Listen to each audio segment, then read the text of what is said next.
Good morning, bowling fans. The first squad of the Portland Masters is about to begin. Practice begins at 8 o'clock. This is Brian Schmidt, and my sidekick, Mike Miller, will be calling the action today. The 39th annual Portland Masters. This is my 11th year calling the action. We have 8 matches this morning at 8 o'clock and another 8 matches at 9:15.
All right, so today we're bowling on a 41-foot pattern. However, the ratio is 2-to-1.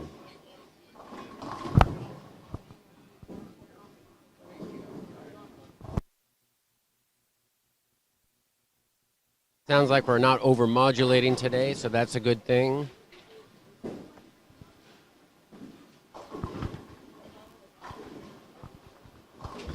I'd like to take a moment to thank the sponsors of the Portland Masters. Edwards Construction Company, Rob Edwards, thank you very much for your support of the Portland Masters the last several years. And of course, Houston's Hazeldale Lanes and Milwaukee Bowl. And of course, Benny's Diesel Repair, Benny Salinas, thank you so much. God bless you for all of your support at the Portland Masters year after year. Hey, Mike, is there a prize for this?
All right, ladies and gentlemen. So as you can see, your YouTube is on a 4-panel screen there. In the upper left-hand corner, you're going to see the matches on lanes 1 through 4. First on 1 and 2, Mike, we've got the number 1 qualifier, Johnny Leggett, versus our 32nd qualifier, Zach Stone. Zach Stone bowled a 146, game 10. He pretty much was out of the cut, and miraculously, he was the number. Yeah, he was on our squad. I think he was. They were. By the end of the day, they were brutal.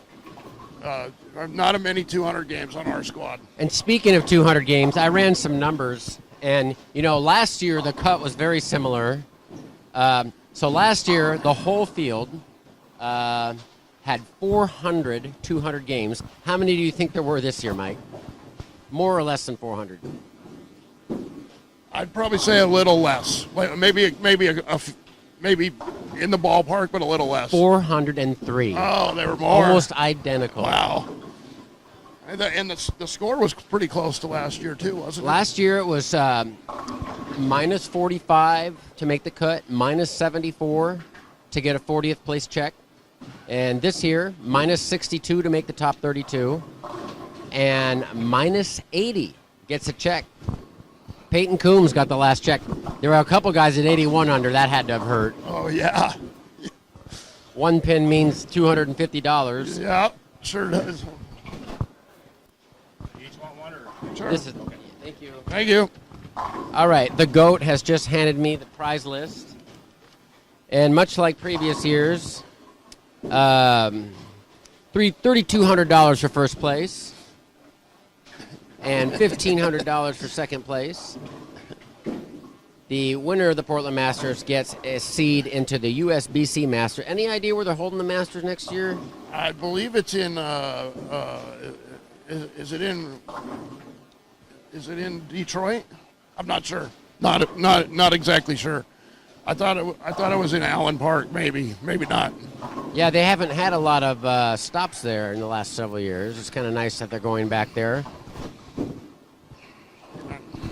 We'll do some research on that and find out. So back to what I was saying about the panels on YouTube. In the upper left-hand corner, we've got Leggett versus Stone. Zach Stone hails from Longview, Washington. And then we have a non-related member, is Luke Stone, on 3, taking on Jason Hollingsworth, the Eagle winner at Nationals. Yeah, amazing.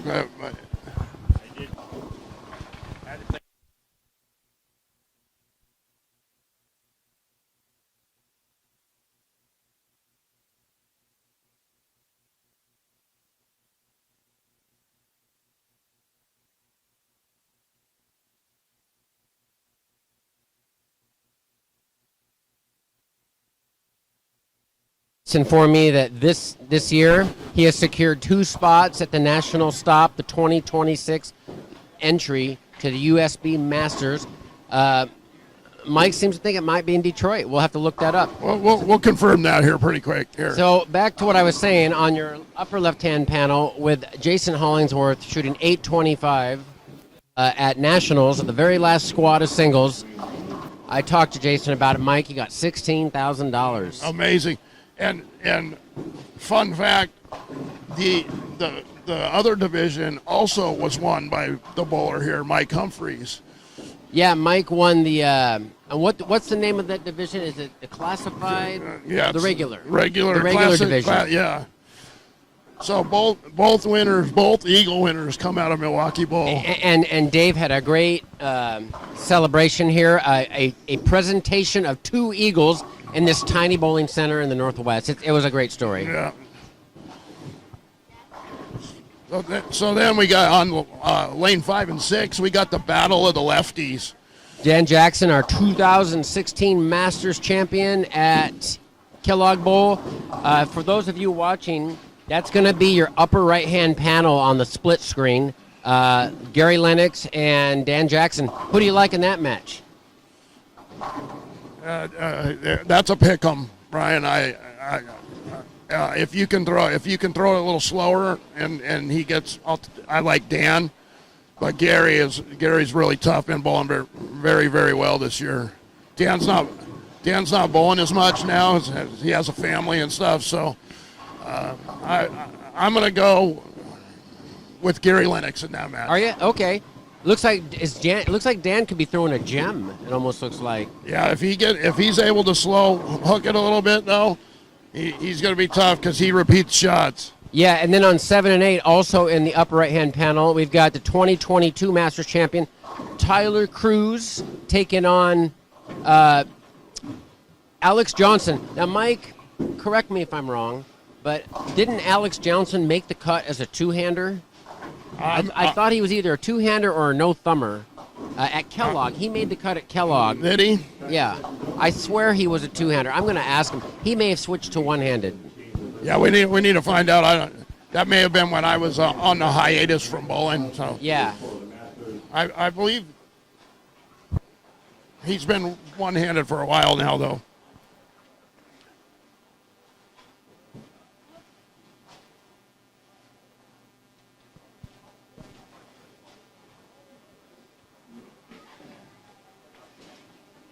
Folks, if you remember, when you get done bowling, if you turn those recaps into Pat at the desk over there, that'd be great. And we'll get the boards updated as fast as we can. Remember, always let your ball be your guide. Next shot, capture control, good luck and good bowling. And 9 and 10 this is my match of the morning right here. Ryan Nicholas taking on Blaine Winninger. And some people remember last year what happened. Didn't Ryan Nicholas lose the first round last year? Yeah. He was top seed. Yep. And he lost to the 32nd seeded player. Remember that? Yep, I do. Yeah. So hopefully better fortune for Ryan. He bowled really well on the short this year. Crushed him on the short. Shot 298 very first game 1. And he throws a bird dog. Now, so Ryan and Blaine's match will be in the lower left-hand quadrant of your YouTube split screen on 9 and 10. And then on 11 12, we have Lucas Cobb, Jacob Mullen. Jacob Mullen was in the finals before here at Milwaukee Bowl. Both brothers. Both the Mullen brothers. Both brothers made it, yes. Yes. No, I believe this may be Lucas Cobb's first finals appearance. I'm not sure. I can't recall. And 13 and 14, we got Craig Tucholsky taking on Quentin Miller, son of Hugh Miller. Yeah, and Quentin was kind of an anomaly where he bowled exceptionally well in the long while others struggled last week. Yeah, he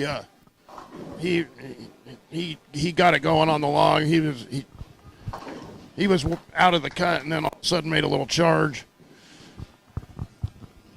And the match that Mike is talking about will be in the lower right quadrant of your YouTube split screen.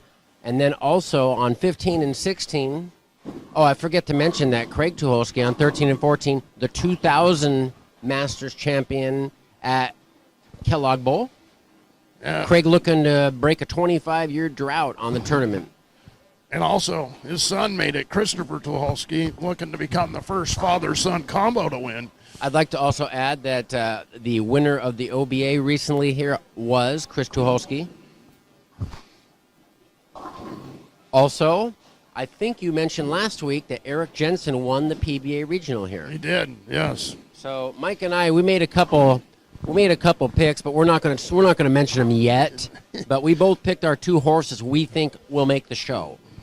On 15 and 16, also in your lower right quadrant, left-hander Cale Brown is taking on the 2018 Masters champion, Eric Jensen.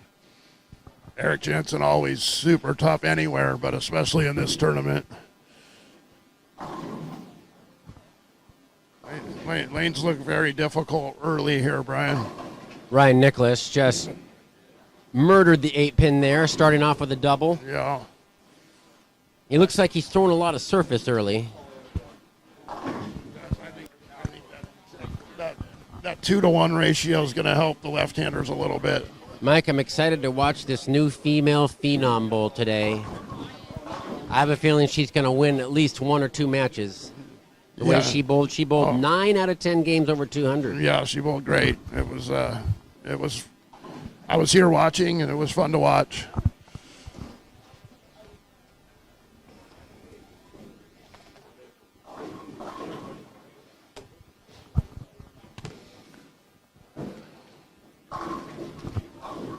Eric Jensen starts off with a quick double. 16. So during the beginning of these matches on the first round, I'm going to mention some of the bowlers and what happened in qualifying. Johnny Leggett and Michelle Smith were the 1 and 2 qualifiers. They both were the only 2 players. 9 out of 10 games reaching 200. To have only 1 game under 200 in this is really... That's phenomenal bowling. Yes. And look at Johnny had a 196, his low game. Yeah, I was watching, like I said, on Saturday, and he was right next to Michelle, so I got to see both of them bowl, and he really bowled well. In third place, Ryan Connor, he was 140 over the first block, but the second block he was about even, but good enough for him to qualify third. Ryan Nicholas began with a 298, 238, 268. Mike, he shot an 804 on the fresh U.S. Is it a U.S. Open pattern? Yeah, It was short. But short. It was difficult. It went away real quick for Ryan on the second squad, though. He was just treading water, though. He knew he had enough wood, so I don't think he just didn't want to do anything dumb, you know. So the split is Ryan shot 1244 the first 5 games and 906. I don't believe he shot a 200 the second set. No, he was like I said, he was just trying not to do anything dumb because he knew he was in the cut already. Okay, so early on, looks like Ryan opened. Blaine has a 4-pin lead through 4 frames over Ryan Nicholas. Eric Jensen, who qualified 5th at plus 130, 96 over the first set and 34 over the second 5 games on the long pattern. I failed to mention thus far that the first pattern was a 35-foot pattern and the second pattern was a 47-foot pattern. Today, we're bowling on a 41-foot pattern with a 2-to-1 ratio. Cale Brown carries a Brooklyn for a double. Eric Jensen's off to a 3-bagger, 15 and 16. Craig Tucholsky began with 3 spares. Quentin Miller, 40 in the second frame with a double, has a lead on Craig.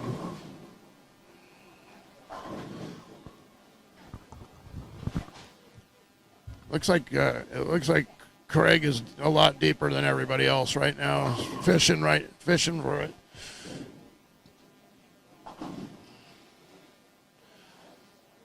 And looking back on the bracket of the OBA, it says that Chris Tucholsky, 244 to 211 winner over Mike Armstrong. And Mike will be seeing him on the next squad. He made the cut as well. Another power player from Battleground, Washington.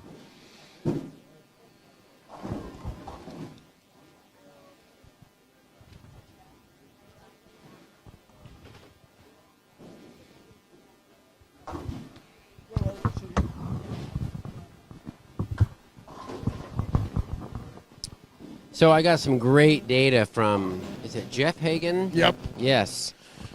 About past bowling at the Portland Masters. We found out that Blaine has made the cut, I believe 9 out of the last 10 years, and the year that he missed the cut, he still got a check. He's cashed every year, Mike. Yeah. Wait, that's amazing. How old? He's 50 what? 54 years old No, now? 56. 56. 56 years old. Wow. Yeah, he's still relevant in the regular tournaments. Doesn't have to bowl senior. He does bowl senior tournaments, but he bowls the regulars as well. Yeah. Eric Jensen, 5-bagger to start off the morning here. Oh, and a bird dog messenger for Ryan Nicholas. That's his second one today. However, that's not gonna affect Blaine. He's just gonna go about his business. So, Mike, taking a look at the people that have made the most cuts, it looks like Tim Myers has made 9 out of 10 cuts the last 10 years. Ryan Nicholas, 9 out of 10 cuts. Let's see what else. And, of course, Blaine, 9 out of 10. So we have three guys. Three guys have made 9 out of 10 cuts. You have to shoot 200 on the long when you're 244 over for 5. He's listening to it. What? Ryan, yeah, we're going to keep plugging you, buddy. Yeah, he's listening to it. That's so cool. I wonder if he's getting feedback. Why don't we get an earpiece? I don't know. So, yeah.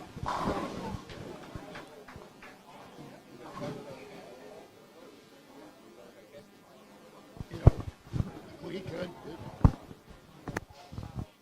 do that. You just put it on the YouTube, and then you just, unless if there's no delay. You know. Yeah. Yeah, that's cool. That's a first, Mike. We have a player with an earpiece listening to us talk trash. I wasn't talking trash. Yeah. I was just, what I was saying was the lanes were much less playable for everyone. On the second block. And I'll share some data with you guys later that really shows the difference between the two squads. However, I much preferred the long over the short. I'm still learning how to bowl with these urethane balls, so. So looking at the equipment that Ryan is throwing a 9 and 10, I wasn't here when he shot his big set. Same ball. Was he same ball? Same ball. He's throwing a level, storm level. Is that your thing? It's a hybrid. It's not considered a urethane, but it's a very low flare. It reacts similar to a urethane ball. That looks awfully good right there. Okay, so Ryan has a 6-pin lead over Blaine Wenandrew through 6 frames. Eric Jensen getting up in your lower right-hand side of your screen. Eric's all about business, front 6. Eric, now, did Eric get second last year? Yes. Yes. So, Eric's had a couple second-place finishes. I believe he finished second to Ian Willard. He also beat Ian Willard. Yeah, well, maybe he finished second to somebody else. It seemed like he was on the show in 2019 too. I'll have to ask him. I'm gonna go grab some of those bio sheets. Yeah.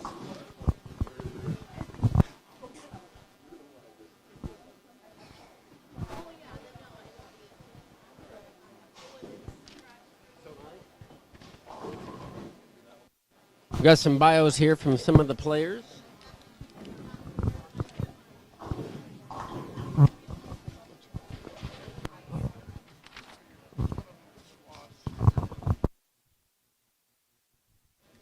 Smith, next squad, Chris, Jacob, Tyler Cruz.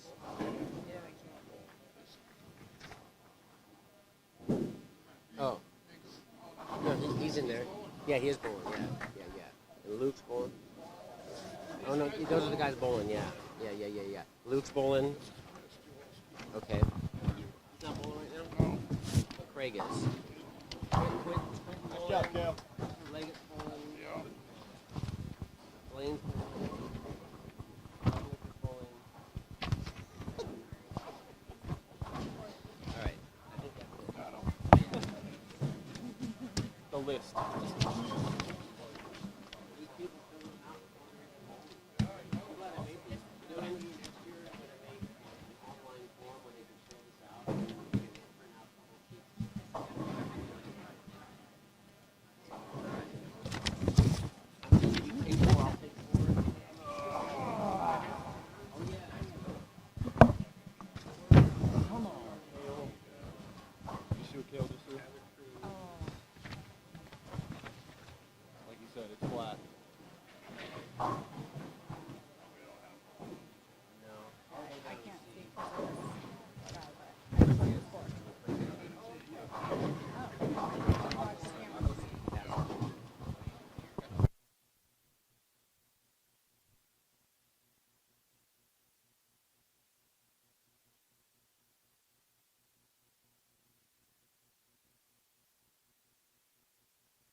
Ryan Nicholas right now.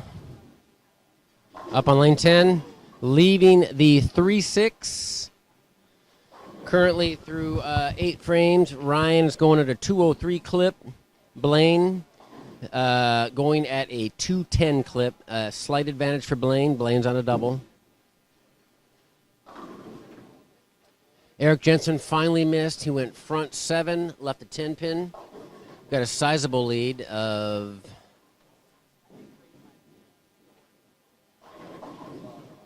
56 pins over Cale Brown through 8 frames. Over on 13 and 14, we got Craig Tucholsky with missing a 4 pin. Ooh, that's going to hurt Craig right there. It's early, though. Okay, these are in order so far. Okay. Is that Fowler missing.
All right, I'm down here on 5 and 6. That's the upper right-hand panel of your YouTube where Daniel Jackson is taking on Gary Lennox.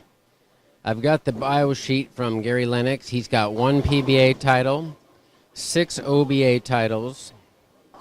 Gary finished 4th at the Portland Masters at Kellogg Bowl.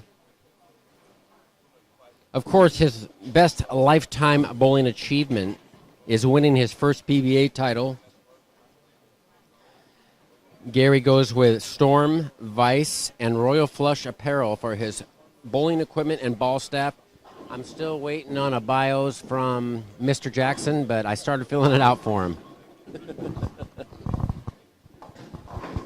Crazy that him and Lennox 5 and 6. They don't have a double yet. Yeah, this is looking like a real squirrely pair. Dan he just left the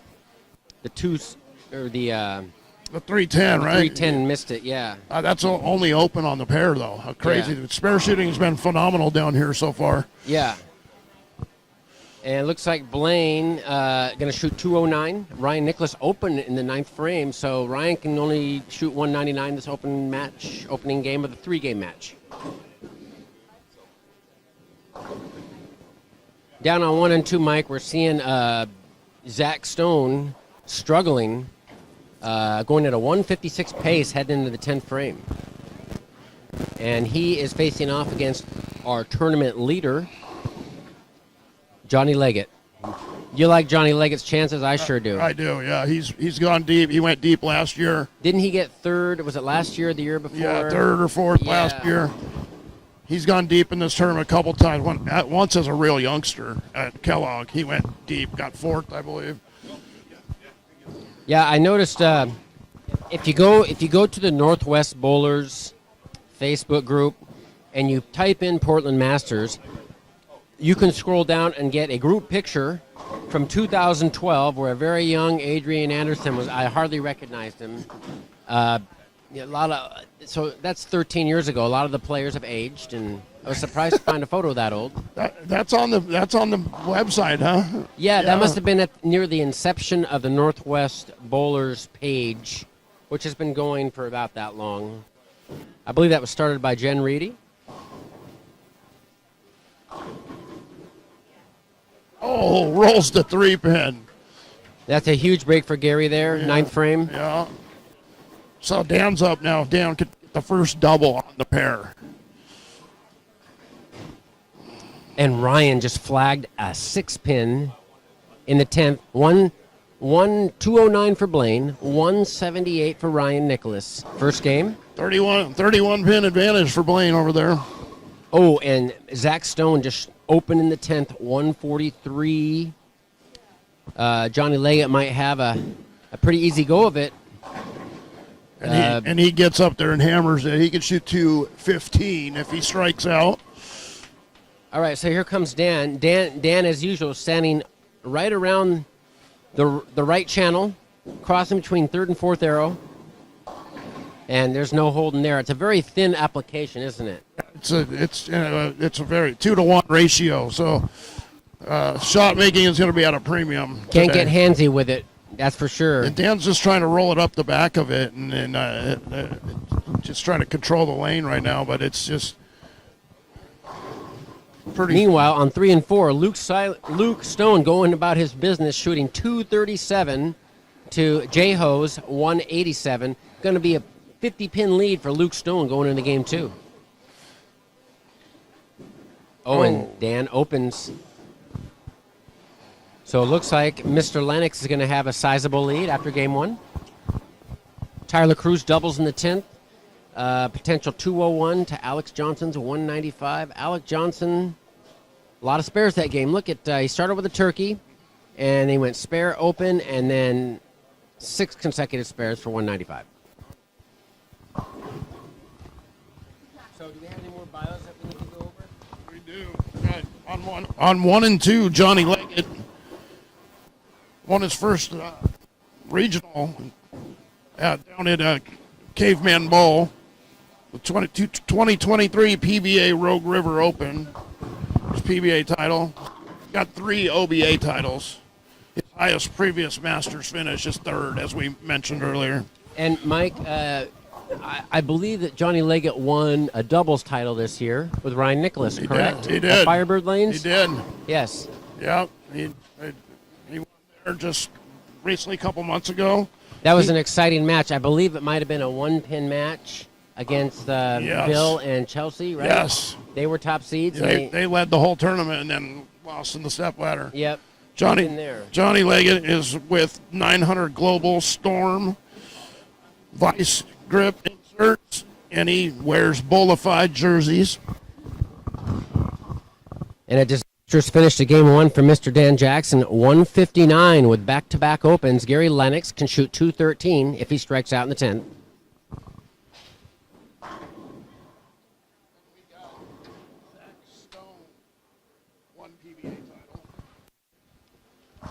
His previous Masters finish is 2nd. And 2019 PBA Northwest Rookie of the Year. I believe he won in Klamath Falls, and he beat Wesley Lowe Jr. 190 to 145. Wouldn't that be nice? You get your first pop at a PBA title. The guy's going to shoot a $140 at you. Yeah, that makes things nice. Yeah, for sure. He also won the Northwest Steve Stevens Masters 2021 at Triangle Bowl. He is with Polar X CTD. and Viz Sportswear.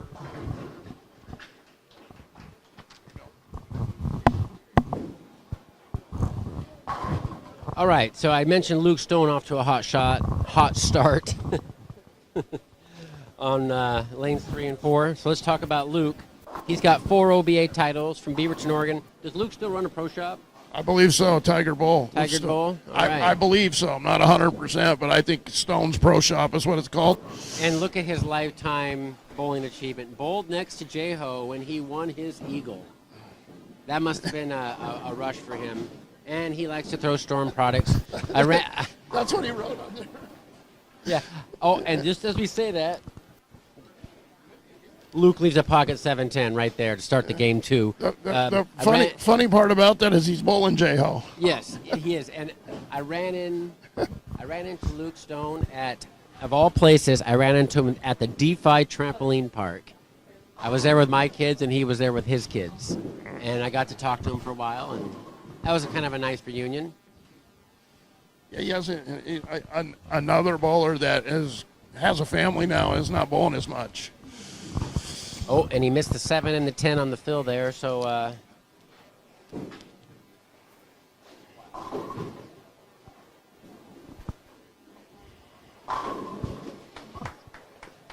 All right, Mike, so we just saw a strike on lane 8 by the great Tyler Cruz from Tacoma, Washington.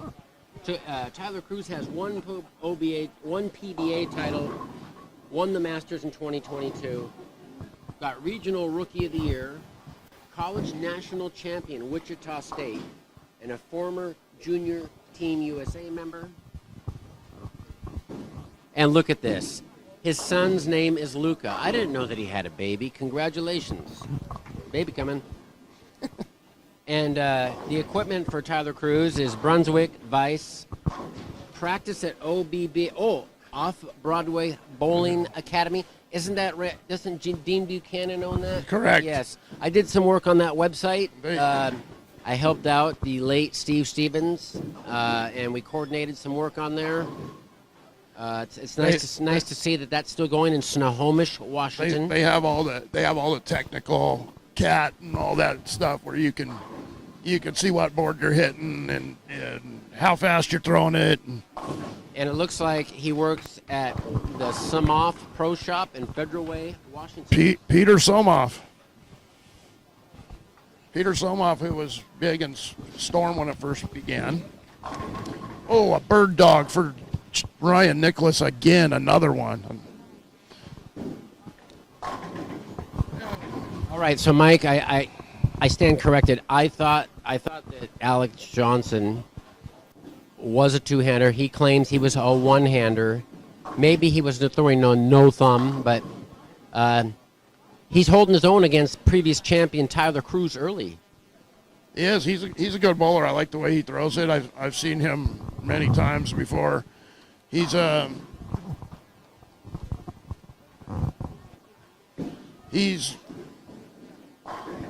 highest previous finish in the Masters for Alex Johnson was 30th, so he did make the cut before. At Kilogbo, yes. And, of Kilogbo. course, my comment, I said he was the Amish wonder because he had a really big beard.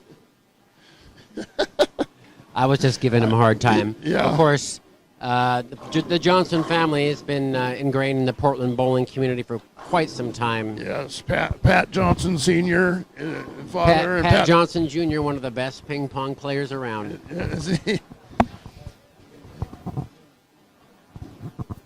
So Throwing the attention star. That ball has really made a lot of noise this year, huh? yeah, that was one of the balls of the year for me. I love that ball. He's throwing mostly Storm stuff.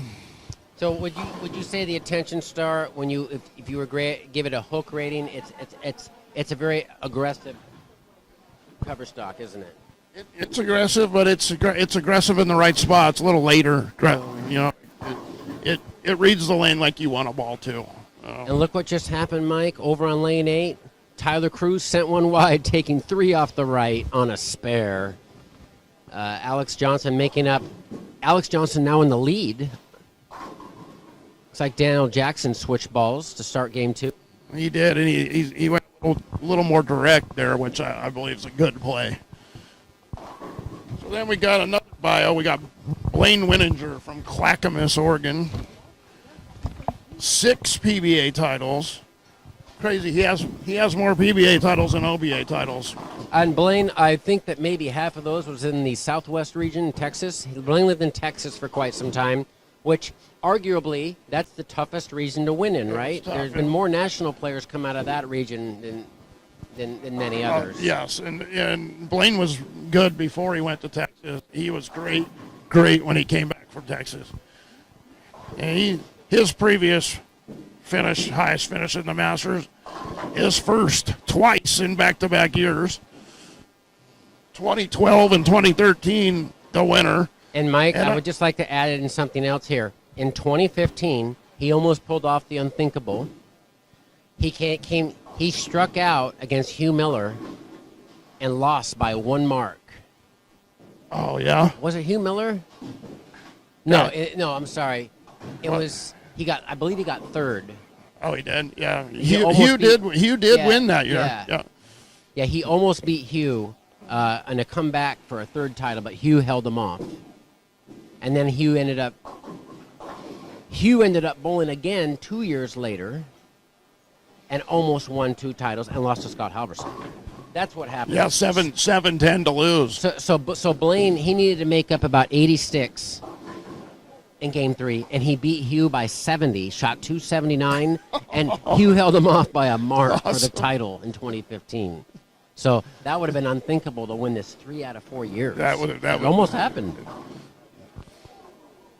He would have become the first 3-time winner. So he's won the Masters twice. The Northwest Senior Tour Masters he's won twice. Seattle Masters he's won. He's a Portland Hall of Famer and an Oregon USBC Hall of Famer. And he is with Hammer Brands of Brunswick. And for those of you that think that bowling can be done on your own, he is a product of the best coaching this area has to offer. Chris Burnett, who has nurtured many of the local bowlers and gotten them up to the top level of the game. And also shout out to Chris. He's doing a lot for the bowlers around here.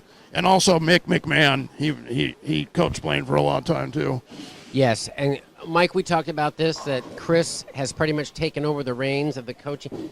And also, I'd like to also mention that Mr. Gary Yamasaki is still doing a great job mentoring over at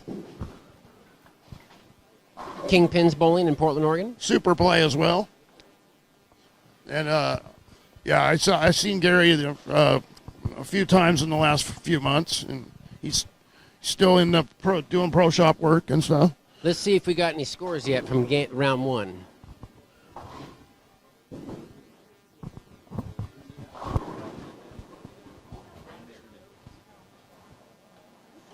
What's up, man?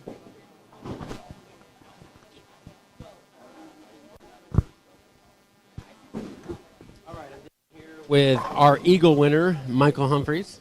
He's got some data for me here. Johnny Leggett, 214. Zach Stone, 143. Leggett takes a 71-pin lead in the game 2. Next door to that, we have Luke Stone, 236. Jason Hollingsworth, 187. 49-pin lead for Luke Stone. What do we have on 5 and 6, Mike? Gary Lennox with the even 200 game. Dan Jackson with the 159 41-pin advantage. 7 and 8, Tyler Cruz with the 200 game over Alex Johnson, 195 5-pin advantage for Tyler Cruz. Over at 9 and 10, we have Blaine Wenninger, 209 to Ryan Nicholas's 178. 11 and 12, we got Lucas Cobb, 178 over Jacob Mullins, 154. We got Quentin Miller, 183 over Craig Joholski's 169. And Eric Jensen on 15 and 16, 245 over Cale Brown's 187. Eric took a 58-pin lead in the game, too. And right now, it looks like Eric is on an open. Yeah, he just missed a 4-pin. And he left a 4-pin again. So it looks like Cale has made up 18 of the deficit. So Cale Brown is trailing by 40 pins, 17 frames into this 3-game match. This is round 1 of the Portland Masters. We're going to have another 16 winner bracket bowlers at 9:15. The losers of this round will fall to a losers bracket, which may be bowled at 10:30. Actually, no, 11:45.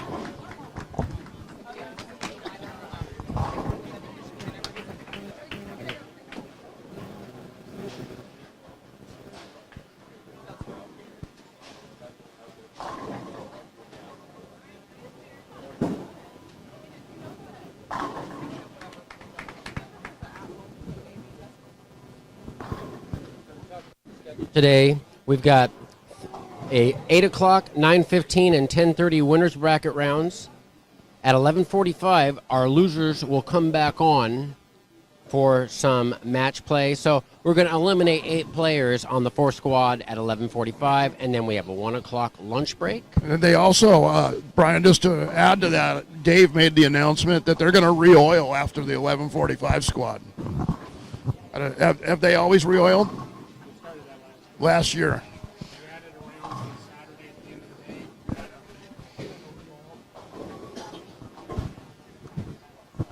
So rounds after lunch, we have another losers bracket, round 5 at 1:45, and then at 3 o'clock we have a half winners and a half losers bracket.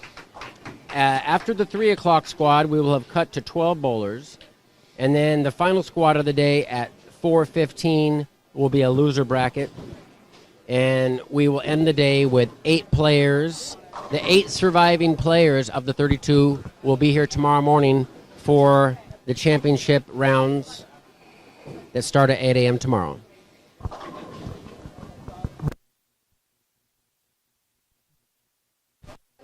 Another bio, we got Jacob Mullen out of Bellingham, Washington. He was second in junior gold in 2018. He won the Northwest Masters 2024. He bowled at Weber University, good college to Dick bowl Weber? at. Advanced to the round of 64 at the 2024 USBC Masters. And he's been back-to-back third place at the Seattle Masters in 2023 and 2024. Okay. Then we have Lucas Cobb from Silverton.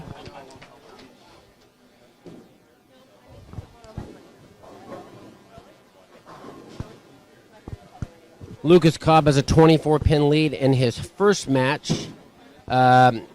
Lucas's highest previous finish is 28th in the Portland Masters, so he's been here before. Yes. 7-time RTB champion. Made the match play 3 years ago at the Portland Masters. Steve Stevens match play on the 2024 tournament. And bowling equipment, purple helmet, red pearl hammer. And the embezzler. He's also the Effect Tour, the Venom shot. He's thrown a little bit of everything, it looks like, Brian. 2 IQ rubies, harsh reality solid, nuclear forge, Raptor Fury, blue tank. Look, blue tank, Ray Rogers. EXJ Venom, reality check, and the ice. You know, I was wondering, is there a name for the kind of oil that Milwaukee applies to the lanes here? Is it ice oil? Is there a certain name? I wonder about that. I'm not familiar.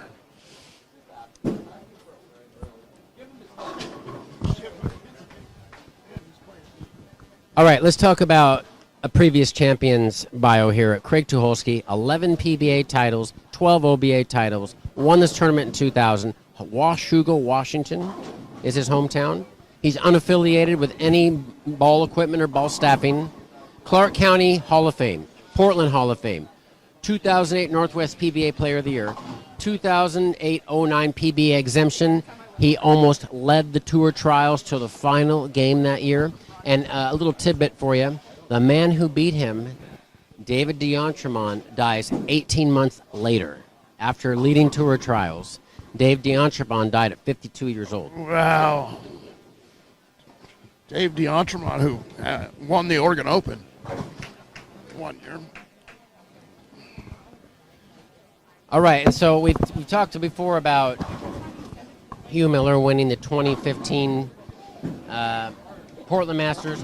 By the way, Hugh's 69 years old. I still believe Hugh would make the cut here. What do you think, Mike? Oh, yeah, absolutely. Yeah, you would make the cut anywhere. He's had double hip replacement recently, I believe. Right, and what does he do, Mike? He goes skiing. He goes downhill skiing to recover. He does, I know.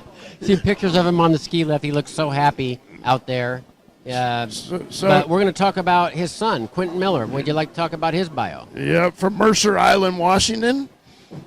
Previous high finish in the Masters was 12th in 2018. He won the Kitsap Masters in 2018. His brother Justin is the Arkansas State women's bowling coach.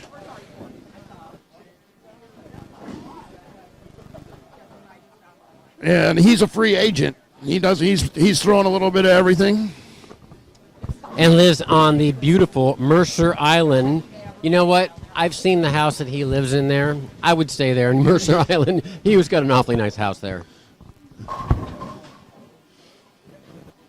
And then we'll move over to 15 and 16. We got Eric Jensen from Gresham, Oregon.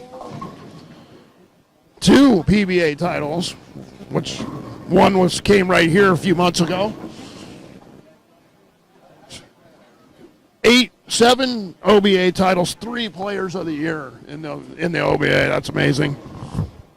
His highest previous finish was first, as he was the 2018 champion. He made the 2017 USBC Masters cut. We already talked at the 24 Dave Husted Open. 2018 Masters champion. 2024 second in the Northwest RPI. He's with the Brunswick brands of bowling. And he wears bowlified jerseys from Milwaukee Bowl. And Larry's Pro Shop does all the drilling for him. Okay, so a lot of the players have finished the second game right now. Eric Jensen with a 44-pin advantage with a game to go against Cale Brown. Quentin Miller holding his own. He has beaten Craig Tucholsky by 14 pins, Mike. He's hanging tough. Yeah, I see Craig's searching for a ball reaction right now. And he bones a 9-pin to start the match. This is that's in your lower right quadrant of your YouTube screen. We got 2 matches going on. We got Eric Jensen right now on lane 15 with a 44-pin lead, first frame. Great shot. Eric Jensen and Cale Brown and Quentin Miller and Craig Tucholsky on the left. On the lower left panel, we have Blaine Weninger with a 31-pin lead over, well, they haven't updated it yet, but Blaine Weninger has a lead on Ryan Nicholas, I believe.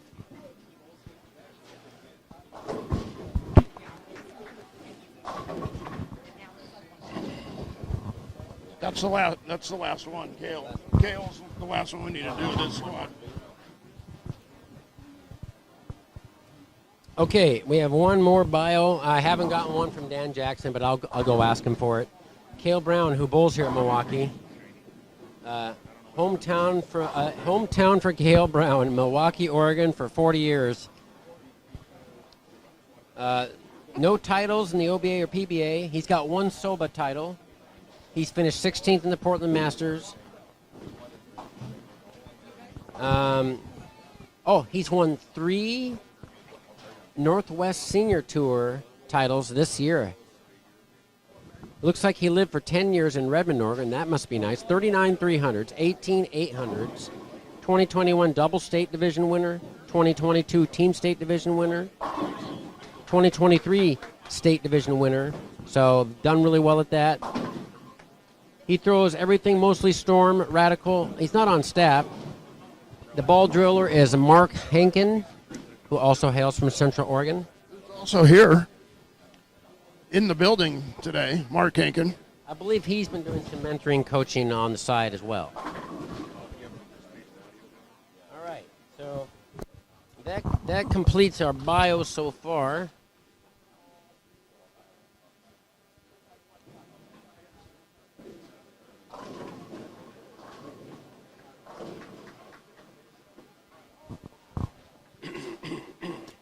I'll put.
I talked briefly about the prize fund.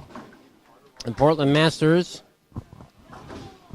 pays $3,200 for first place, $1,500 for second place. The first and second finisher both are seeded into the National Masters. Third place $1,000 and fourth place $750. The 32nd place bowler will receive $300.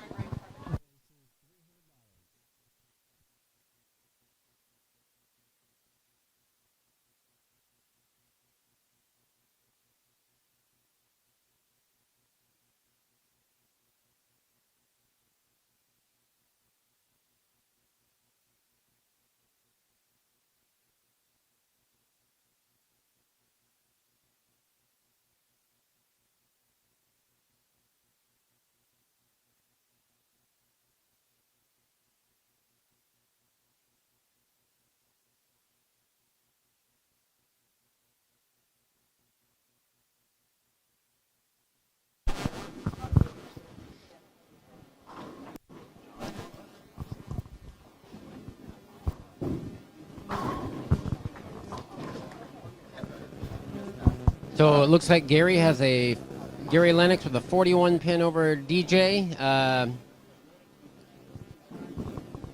Well, wait a minute.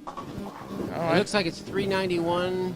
It's hard to tell. Yeah, I thought Dan cut into it a little bit. He bowled a pretty good game here. Oh no, it's 394 to 391. Yeah. Gary with a 3-pin lead. Oh, we have a match. Yeah, we have a couple good matches here. They're not updating the plus minus.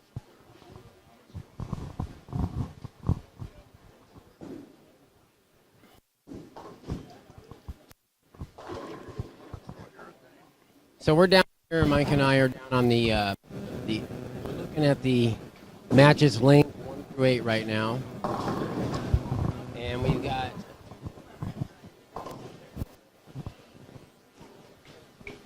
Johnny Legg at 373. Looks like 372 to Zach Stone 356, and Johnny goes high in the first frame. So that's anybody's game right there. Jason Hollingsworth only trailing by 2 pins to Lucas Stone, 391 to 389.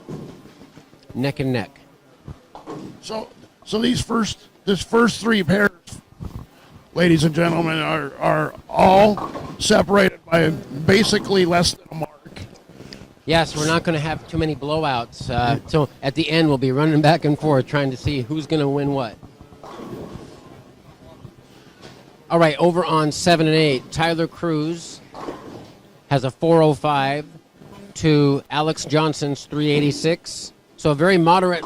Actually, I would say it's a low-scoring pace. I think that I would say the lower end of the house is probably averaging somewhere in the low to mid 190s. And then also the Blaine Wininger and Ryan Nicholas is a close match too, as I think Ryan cut into it. 382 for Blaine and 370 for Ryan Nicholas. So stay on the edge of your seat, ladies and gentlemen. These are coming down to the wire. However, Blaine right now has a 20-pin lead through frame 4. So Ryan is trailing by 32. Ryan is coming up right now in your lower left-hand panel. He needs a strike right here on lane 9. And he leads the 356. The out of bounds is not forgiving on the fresh.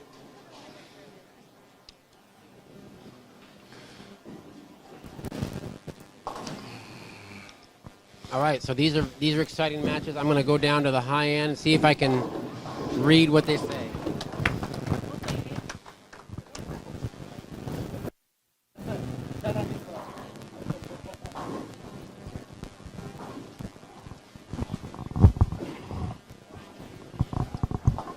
And look at this, Mike. A 1-pin match between Jacob Mullen and Lucas Cobb. 359 to 358 over here on 11 and 12. That's in your lower right-hand YouTube panel. I'm sorry, your lower left. And I got some information.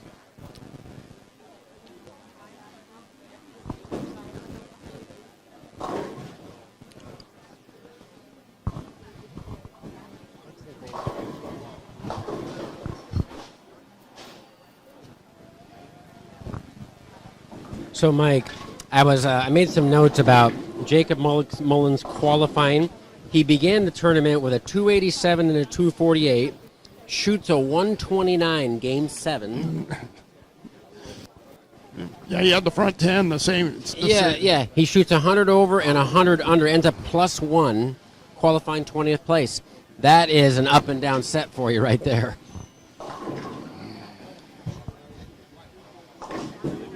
So then that's the last. Actually, Craig Tucholsky's cutting into the lead a little bit here.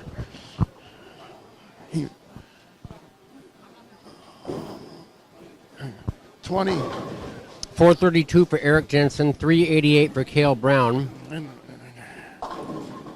Eric's going at a 230 clip. It looks like Eric Jensen is going to defeat Cale Brown. That's no surprise. Eric, very comfortable in his home center. Very comfortable here, and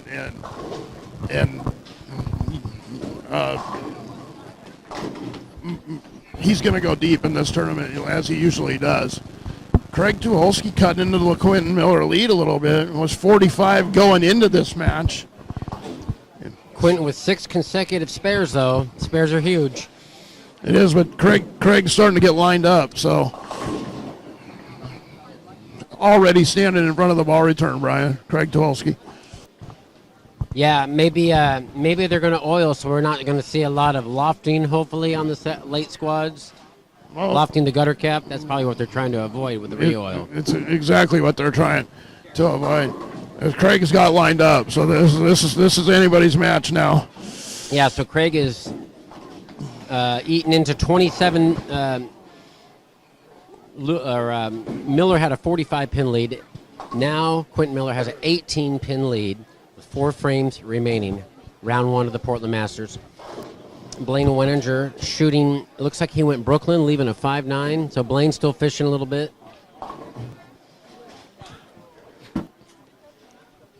But Blaine does have a lead on Ryan. It's a small one, 27. 27-pin lead for Blaine over Ryan Nicholas.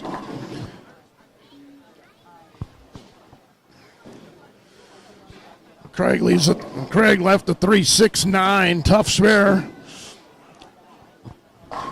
The Lucas Cobb and Jacob Mullen match is tight. 1-pin match going into the game. And it's dead even right now, Brian. This is when we could be at opposite ends of the house because we've got all these different matches that are close.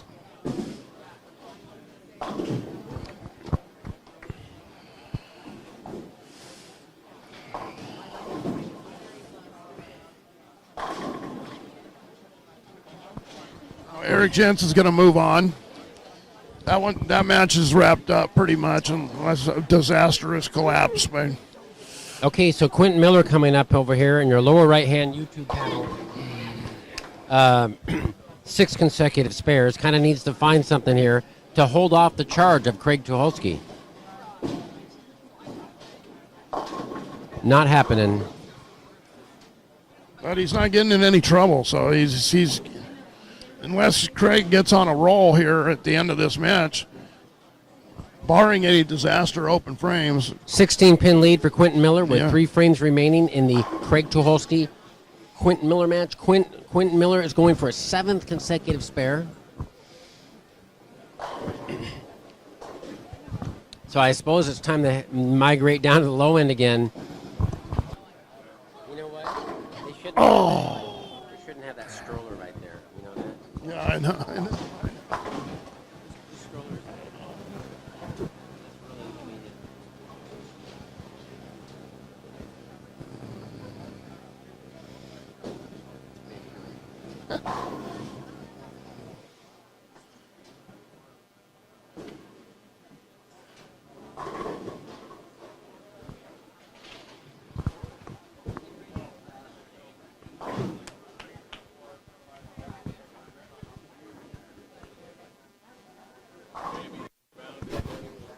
Eric Jensen with potential 259.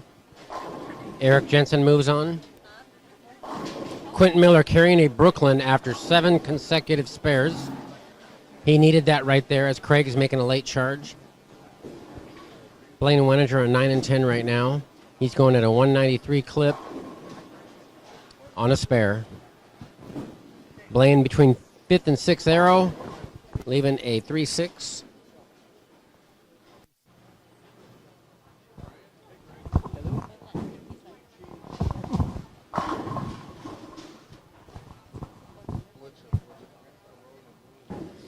Ryan Nicholas has won 4 OBA titles and 2 PBA tournaments as a non-member.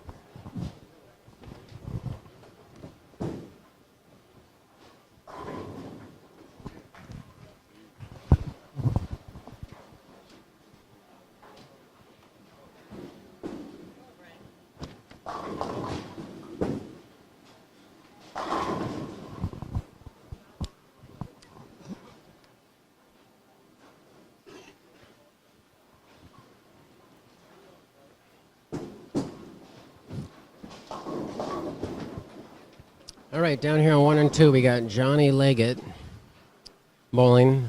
He's on a double.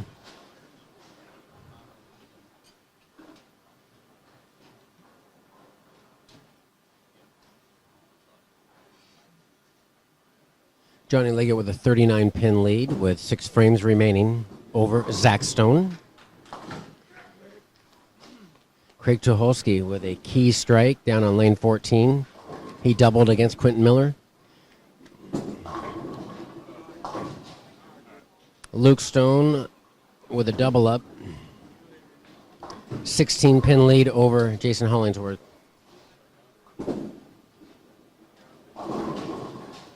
Gary Lennox with an 11-pin lead over Daniel Jackson. Dan's getting up right now in the 5th frame.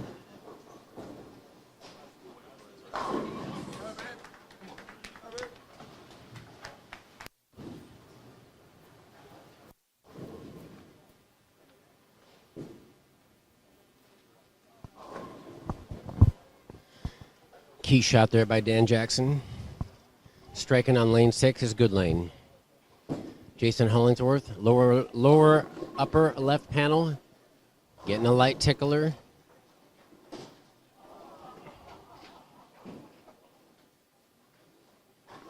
Johnny Leggett leaving the double wood on a lane 1.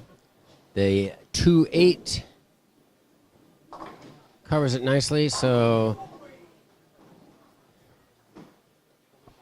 Zach Stone kind of in a must-strike situation here on lane 1. Lane 2, he's bowling right now. In your upper right panel, you got Dan Jackson bowling right now in lane 5. A pivotal shot here to throw a double on the tough lane. Oh, and he's a ringing 7. Great shot for Dan right there. All right, Lucas Stone here. He can turn the screws on Mr. Hollingsworth here with a strike on lane 4. He's on a double. Oh, and he just leaves a 2-pin. He's like, good thing, no 210. Zach Stone, Runaway Brooklyn. Oh, my goodness. That one got away from him.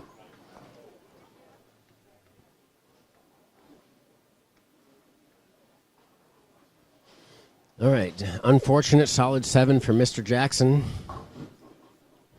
As usual, impeccable spare shooting by the left-handed grinder, Mr. Daniel Jackson, the 2016 Masters champion.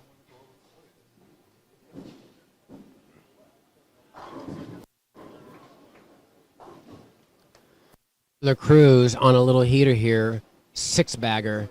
It looks like Tyler Cruz is going to move on against Alex Johnson. Gary Lennox right now, lane 6, 6 frame. We got some tight matches, Brian, going down to the wire. Yeah, and it looks like Zach had a runaway Brooklyn, but he turned around and left. It looks like a big 4. I can't quite tell. It was a 2. It was Was light. it a 3? 2, 4, 6, 10. Okay, so it looks like, barring any disasters, that Mr. Leggett, our top seed, is going to survive the first round. It's a big shot here, Craig Tucholsky. Yeah, I heard Craig yell. Yeah, he could. Oh, and Blaine just struck out. I think he just shut out Ryan. He did. That's a tough draw to get Blaine your first. You know, you try to qualify high to get an easier draw. There's no easy draw here. No, there's never an easy draw here. And, of course, you don't expect Blaine to be 29th or 27th or wherever he qualified, but Yeah, that was unfortunate. that's a very unfortunate draw for Ryan. So it looks like Blaine is going to move on. Could this be the year that Blaine gets his third Masters title at 56 years old? Hugh Miller is currently the oldest person to win the Masters at 59 years old. And Quentin Miller. And Quentin Miller with the Shuts him out. Quentin Miller. cheering back here with the fist pump as Craig missed. Uh-oh. Oh. Uh-oh. I think Craig was angry with him. I think so, because he was back here yelling as he missed. And Quentin fist pump right in front of us here on the concourse. And Craig let him know that Wow.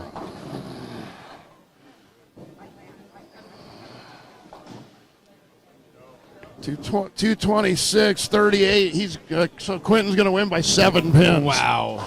And I didn't see what transpired there. I didn't see if did it interfere with his concentration? No, it was just not sportsmanlike. Not unsportsmanlike? Yeah. It was very unsportsmanlike, yes. It was. I think he wasn't expecting to beat Craig. That was a good win for him. He struck out in the 10th. Craig let him know, though. So Yeah. Quentin's still young. He'll learn. Yeah.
Blaine very happy with getting by the first round.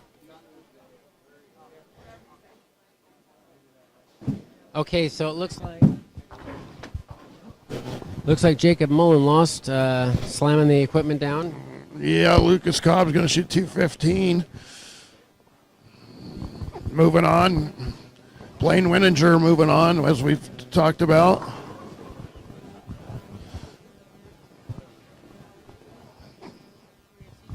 Tyler Cruz with a big 240 game. Yeah, so we have a 603 for Blaine, 559 for Ryan Nicholas. We've got 578 for Quentin Miller to Craig Tucholsky's 561. We've got Eric Jensen. Eric Jensen with a high set, 691 over Cale Brown, 588. We've got Lucas Cobb, 573 over Jacob Mullen, 549.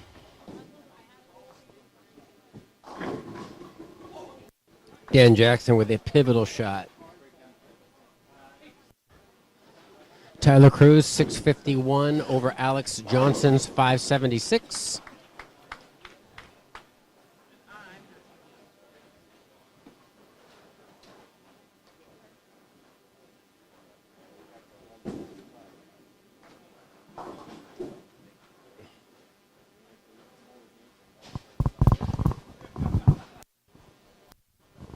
Okay, right now, 8th frame for Gary Lennox. Pivotal shot here. He's on a strike.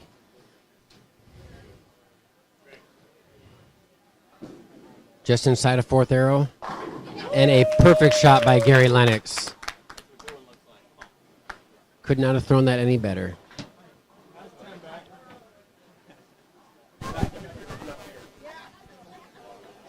Jason Hollingsworth right now does a Sean Rash balk.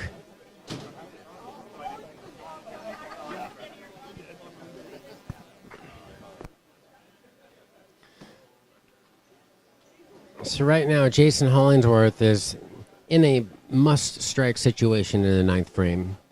Gary Lennox right now can really put the boots to Daniel Jackson with a strike here in the 9th frame. Gary's on a double. Right over 4th arrow. It's a good shot. Wow, I threw it perfect. And Gary's labeling shots.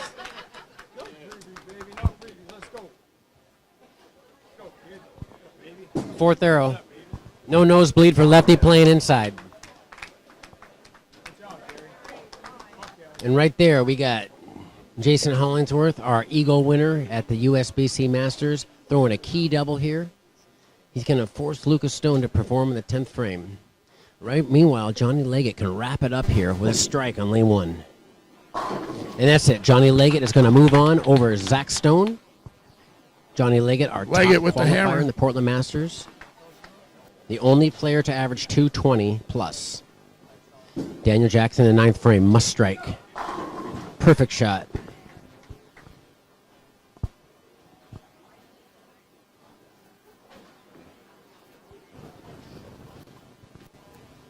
All right, Jason Hollingsworth, 10th frame.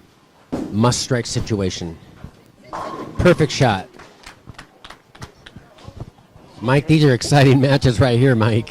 Totally. We got 2 experienced lefties playing fourth arrow already. Great. And Leggett's moving on. For sure. That's a tough draw for Zach. Johnny's bowling so well. Zach felt like he shouldn't be here in the first place, but he's still alive, going to the losers bracket. So Brandon Novak. I don't recall, Brian, being this much tension in the first round the last few years. Yeah. Oh, and Jan goes flat 7. And that might be it for Dan. Gary needs a mark. No, just good count. No, he just needs good count. Looks like Gary's going to move on. Gary survived the lefty battle. Jason Hollingsworth, huge shot here in the 11th. Oh, big, huge shot. In the clutch, he's going to force Luke Stone to double to win.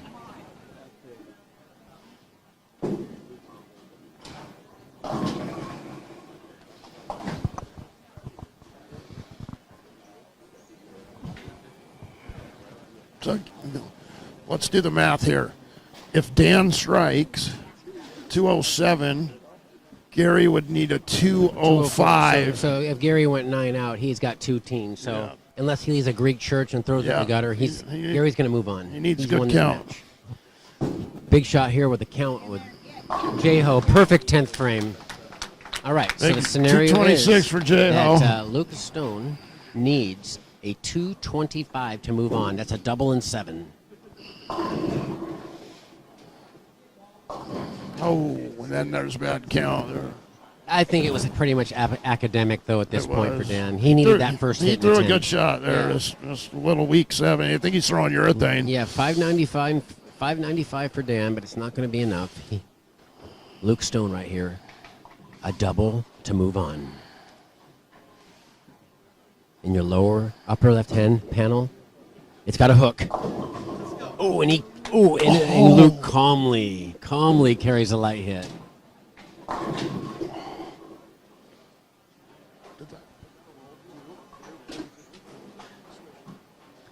It was a swisher. Yeah, he didn't roll the 2.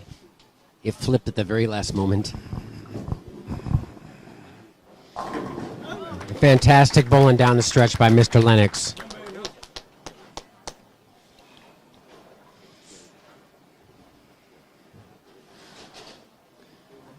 All right, do or die time for Mr. Stone, first round. Right here on lane 4. That looks good. Oh, and it was a beauty. A great shot. Now we need 7.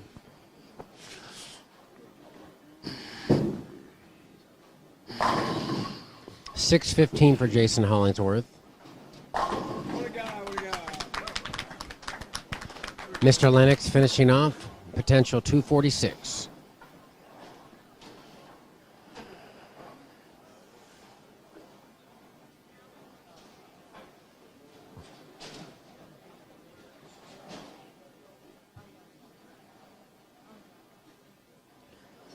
All right.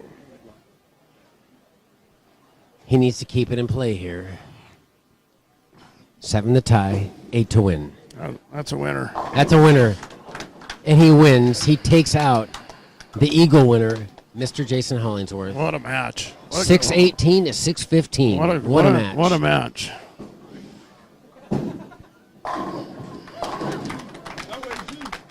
So we got Johnny Leggett Luke Stone and Gary Lennox all moving on down here at the low end. 640 for Gary Lennox, 595 for Daniel Jackson, and what a surprise, Mike. One bowler shot a huge set. Who do you think that was? Eric Jensen with 691. Yeah. He owns this place. I like his chances. Yeah, he's going to go deep, as he usually does. So that's going to conclude our round one of the early matches. Yeah, so now we're heading to round two. We're going to take a look at the other 16 bowlers, the other 8 winners bracket matches. Round one is complete now, and we're going to start practice here shortly for round two, Portland Masters. This is the 39th Portland Masters. Brian Schmidt, Mike Miller. We're going to cover the action for you all weekend. We'll be back in a few minutes.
2 minutes of practice remaining. 2 minutes.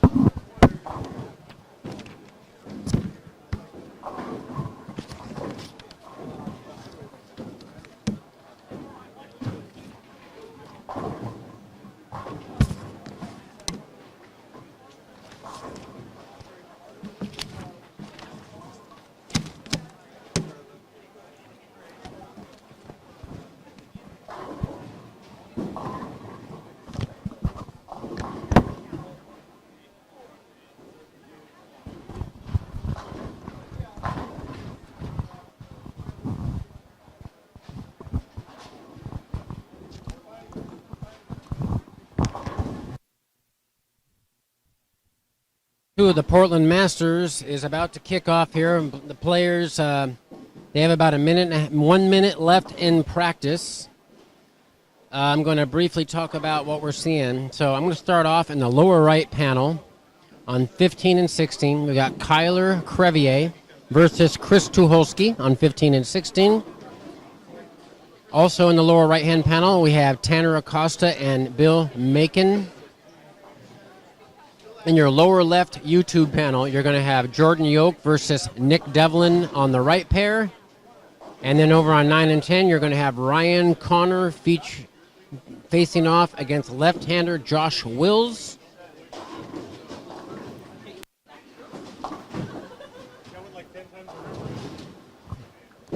Over on the upper right-hand panel of your YouTube screen, we're going to have on 7 and 8, the GOAT, Tim Myers on lane 7 versus Shane Helms on lane 8.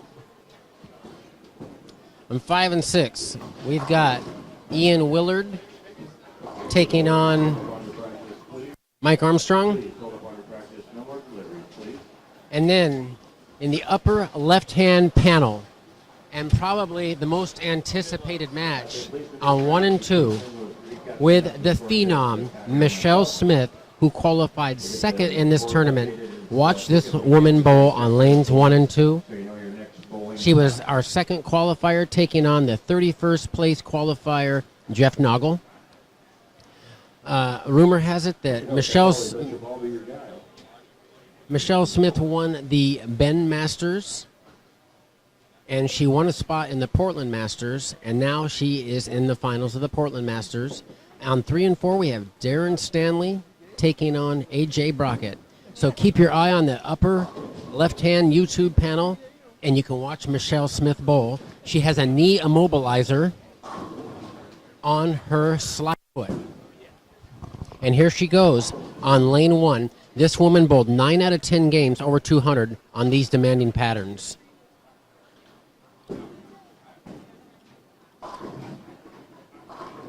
And she starts off by leaving a 1-2-4. Get the jitters out.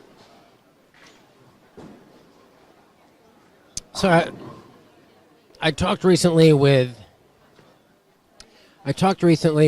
Tim Myers because, well, I'm trying to figure out who has most OBA or Northwest Senior Tour titles. From our conversation, Tim doesn't know exactly how many. He has somewhere in the vicinity of 30 to 35 Northwest Senior Tour titles. He has 16 OBA titles.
So, Mike, I was just talking with Quentin. Apparently, he's a ticket salesman for the Seattle Seahawks. Oh, nice. That'd be kind of a fun job, huh? Oh, yeah. Probably gets lots of perks. Yeah, yeah.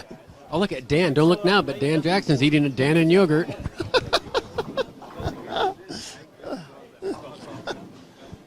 So, let's run down the matches here, Brian. 1 and 2, lane 1 and 2. We got the only female to make the finals, Michelle Smith, taking on Jeff Noggle. And like clockwork, that pair, low scores. And look at her. She's clean. Jeff Noggle already down by 38 pins to Michelle Smith. Yeah, no, you're good. So, Mike, it'll be interesting to see her bio sheet. Speaking of sheets, I was just handed by Bill Macon's fiance his bio sheet. Bill is from Eugene, Oregon, 5 OBA titles, 1 PBA titles, previous highest finish in the Masters, 9th, 5-time RPI team in the regional program. He's made the All-Star team, and he won a $5,000 paycheck, Team SBI. Mike, I'm going to go down and get the other bios so we can share them with people. Okay.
And we have a high-scoring match to start off round 2 here. I'm 15 and 16.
upper left panel of your screen, we've got Michelle Smith bowling on lane 2 right now. Michelle's playing the track area. Great shot there, leaving a wobbly 7-pin. So early on, through 8 frames, Michelle Smith has a 25-pin advantage over Jeff Noggle. On 3 and 4, we've got Darren Stanley with a 23-pin advantage over AJ Brockett.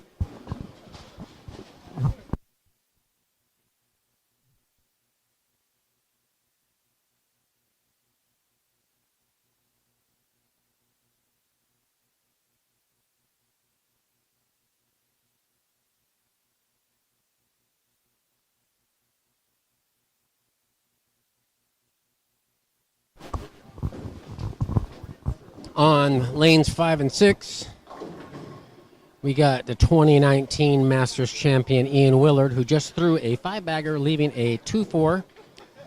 And he has opened up an 87-pin lead early over Mike Armstrong Jr. On 7 and 8, we've got 2-time Masters champion Tim Myers. Tim Myers won this tournament when he was 28 years old in 1986. Then he won it again in 1995 when he was 37. He's got several second and third place finishes as well. So Tim, 67 years old, still bowling with the young kids. Right now, Tim is in your upper right-hand panel. Upper right-hand panel of your split screen on YouTube. Tim is already standing parallel to the gutter cap. Tim's standing about 40, crossing between 5th and 6th arrow. Newsflash, he's already got the green ball out. The High Road Max, he throws it every tournament he's bowled ever. And Mike, remember the days when he just threw the Jade Piranha 10 more years than everybody else? That's what he's so accurate. That's what he's doing with this ball. Yeah, he doesn't need equipment because he wills the ball to do what he wants it to do. So we have down on the end, Chris Tuholsi with a big 268 game. And Kyler Crevier, who pulled a great game, 220, is going to be down by 40. Yeah. The end, the 15 and 16 looks very scoreable. And Mike, I'm going to give you a few bios to go over. Some of the players here in the second round have given us their bios, not all of them. What do you got so far? I got here on lane 7 and 8, Shane Helm from Napavine, Washington. He took 23 years off from bowling. Wow. He fell from a tower while building a power line. Had 18 surgeries and couldn't walk for 8 years. And he's here, made the finals. Unbelievable story, Mike. Largest check is $800 in the Seattle Masters. And looks like he's throwing Storm Roto Grip and 900 Global stuff. That's an amazing achievement that he's just here bowling. Yeah, and he kind of looks like a little stiff. I wonder if he has any hardware in that neck or back. I would imagine that after 18 surgeries, he's got to have. Yeah. Wow. That would be a great interview, to interview him during the break and ask him how he recovered and was able to bowl. Yeah, it looks like Ryan Connor, potential 269 against Josh Wills. One of us has Ryan. I got Ryan Connor right here, Brian. And he's got 3 OBA titles. His highest previous Masters finish was 8th.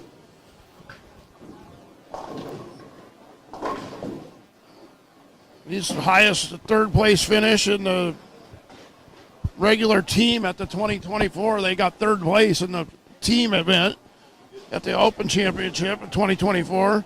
The biggest check is $4,500 in this 24 Open Championship.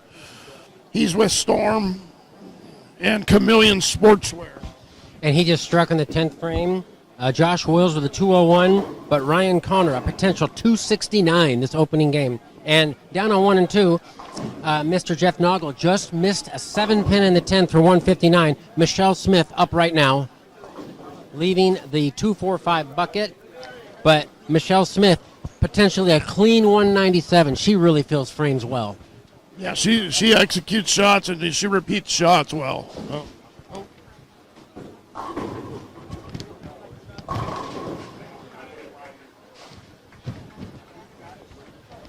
So it's going to be in the 250s for Ryan Connor. He's going to have a 50-pin lead. Scores are going up this block as the lanes have transitioned. Yeah, it looks like we have a blowout in progress early. Ian Willard, potential 247. Mike Armstrong, 146. And while we're at it, let's talk about Mike Armstrong's bio. He's got 2 OBA titles from Vancouver, Washington. Previous highest Masters finish, 16th. He's got 300 games. Yeah. Wow, 8,800 series. Former national tour player. Highest finish, 26th in the national stop. Highest paycheck, $6,000. He does not affiliate with any ball staff currently, and a former pro shop owner.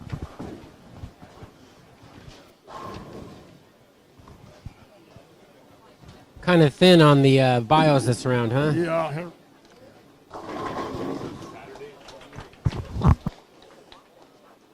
Uh-oh.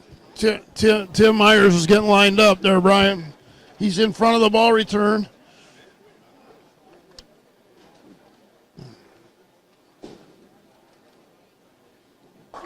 By the way, Tim missed 2 spares this game and still going to be in the 220s probably. Yeah, that's very uncharacteristic of Tim, but potential 33-pin lead if he goes off the sheet. Tim is in your upper right-hand panel of the YouTube 4-panel display. Ryan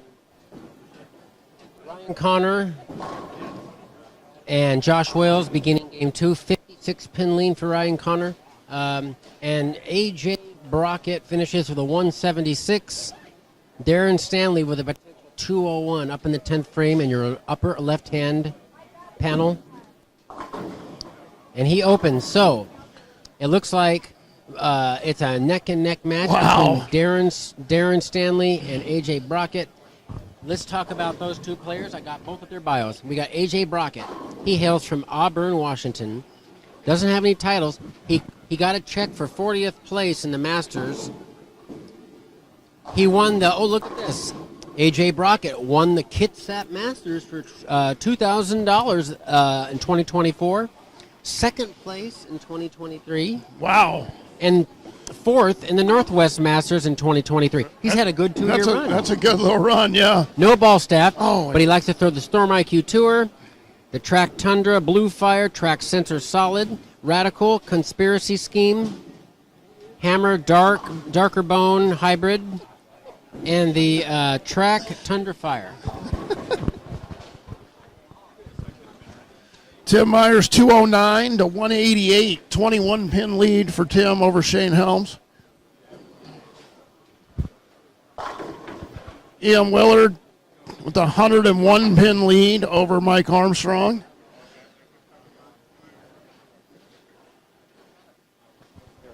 Darren Stanley with a 2-pin lead over AJ Brockett. Ryan Connor 56-pin lead over Josh Wills. All right, Mike. I found some more of these. So let's talk about Darren Stanley.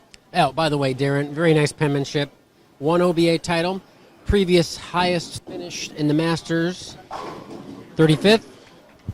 He's got First finals, so congratulations to him. I know he's been close a lot of times. Yes, and he has cash. He's the PBA Pat Patterson Award winner. Is that for sportsmanship? I believe so, yes. Yes. 26 300s, 16 800s. A part of the 2019, 2021, and 2022 Moses Lake Fallback Classic Champions team. Must be a Swiss, huh? Swiss, yeah. Okay. I think it's a mixed Swiss, yeah. And then largest paycheck, $1,000. He won a first place in a 20-game sweeper in Iowa. Wow, nice. Okay. He throws a mix of bowling balls. Looks like he's using the Black Widow 3.0, the Roto Grip Attention Star, the Storm IQ Tour, and he's also part of the Bolify staff for his jerseys. And you use this code FISH300 to get a discount on that merch. Okay, so Mike, I have a treat for you here. I have the mysterious bio of the great Michelle Smith. She's got no titles yet, but I think they're coming. Yeah. So this is her first Portland Masters. She's relatively, we've seen her cash in a women's tour. It seems to me she either won or finished second in the Queens, the local Queens tournament. I saw her name. Let's see. Let's read about her achievements. The 2007 ITC second place in Maryland Eastern Shores. Oh, there it is. The Oregon State Queens title. I thought she had won the Queens. Nice. Rose City Queens title, Portland. The 2025 Bend Masters title. Might I remind you, that was in a field of the best men bowlers, just like today. She's got 3 300s, 1 800. She is the president of the Bend USBC and the OSUSBC Board of Directors. Don't cross her path. She's in charge. Yeah. And she's part of track staff. She bowls the track in the Brands of Brunswick. Yeah, Mike, and you drilled several good balls for me. The track TKO, the track Triton, the Triton Heat. I won quite a few tournaments with those balls. Thank you for doing such a good job on that. You're welcome. Back in the day, those were some good bowling balls back then. And Tim Myers just tickled the tonsils of a 7-pin. Does he got the granola out yet?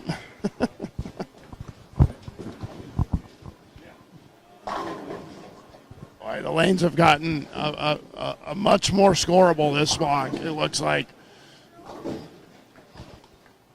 a lot of 240, 250 games this block, the first game. So the transition, they've transitioned, and now people are. And so, Mike, I've noticed it looks like we only have one two-hander this squad. One two-hander, and I think only one left-hander. Yeah, two. No, we have two left-handers. Josh Wills and Darren Stanley. Michelle Smith down on 1 and 2. She's a half 10 pin there. She's still holding the lead, though.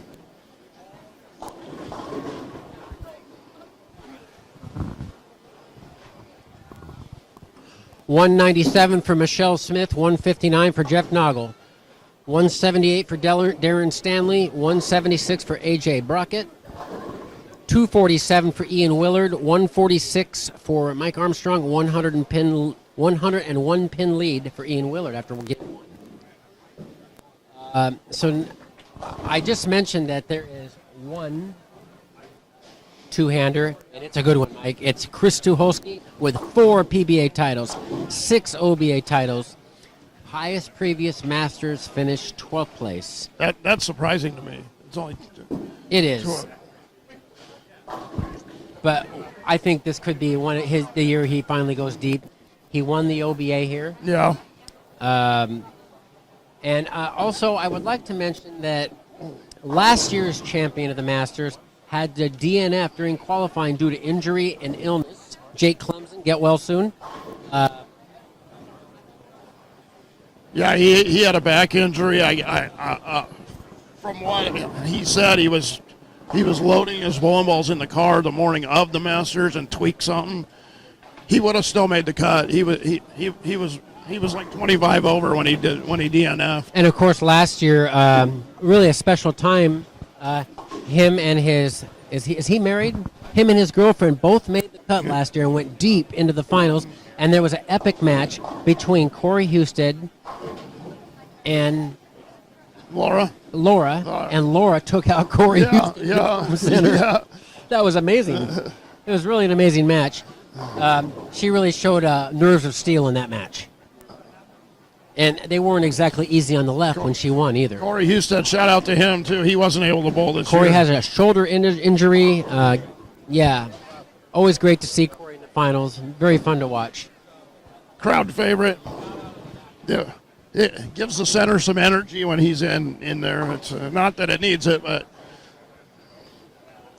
So continuing with Chris Tucholsky's decorated profile at a young age, 38 300s, 3800s, the 2019 PBA Northwest Player of the Year.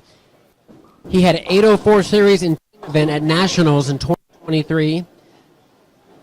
He's a PBA RPI finalist every year thus far of his career. Multiple-time OBA All-Star team member. Biggest check is $2,500, probably his regional win. Yeah. He likes Hammer brands of Brunswick, Turbo Grips, and High Five gear.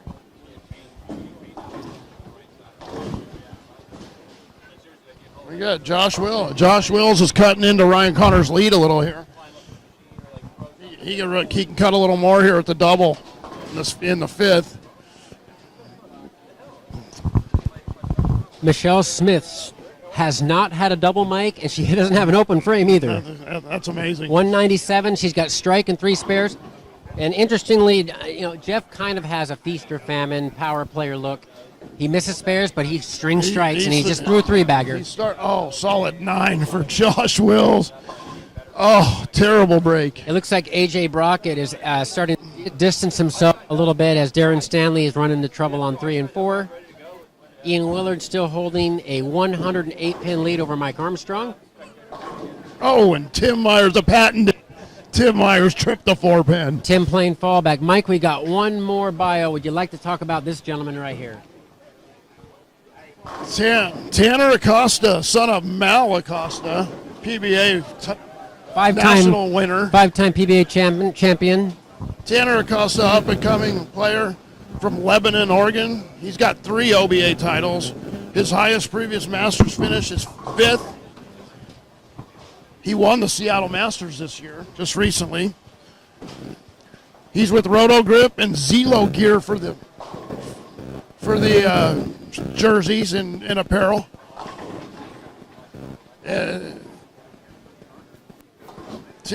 Tanner is a player that's going to be a mainstay in these finals for years to come.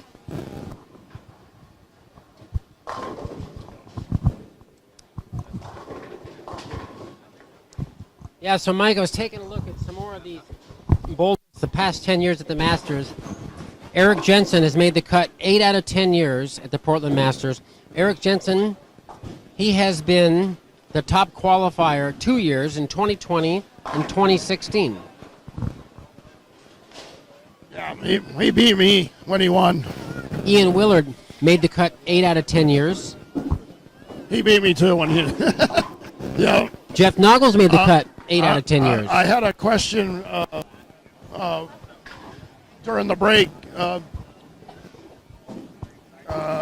Somebody asked me, who has the most finals appearances ever? Do we have that information? Is it Tim Myers? Well, when you mean since the tournament inception? Yeah. I don't know if the data goes back that far or not. But the data that I have in front of me goes back to 2014. Hi.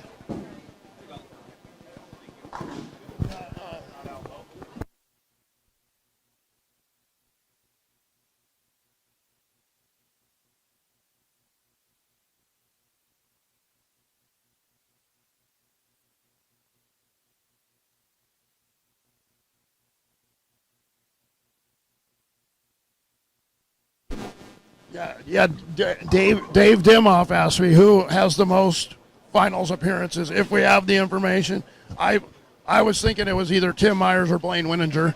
Yeah, well, as far as the past 10 years, Blaine has got a check all 10 years. Let's take a look at that. Okay, it looks like in 2016 he missed the cut, but I'm pretty sure that he got an alternate check. So Blaine qualified 29th this year, but last year he qualified 4th. The previous year he qualified 2nd. And he also won this tournament in 2012 and 2013, which was not part of this study. This is a study in the last 10 years. 186 for Chris Tucholsky. All right, so Mike has my sheet here. We have a 268 for Chris Tucholsky over Kyler Crevier, 226 the first game. But Chris shot 186. Kyler can shoot a 236 and make up some of that ground. Yeah, he can actually take the lead in the match. Potential 236 here if Kyler Crevier strikes out.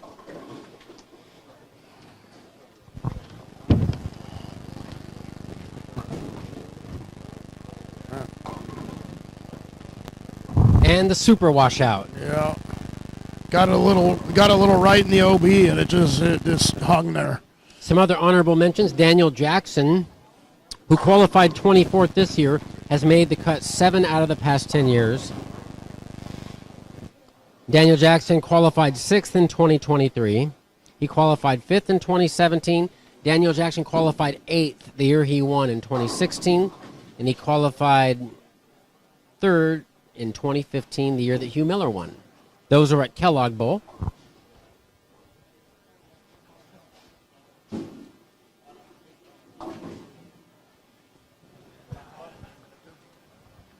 .208 for Kyler Crevier to 186. Cuts 22 off. So the last 2 years, one of our sponsors, Rob Edwards of Edwards Construction, he made the cut 5 years in a row in a span between 2016 and 2020. So Rob's made the cut 6 out of 10 years.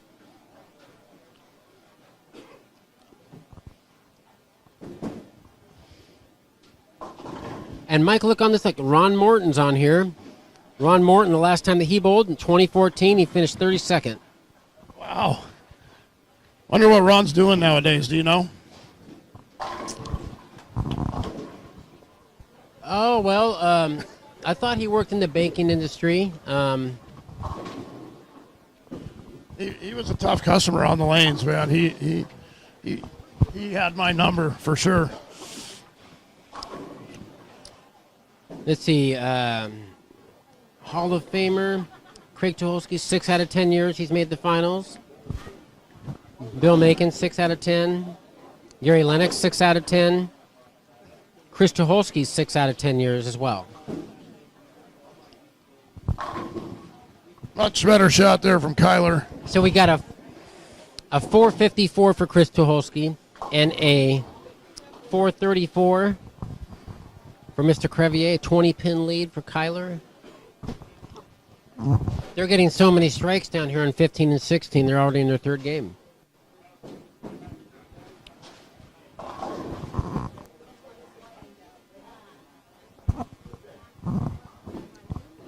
I'd like to thank Jeff Hagan for the historical data on the Portland Masters.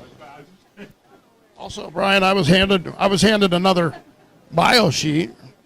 Jordan Yoke from Longview, Washington. Mike, remember how they spelled his name on his shirt last year? Y-O-L-K, like egg yolk? Yeah. Remember that? Yeah, I do remember that. His previous high finish is 7th in the Masters, 2nd in a regional, 7th at the Seattle Masters, 3rd place team event at the 2024 Open Championship, 11th at the Northwest Masters. He bowled alongside Jake Clemson, Jared McNeil, Ryan Connor, and Marshall Kent. That's a nice team. Marshall Kent winning the World Championship for $100,000 this year. He's not on a ball staff, but he prefers Storm, he says. Now, Mike, has Marshall Kent permanently moved to the Midwest? He has. As far as I know, he moved back to the Michigan? Michigan. Uh-huh.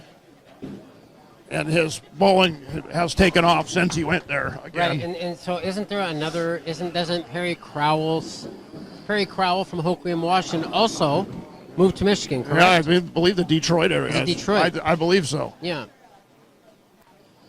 Another great bowler from the Northwest. It seems like, I don't know if he's ever bowled the Portland Masters. I thought I saw him once, maybe. Yeah, maybe not. I didn't see if he was on that sheet. Let me take a look.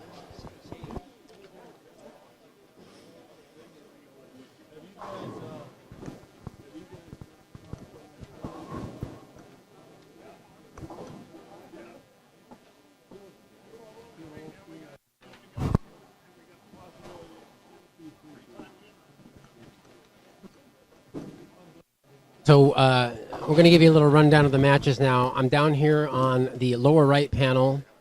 Right now, through 22 frames, we've got Chris Tucholsky with a 32-pin lead with 8 frames remaining in the second round Portland Masters.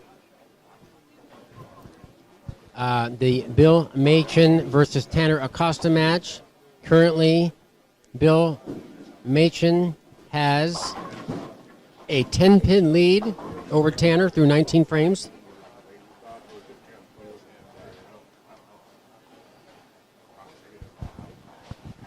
Nick Devlin with a 33-pin lead over Jordan Yoke through 18 frames.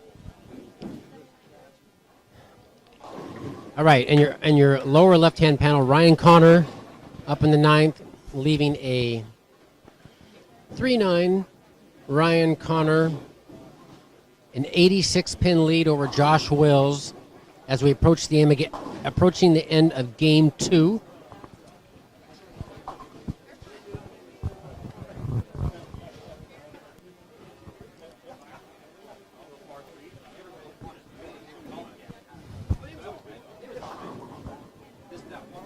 And Mike, look at that. Look at that, Mike. Michelle Smith still does not have a double and does not have an open frame through 2 games. That's awesome. That's awesome. Jeff's getting it going, though. Oh, and she just left a stone 7-pin high flush. And Jeff went 5-bagger open. He's got it going, though. He's cut it into that. Yeah. Unfortunate break for Michelle. Looks like she has a 197 and a potential 191. Definitely, Michelle Smith, if she goes to nationals, she's got to get in the 30 clean pot. Yeah, for sure. For sure. She's still continuing her great bowling here. Oh, just right when I say that. She misses a 7-pin. Put the hex on her, Brian. Ian Willard. I just jinxed her.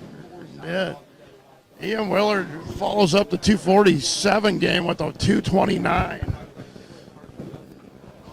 476 for Ian Willard after 2. Wow, another house bowler here, very comfortable. Oh, and Tim Myers. The bowling maestro. The bowling maestro with the green ball. High Road Max for Jeff the win. Noggle, 10th frame right now. He's on an open. Great shot by Jeff. And with the open, Michelle Smith with a 180. So if Jeff goes off the sheet, he can take a lead on Michelle despite 4 open frames, 4 or 5 open frames. But he's stringing strikes, which is kind of. I think you already said that. That's what he does. He's ability to string strikes is crucial in these things. Oh, and Tim missed the headpin. Tim is much deeper than anybody else right now bowling. Jeff Noggle's second shot in the 10th, upper left, nails it. Potential 224, and Jeff just took the lead over Michelle Smith. And this is the second seeded Michelle Smith versus the 31st seed Jeff Noggle. Darren Stanley missed the 356. He 135 in the ninth. He can shoot 165. AJ Brockett's going to have a sizable lead going into the third game.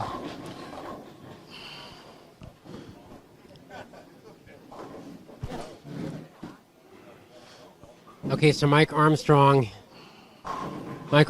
really on the ropes with Ian, 160 pin deficit.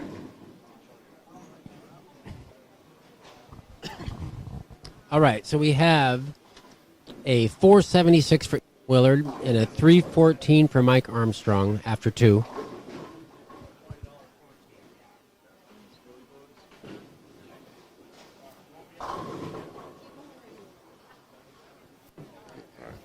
Looks like Darren Stanley is going to shoot $150.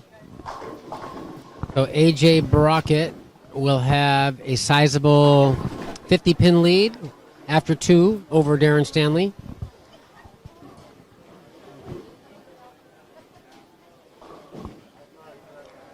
We have 383 for Jeff Noggle, a 377 for Michelle Smith.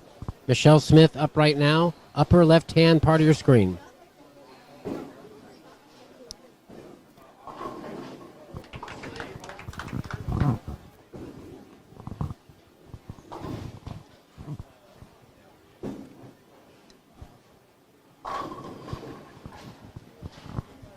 How many years did he quit bowling? 23?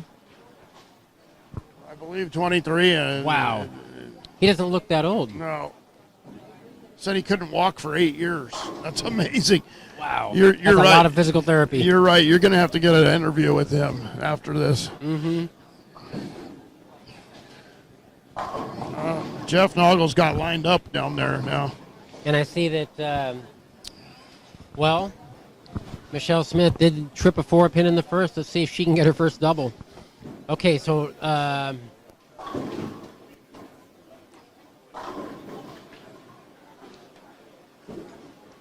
458 for Ryan Connor, 371 for Josh Wills.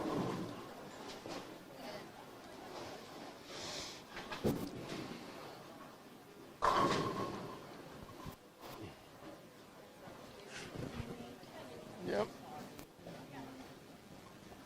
Well, Shane Helm is keeping Tim honest. Shane Helm striking it out here. Tim will have a 24-pin lead going into Game 3.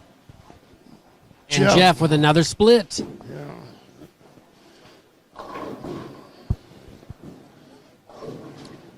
One thing's for sure, Jeff doesn't want to get into a situation where Michelle needs a mark in the 10th to win. She's going to probably get it. Yeah. Also, if Michelle gets anything going, she's going to be a crowd favorite. Absolutely. Yeah. It looks like Jeff, he left the 3, 4, 6, 7, 10 on lane 1, your upper left panel of your YouTube screen. Oh, and he covered it up. He covered Great spare. it. What a spare. That was very pivotal. AJ Brockett to distance himself from Darren Stanley right here in the 11th. Nice pitch. All right, 213 for AJ Brockett, 155 for Darren Stanley. So that ball that Tim's throwing, Mike, is how old is that? Your resin ball? Oh, it's probably 10 years old at least now. It's a Storm ball, Storm High Road Max. Solid 10 for Michelle Smith. Still hasn't got a double. She's throwing great shots. Unbelievable. Too. So we got a tight match on 7 and 8.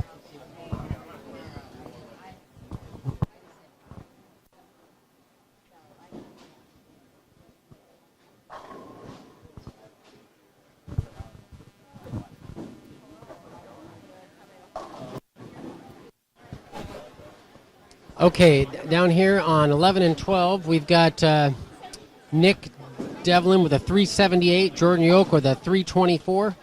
That's a 54-pin lead for Nick Devlin. Those guys are speed bowling down there on 15 and 16. They're in the 7th frame of the last game, and everybody else is just starting. Interestingly enough, though, Mike, there's been some sort of transition. Both Chris and Kyler, after that first game, they're both struggling to string them right now. They are. Chris with a 20-pin lead, so it's down to 18 now. And Tanner just left the split. Tanner with a 22-pin lead, but Bill Macon, if he throws a strike right here, he takes the lead on Tanner. Bill coming up in your lower right-hand panel of your YouTube screen on lane 14 right now.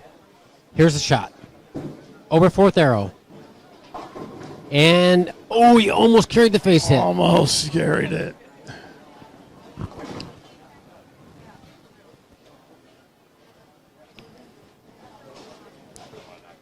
Yeah.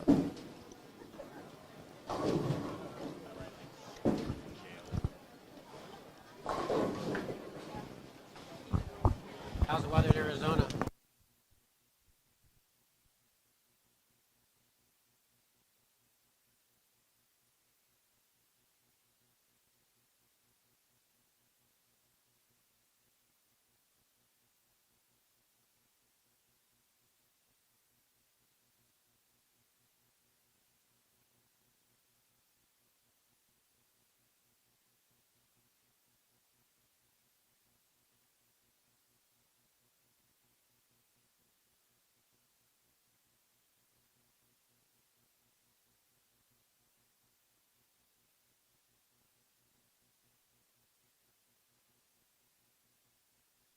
Talking to Nick Devlin, I was salivating. They had their first 90-degree day of the year in Phoenix already.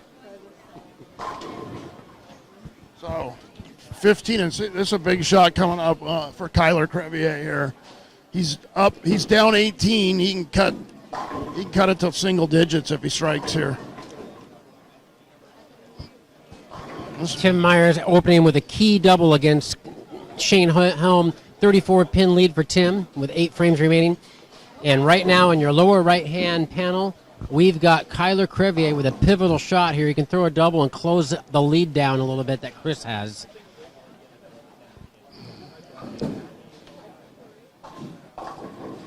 He's a little bit grabby there at the bottom. Yeah, he grabbed onto that one a little bit. Stayed out of trouble, though. Should be able to cover the spare.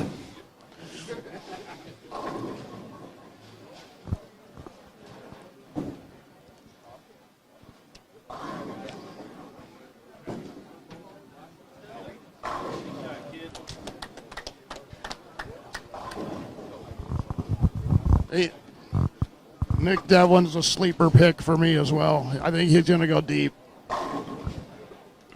Yeah, he seems to be in the finals every year. A few Yeah. years, his father and him also made the finals. So I always wondered what life would have been like if I had a father that bowled Mike. I'm jealous of these father-son duos. yeah. It must be a great and enriched life for sure. So Chris Tuolsky can get up here in the 8th and 9th and basically shut this match out. Chris, he's got a little truncated approach standing in front of the ball return now on lane 16.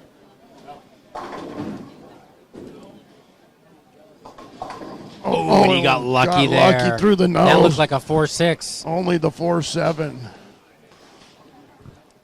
Only the 4-7. So this match is going to go to the 10th frame.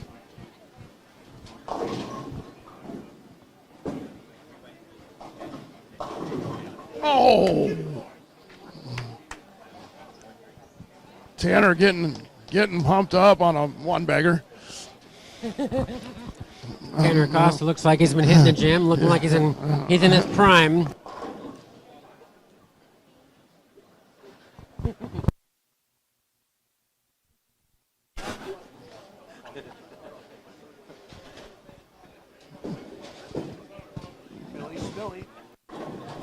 Baby coming. Oh, yeah. And he gets the break, too. Yeah. And he gets pumped up on the one bag. His That's a reaction double. was quite moderate compared Yeah. to Mr. Acosta. And, you know, Tanner's a great bowler, but maybe he gets a little too pumped up at times.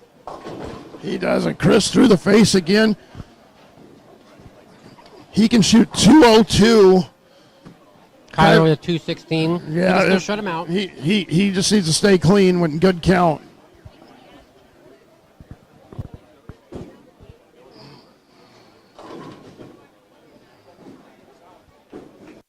One and two. Another solid 10-pin.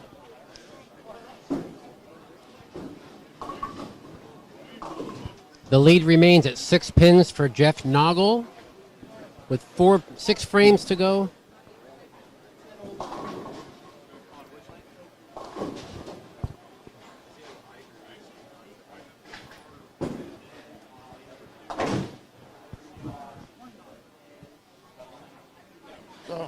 So Kyler can strike out here to make Chris double.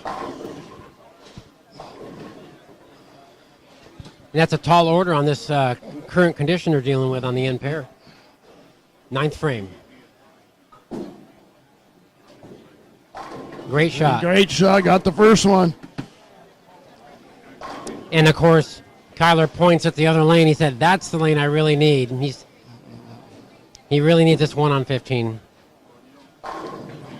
Tanner went to capitalizes on the break with a big double.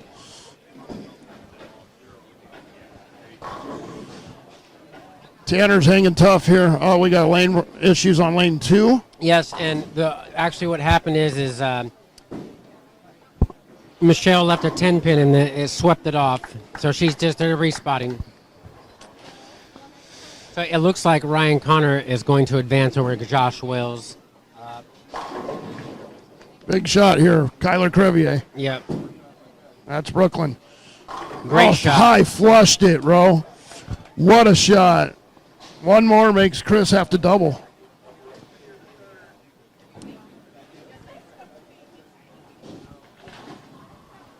And Mike, I don't believe it. She just missed a 10 pin. They respotted the 10 and she missed it. Oh my goodness. Tim Myers going far, missing the head pin left.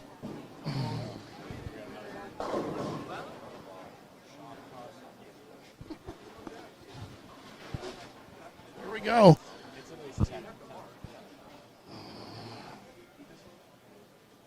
All right, big shot here for Nick Devlin to take a bigger lead on Jordan Yoke.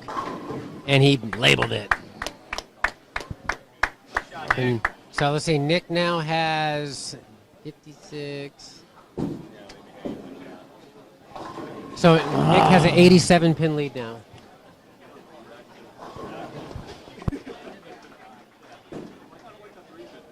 So Kyler misses. So now Chris Tuolsky needs a mark to wrap up that match. And Mike, I'm really surprised that that I've seen her miss a couple single pin spares, and that may end up being the difference with her and Jeff. Yeah, you put On 1 and 2. you put the hex on her, right? I did. I didn't mean to. I was marveling at how clean her games were. Okay, so 2:02. Chris. Yep. If Chris opens. He has to mark. Yep. Yeah. Tanner leaving a 10 pin there. So there's still Bill can still make up some ground. All right, Shane Helms over here needs the double against Tim on lane 8.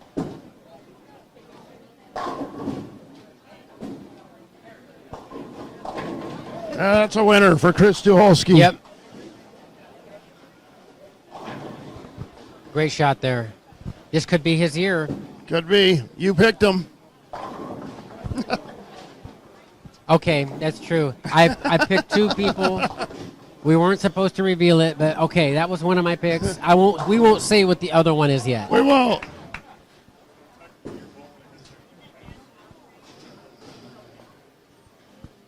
Oh, Shane Helm missed a 2-pin. Oh, devastating. And this close match there. Yeah, that would have been Mark DeSparrow and McGinnis. Yeah.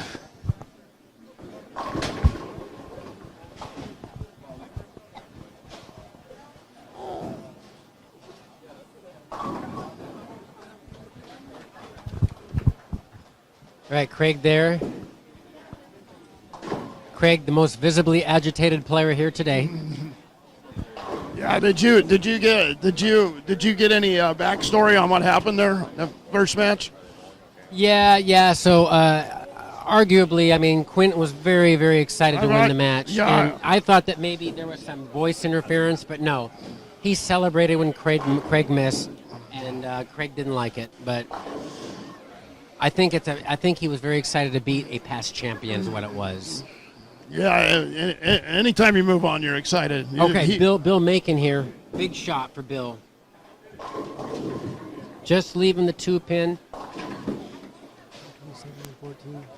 A 9-pin lead for Tanner. Nick Devlin letting Jordan Yoke hang around here. Okay, that cut his lead to 44. It was at 87 moments ago. Yeah. Do it perfect. All right, Mike, I think I want to see what's going on with these low-end matches. Yes.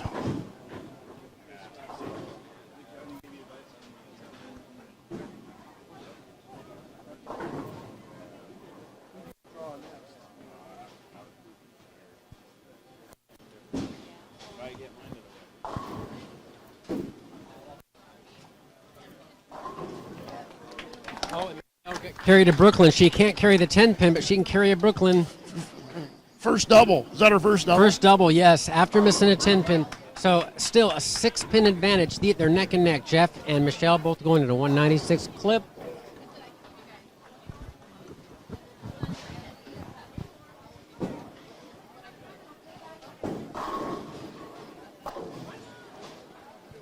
Tim Myers with that double. 55-pin lead with 4 frames to go. All right. Can Michelle Smith throw? Can she capitalize on that Brooklyn here and throw a great shot on lane 1 to take the lead on Jeff Noggle. Oh, and she threw a great shot. She can't catch a break unless she goes Brooklyn.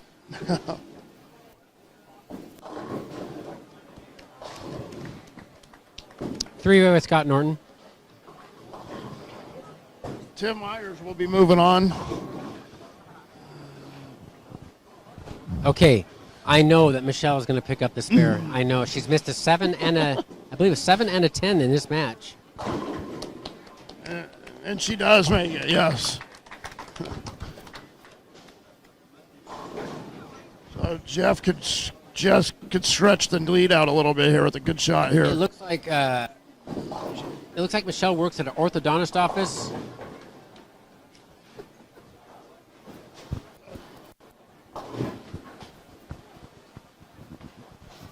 Gummer?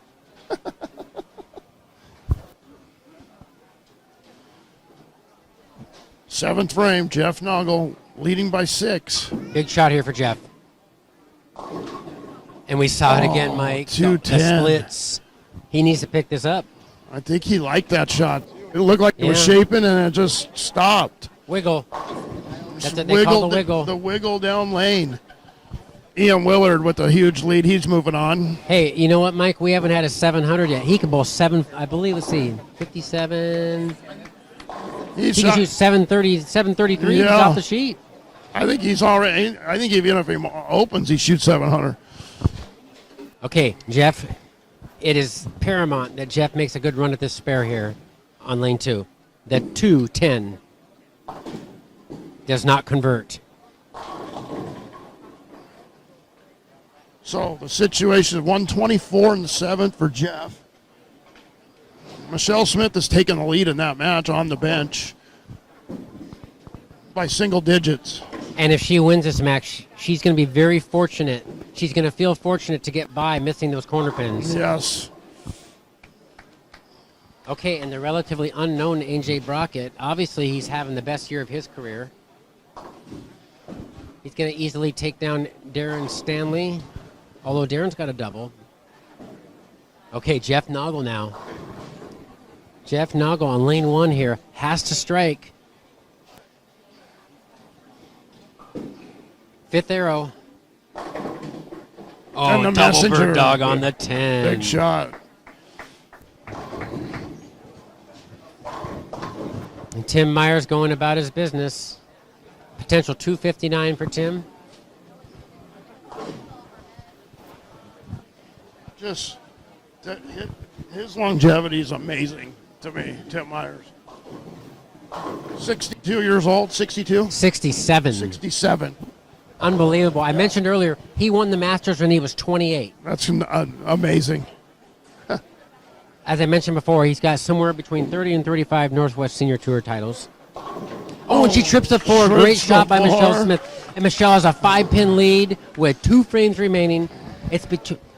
But you know what? I have to see what's going on with Tanner. I'm going to walk down here.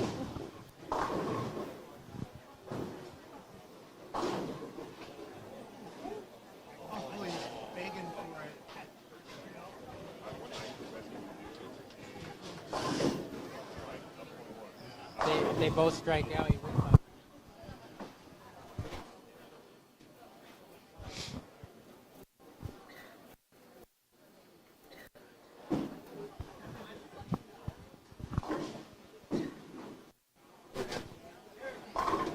She labeled it. What a great shot. Great bowler.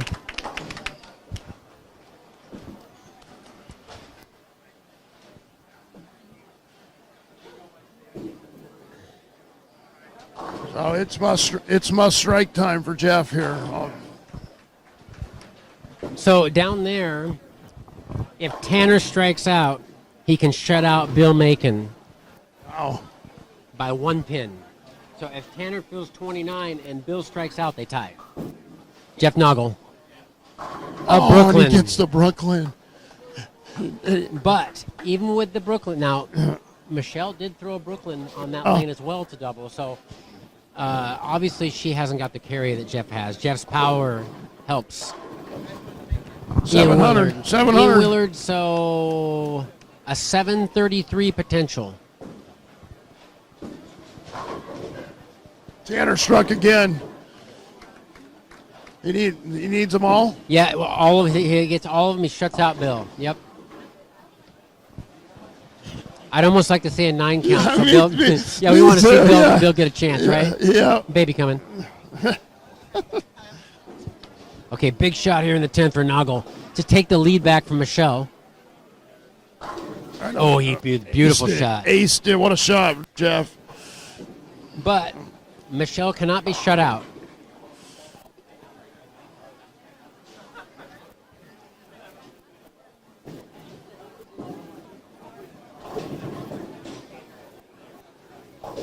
Oh, and he gets 8. Oh my goodness. 7, okay. I think. Well, this is where we need the headphones. Okay, so let's see the line. Bill can win the match.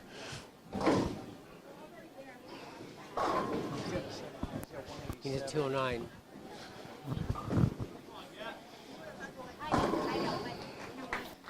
Jeff high flushed it. Bill needs a double and 9 to win, double and 8 to tie against Tanner right here in the lower right side of your YouTube screen right now. 10th frame, Bill Macon needs a strike. Did he carry it? Doesn't look like it.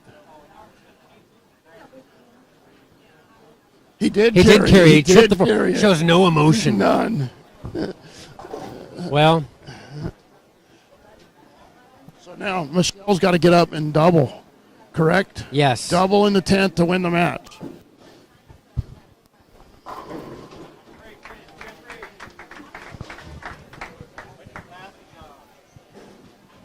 All right, 597 for Jeff. There we go. Big shot. Bill making up. Okay. Will Bill show any emotion here if he strikes? He got it. He Great got shot. it. No emotion at all. Just No going emotion about his at all. business. He needs Yes, 9. needs 9. Yep. Hey, don't make me wrong, man. I picked you and Jensen as my 2 winners. All right. That'd be fun, man. 720 for Ian Willard.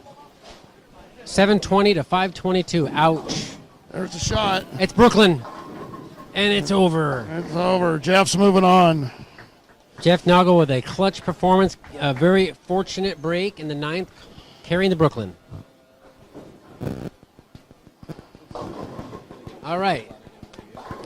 So shortly we'll have all the scores. And that's a winner. Bill gets at least 9, I think. I can't tell. I can't see. I think No, he left one pin. one pin. One pin over Tanner. And we've seen it time and again, Mike, where you have 2 bowlers. She missed it.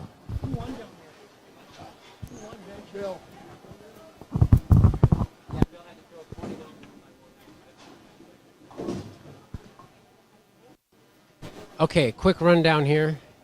Make it happen. 597 for Jeff Noggle. 569 for Michelle Smith.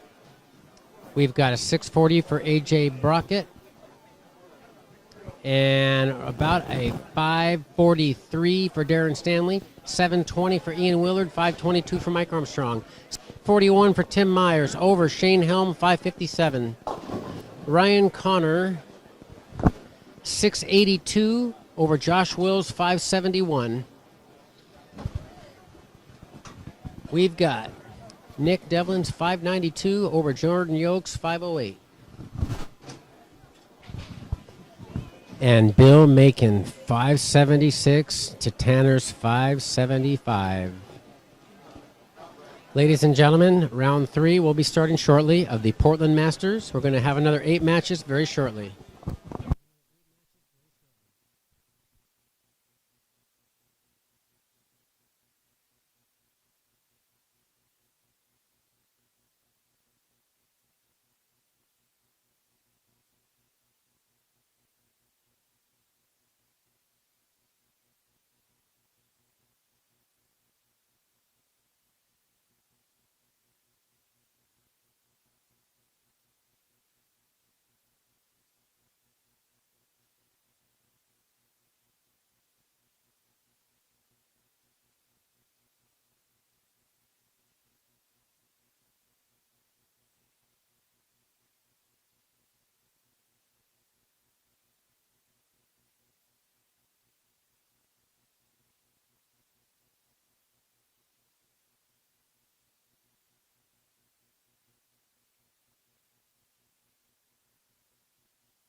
And the final score of the Chris Tucholsky match versus Kyler Crevier, 655 to 637.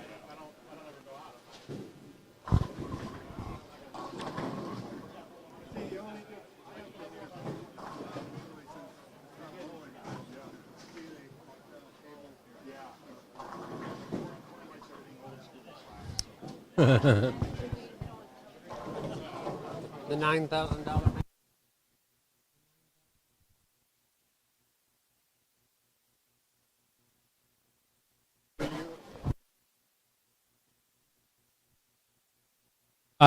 Mike Humphreys has our match setups for the third round. It's so good to see you guys.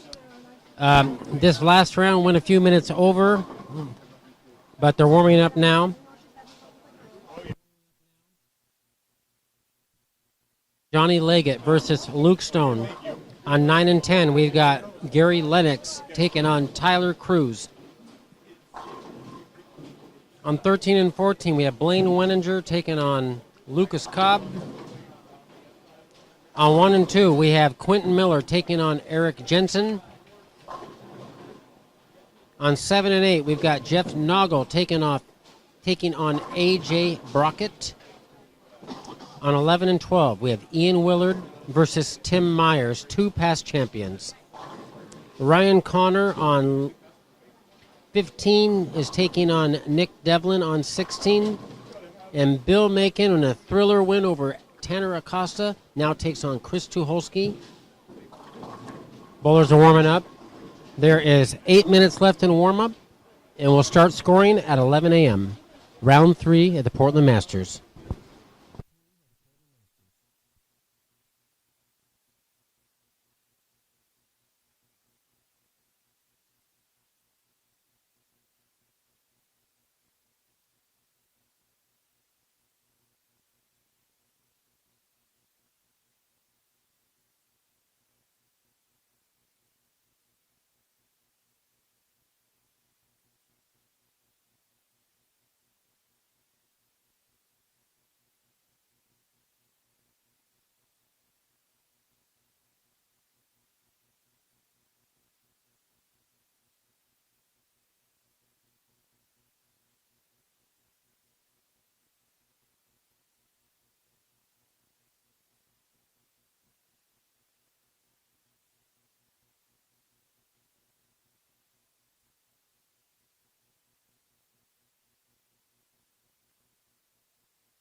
Blaine starting off with a turkey here, round 3. Blaine is taking on Lucas Cobb.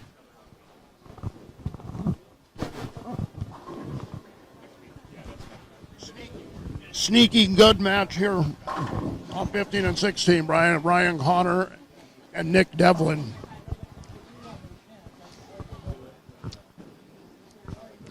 Look at over here, Zach Stone using a vibrator.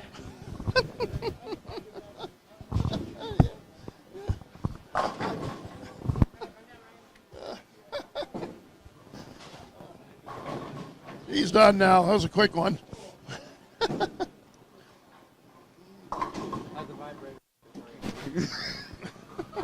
No comment.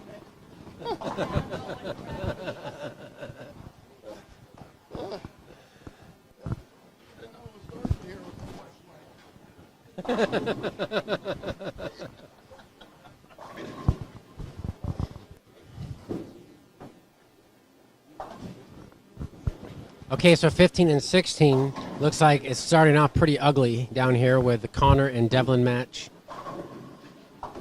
Yeah, Nick Greek Church, the second frame. That pair has been fairly scoreable, though, up until this point.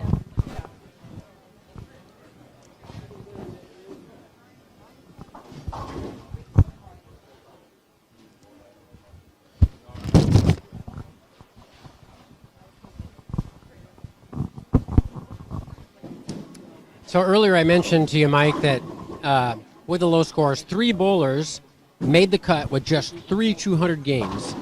We got, is it Jacob Mullen? Yep, Jacob Mullen qualifying 20 with 7 games under deuce. Blaine Weninger and Cale Brown also with just 3 200 games making the cut. That's a lot of spare shooting. Good spare shooting. And so the cumulative total, the front 5 games, all the bowlers had 242 200 games, but only 161 the second 5 games. Very similar to last year, where the second squad played much lower score. The top 32 average in qualifying was 204.8, and the field average a 181.8. Wow.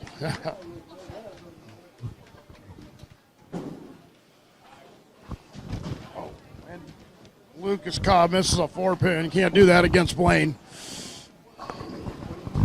Blaine will probably get up and double and put the hammer down. That's just what good veterans do.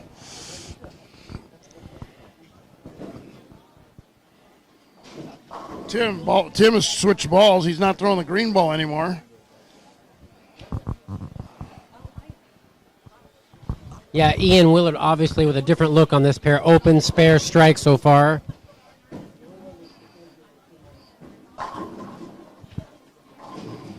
All business, Blaine whacking him.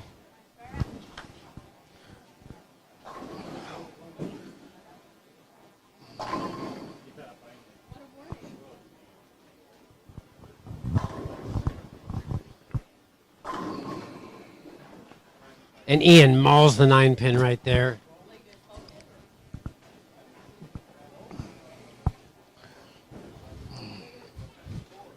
So looking at our 4-panel screen here, on 3 and 4 we've got Chris Tucholsky shooting at a 10-pin.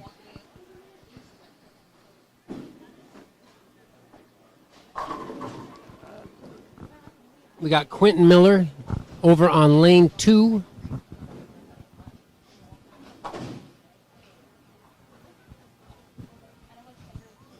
Over on lane 5, we've got Luke Stone.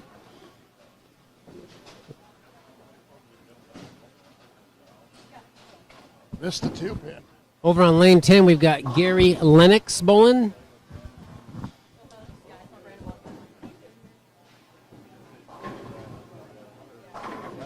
Great shot there by Gary. That's their lower left panel.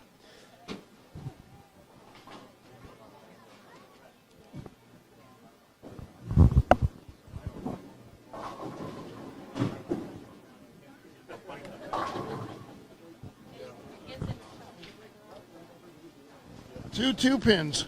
Luke Stone and Ian Willard both missed 2 pins. Wow. Ball rolling out on him.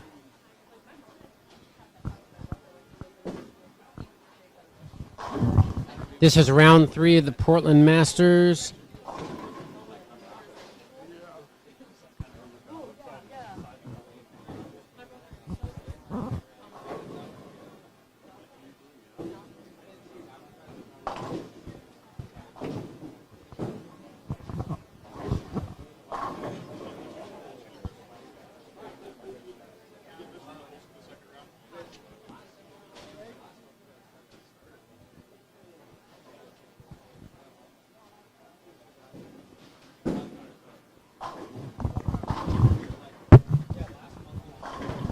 Some of you might be interested what's going on the next round. We have some loser bracket matches. We're going to have Cale Brown versus Kyler Crevier. Craig Tucholsky versus Tanner Acosta. Jacob Mullen will take on Jordan Yoke.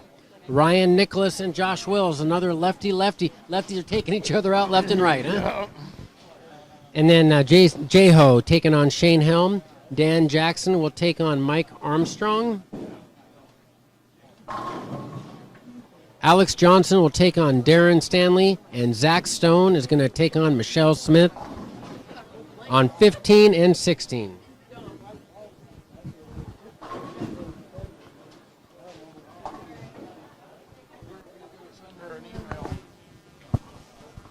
Think he's going to send her a DM?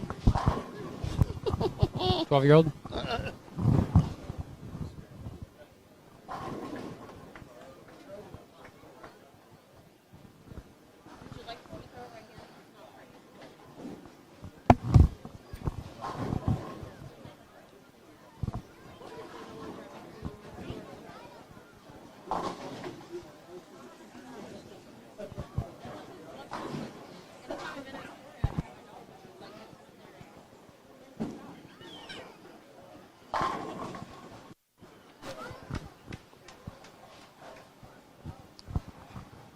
Okay, Blaine Winninger with his front 6 right now on your lower right-hand screen. Here he goes, lane 13.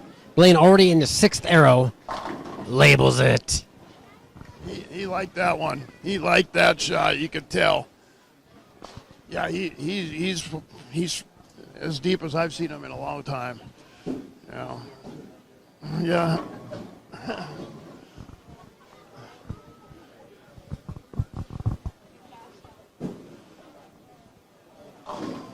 Oh. Ryan Connor shot at 682. It's going to be a much different scenario on this pair. 15-16.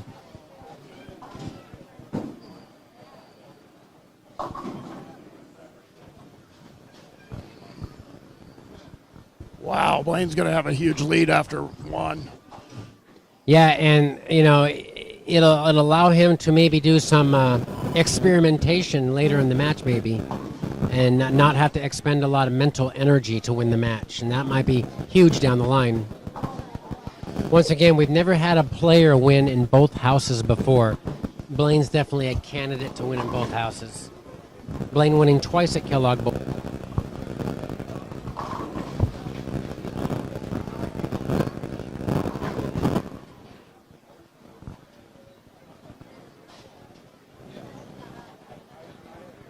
And Tim Myers only won here, right? Not at Kellogg. Yeah, Tim won in 86 and 95, and the Masters was at Kellogg between 2000 and 2020. No tournament in 2021 due to the pandemic. And so now we're back at Milwaukee Bowl for a 4th year. Maybe you know what? Why wasn't there a tournament in like some of the O years? 2004. There was Chuck Moffitt ran the tournament that year. There was some sort of miscommunication. I'm not sure what the logistics were, but 2004 and 2021 are the 2 years we did not have a Masters. So taking a look at the high, I'm looking, Mike, at the board here, and look at 67-year-old Tim Myers, high series of the year here at Milwaukee Bowl in League with a 300 and an 826. Amazing, simply amazing. We see some other big names: John West with an 809, Ian Willer with an 806, J-Ho with an 805, Corey Houston with an 804, Ryan Nicholas, and Russ Nicholas, 803 and 802. Wow. Look at that, father and son right next to each other shooting 800. Johnny Leggett, 792. Dave Houston, 781. Look at that. And Blaine Winninger packs it for the front 8. Takes a re-rack like a veteran. Yeah. He's going to ice his player. He's only up by 120. Time to ice his player. Yeah, sometimes when you're bowling, I almost feel like it's better if you don't shoot 300 this game. Shoot.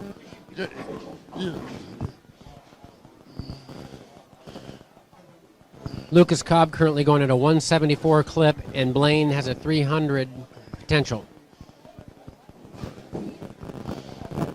Blaine's coming up right now.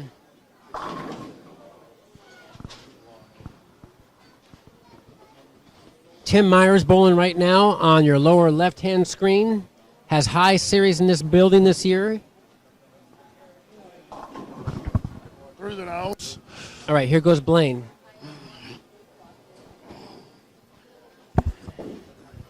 Can he go front 9? That's left. It's in. It's in. Oh, he In a liked hole. it. Held, He's- though. oh, he's found some oil, Mike. Yeah. He has found some oil. And then there's one more squad before they re-oil. Is that correct, Brian? Yes, Yeah. yes. There's going to be a 1 to 145 lunch after round 4. And also, I believe after the next round, we'll lose 8 players. 8 players that get defeated twice will be eliminated.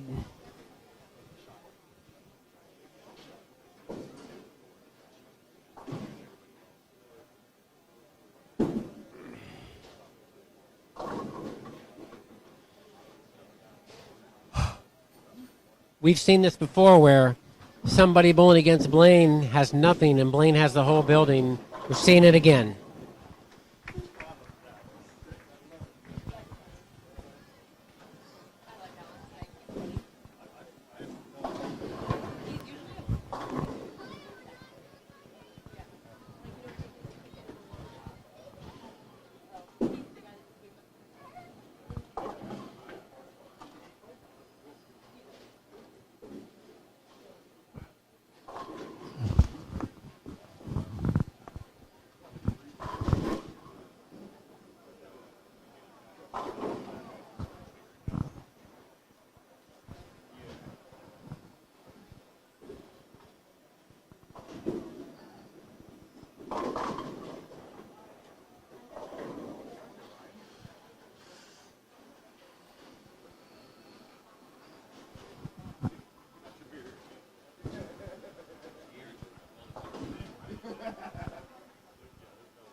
Washout in the 10th. If he misses it, he shoots 159.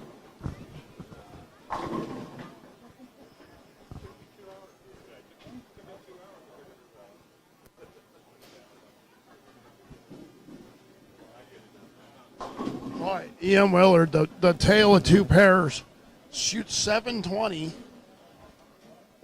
and he could strike out for 150 the first game.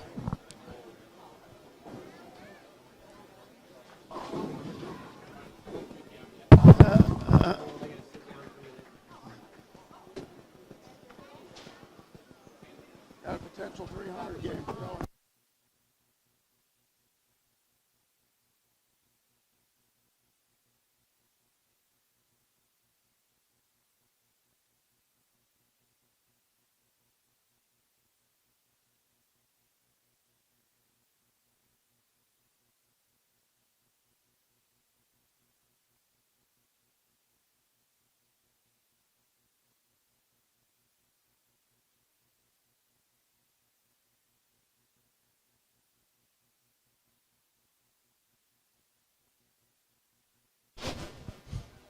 Tim Myers has opened up a pretty large lead on Ian Willard.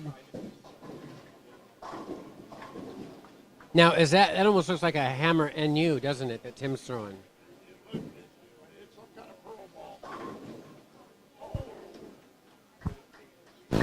Here we go. Blaine Wininger in front of the ball return.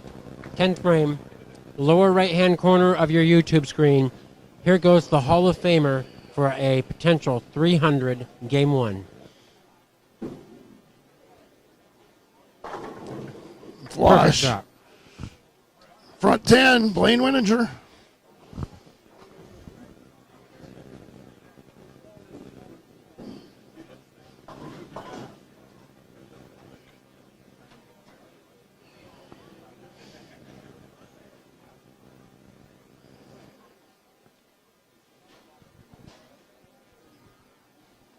Chris Burnett, if you're watching this, Tim Myers trips the 4-pin.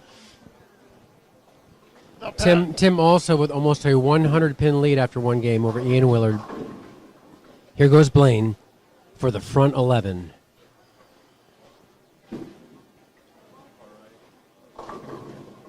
Leaked it right a little bit.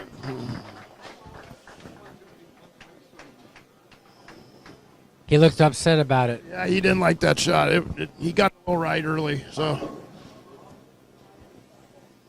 All right, so 287 for Blaine if he covers it. Nick Devlin doubles in the 10th for 2-0. 209 if he strikes here.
Tight match out here with Quentin Miller and Eric Jensen.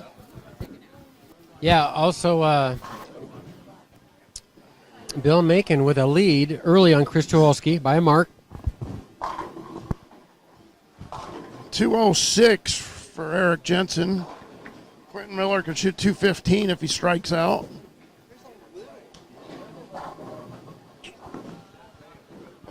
Looks like Macon is feeling fortunate to getting through that match, and now the arm swing got a little looser. Got up and performed there in the 10th to win that match. Yeah, quality player for sure. Soon to be daddy.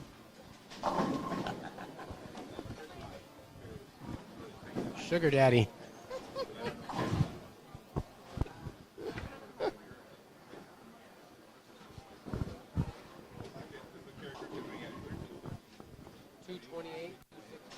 Bill Macon over Chris Tuwalski, heading into game two now. Meanwhile, Quentin Miller can double here in the 11th frame to take a small lead over Eric Jensen. Over on 5 and 6, Johnny Leggett with an 11-pin lead over Luke Stone.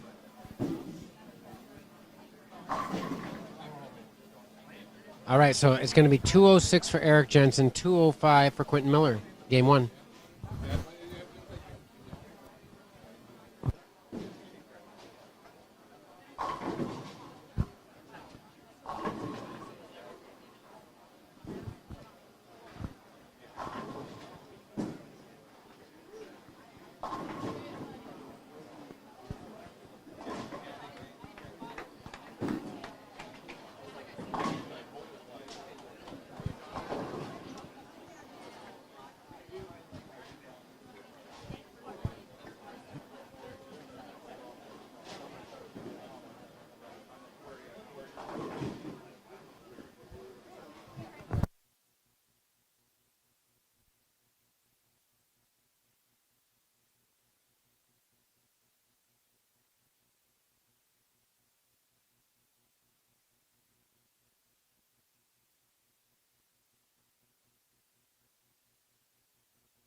sponsors.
All right, game one we have 206 for 211 for Ryan Connor, 206 for Nick Devlin, 287 for Blaine Weninger, 170 for Lucas Cobb, 236 for Tim Myers, 146 for Willard after shooting 720.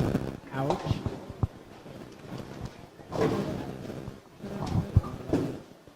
Tyler Cruz, Gary Lennox 194, Tyler Cruz 177.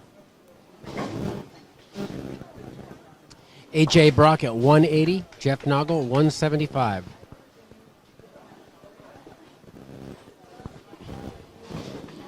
And down on 5 and 6, our top seeded qualifier, Johnny Leggett, bowling in the 12th frame. 209 for Johnny Leggett, 180 for Luke Stone.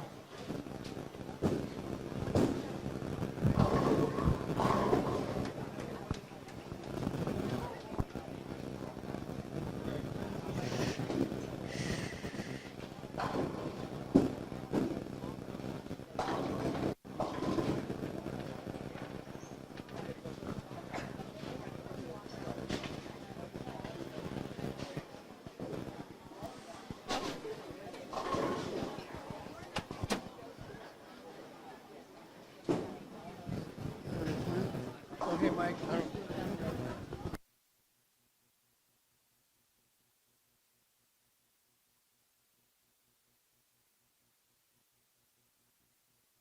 Again, carrying the light hit for a turkey. So currently, Bill has a 24-pin lead on Chris Tucholsky. Eric Jensen going high. It's a neck and neck battle between Eric and Quentin Miller on 1 and 2. Chris Tucholsky now up in the 4th frame between 3rd and 4th arrow. And leaves a 2-pin. Bill maintains a 25-pin lead.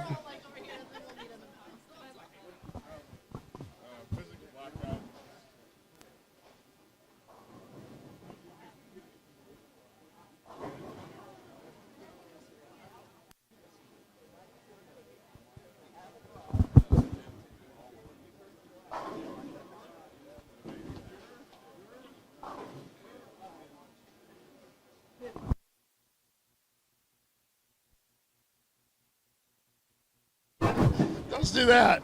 Yeah.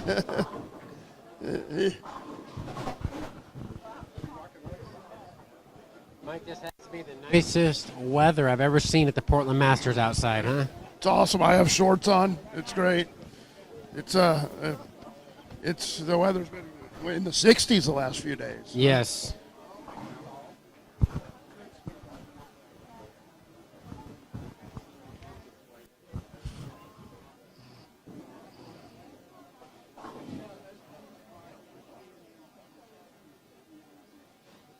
Oh, I got a text during the break.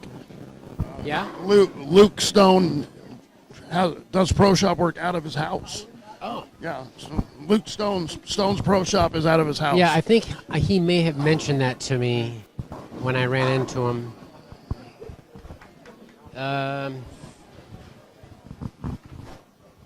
All right, so Bill just fell off balance on that last shot, but carried the light tickler. Can he open up a four-bagger against Chris Tucholsky?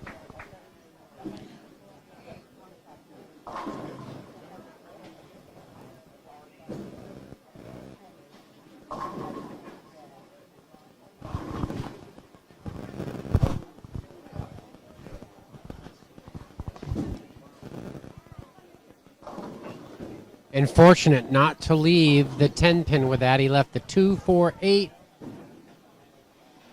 So Bill Macon maintains a 22-pin lead.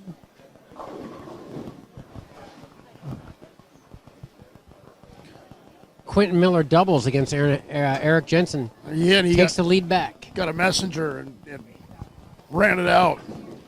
He's an emotional player, Quentin Miller is. I'd like to mention again our sponsors. Rob Edwards, thank you so much, sir, for Edwards Construction Company's support of the Portland Masters. Of course, the Houston family, Hazeldale Lanes, Milwaukee Bowl. Benny's Diesel Repair, thank you, Benny Salinas.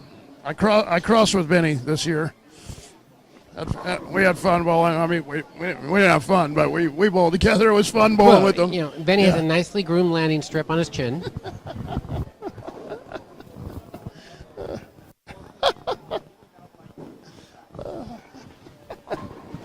Yeah.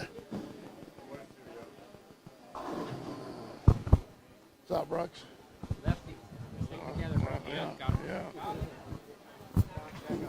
Yeah.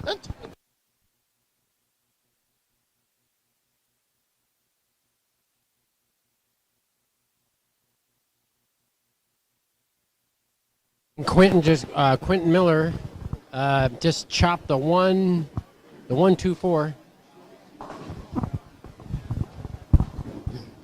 I expect the crowd's going to go nuts here if Jensen gets this one. Oh,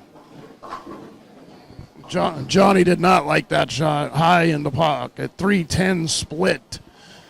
All right, Chris Tucholsky here. Macon just opened. Beautiful shot by Chris.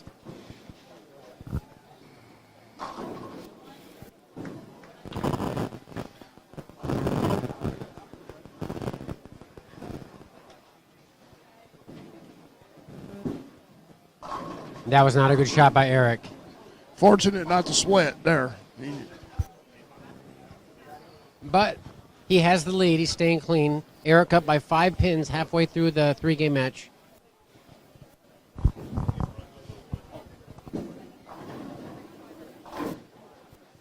Good clutch spare, Johnny Leggett, 310. That's your horse right there. That's my horse right there. I picked him to go deep. Our high qualifier. And Chris carries a light hit. And Chris has made up the deficit. And now leads by 10 over Bill Macon. That was your horse. Chris Tucholsky. As I mentioned earlier, the current bowler of the year in the OBA is Ryan Nicholas. I think Jake Clemson's up there too.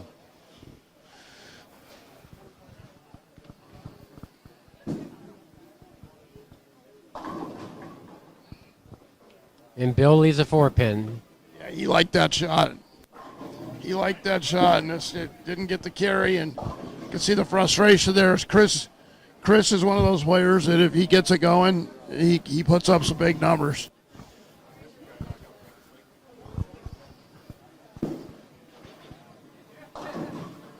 Oh, I get back. And he's going to shoot at the same spare again. Back-to-back 310s. Well, we know he can pick it up.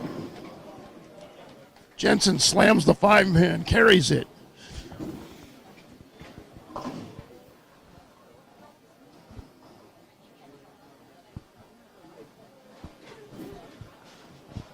should see if you can get some Seahawk tickets from old Quentin there, Brian. Yeah, he's been doing it for 6 years.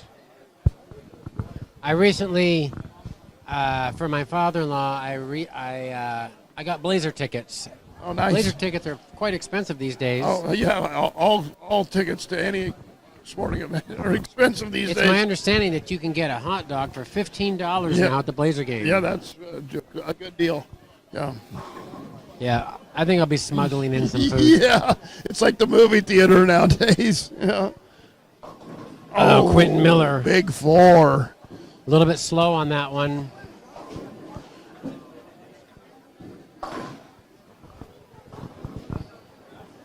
Jeff Noggle in a dead heat with A.J. Brockett. Will Leggett make the 310 2 times in a row?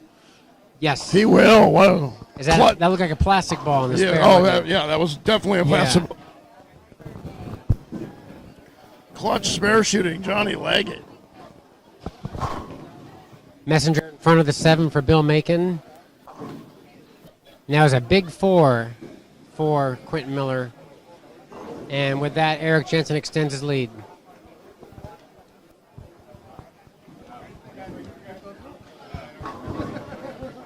Head out for a vape? Yep. Yeah. Gotta get.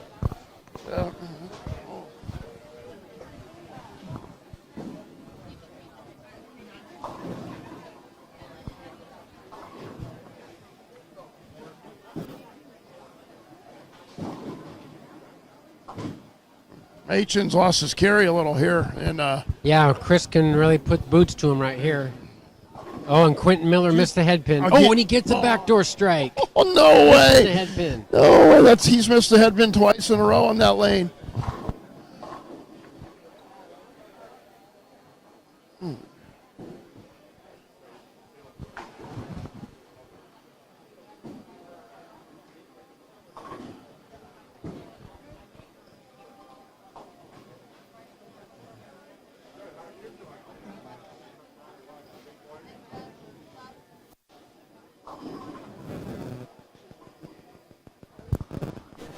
Chris fortunate just to leave the 8 pin there. That could have been a 2-8-10 very easily. So with that, Chris has a 12-pin lead with 12 frames remaining.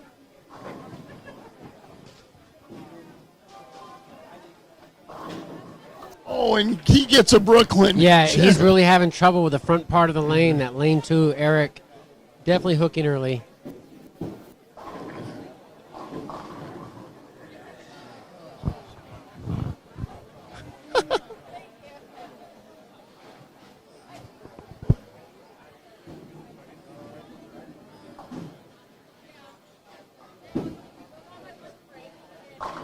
And Noggle's taking the lead in that match, sitting on the bench, and then gets up there and flushes it. So Tim Myers now, after slaughtering Ian Willard, is slaughtering him again. Tim Myers up by about 130, 140 pins at this point against Ian Willard. What kind of storyline would that be? A 67-year-old Tim Myers, after 30 years, wins his 3rd Masters. He does have high series in the house at 826, right? It would be. It would be something if he bowled Blaine. Could you imagine those two bowling for the Oh, title? yeah. Old school. Yeah, but they just smell like Ben Gay, all the Yeah. muscles Oh, on the tough pattern. Yep. Yep. Practices more than anybody else. Not just here, but I see him every time I go into Kingpins, he's practicing. Everywhere. Yep. Always practicing the stuff that you should practice. Of course. That's why he's the GOAT. Exactly. He's not just down there to throw strikes, practicing. He's working on it. Not just that, but talk about how often he works out in the gym. 67. Yeah. You don't look 67. The only thing that makes him look that is His gray hair. Yeah. Yep. about from where he's came from to where he is. He looks the same.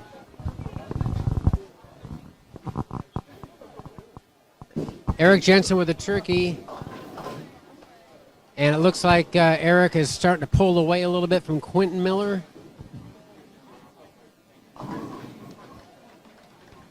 Lennox is opening up a big lead here too on Tyler Cruz. which it's a testament to Gary's ability because they're not that easy on the left, and he's shooting a pretty big game here. Yeah. Yeah, he's. I knew that 2-to-1 ratio was going to help him today. They're usually 1-to-1, about 1-to-1, and.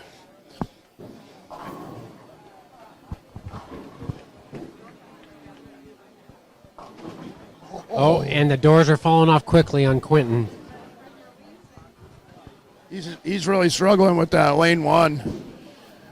Down there, he went light, missed the headpin, and then over adjusts, and it goes right through the face.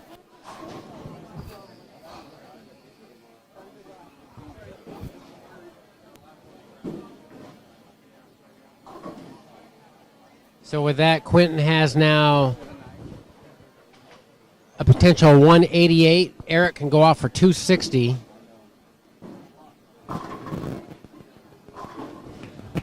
Bill Macon with a key trip of the 10-pin there in the 10th. After he tripped the 4-pin the frame before. Big double.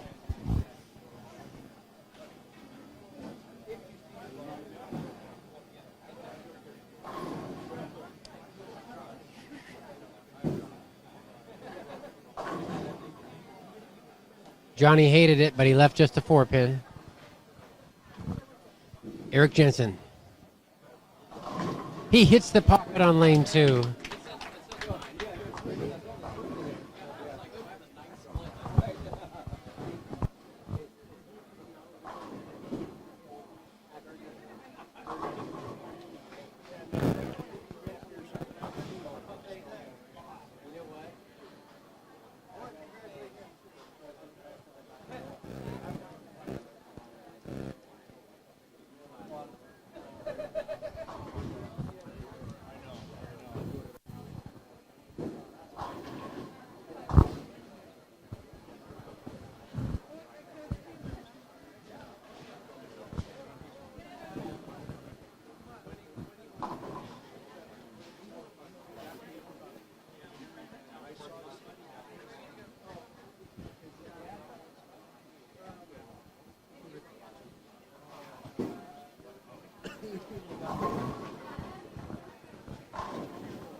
Big shot for Chris Tucholsky to stay close. Oh, okay. So it looks like it's going to be a 224 tie.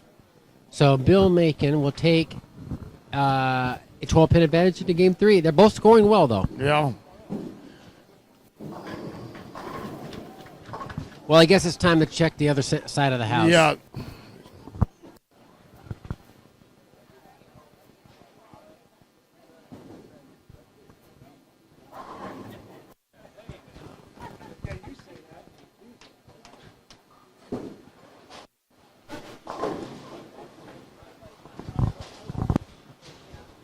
All right, down here on 15 and 16, we're checking in here with a Ryan Connor and Nick Devlin match. We have 422 for Ryan Connor, 380 for Nick Devlin. We have a 499 for Blaine Wenninger and a 343 for Lucas Cobb. Lucas is trailing by 156 pins.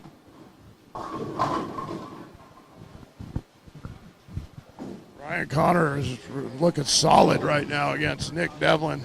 definitely Ryan Connor is arguably in the top 2 or 3 bowlers in Eastern Washington. Oh, he's Mike Hansen, Ryan Connor, Evan Nash, Evan Nash. Russ Hunt. We're probably forgetting some over there, but yeah.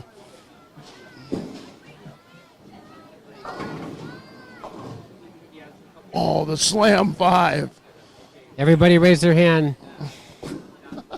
Tim Myers right now standing in front of the ball return on your lower left panel. If you want to see the bowling maestro, here he is. Breaks down the split. Tim with a potential 236. So Tim spares here. He'll have a 124 pin lead on Ian Willard.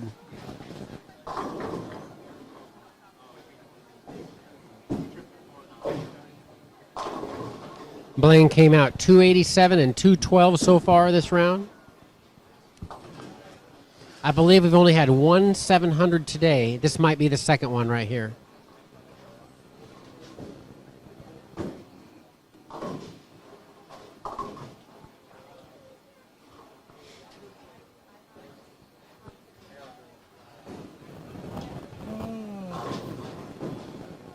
Gary Lennox with a huge 247. Yeah, Gary's throwing it really, really nice.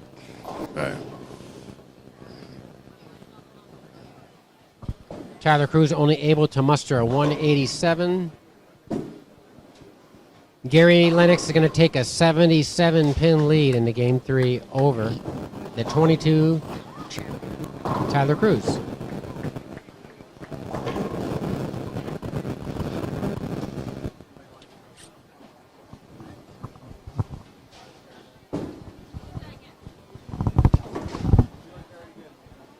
Okay, so we have Tim Myers 472, Ian Willard 348. As I mentioned, a 124 pin lead for Tim Myers. 441 for Gary Lennox, 364 for Tyler Cruz. A 77 pin advantage for Gary Lennox going into game 3.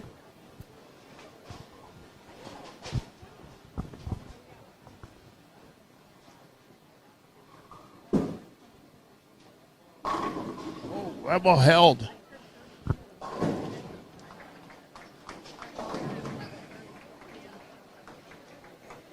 And Jeff's starting to get some airtime with his loft.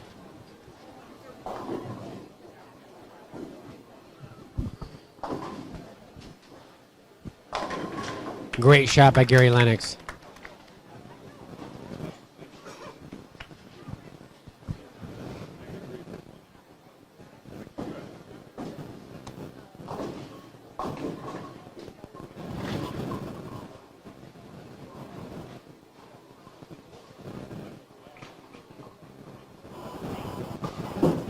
Jeff lofting to the arrows.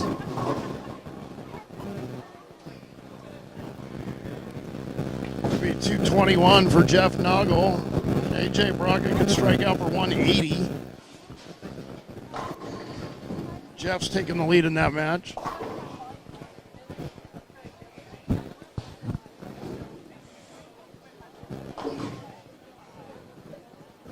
Ryan Connor with a couple splits.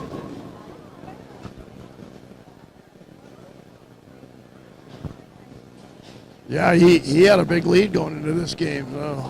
42. Yeah. So if he left the 310 right here,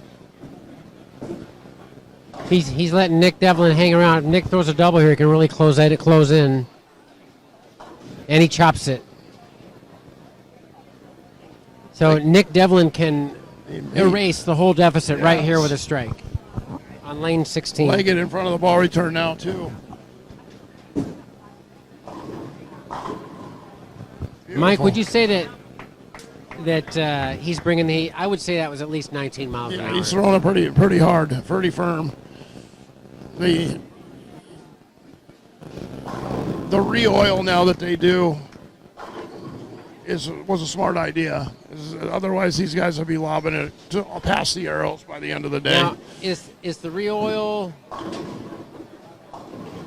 I think there's one more squad, right? And then there's a re-oil at lunch. Correct.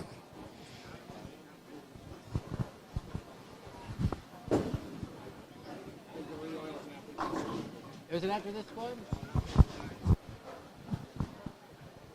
I've been informed by Mike that the re-oil's after this squad.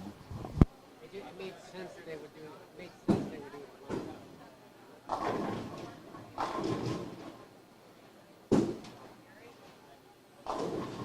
at once. Breaks up to 2-4-10. Happy about that. Chris Tucholsky with a 4.6.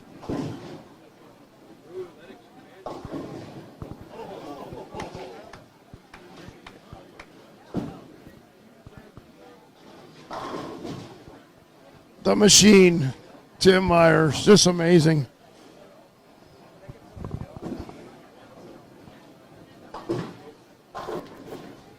Tim, it was a respiratory therapist for years. I wonder if Tim's retired now. I should ask him.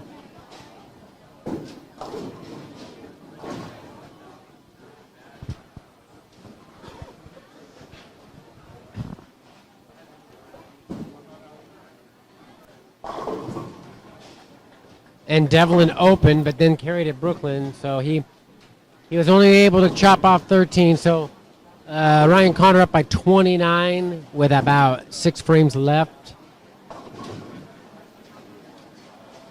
Another washout for Quentin Miller on 1 and 2.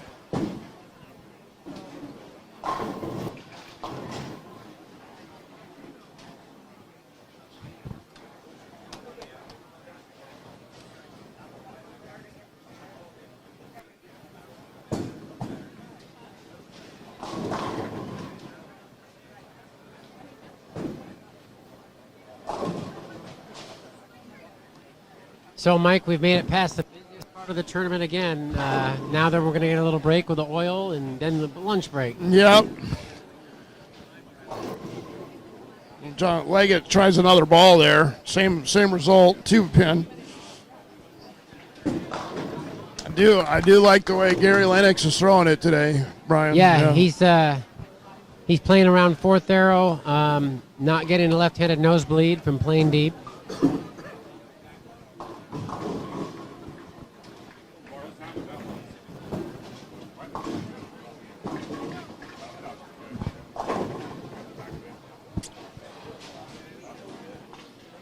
Luke Stone can strike out for 198. Johnny Leggett shot 207.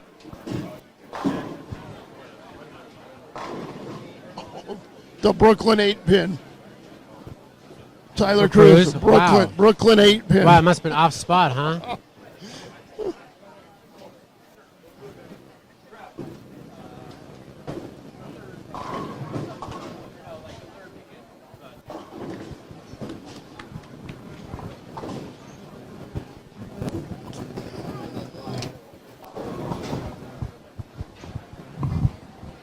Tim Myers come back. He was checking how fast he threw that ball. He Greek churched. And I'll almost guarantee he was checking out the MPHs on the Making screen. a note in his notebook. Yes. Bad break there for Luke in the 11th. So Johnny Leggett's going to take a 48-pin lead into Game 3.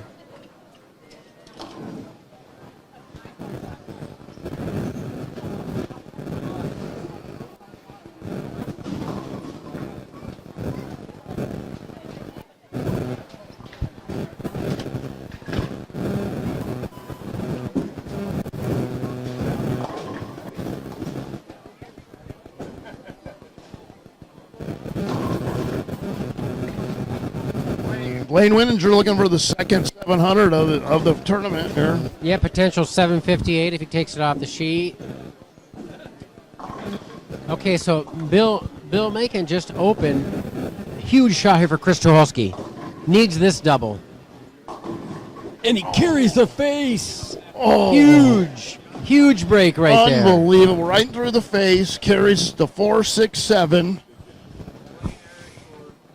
That's the kind of breaks you need, though. Demanding lane condition.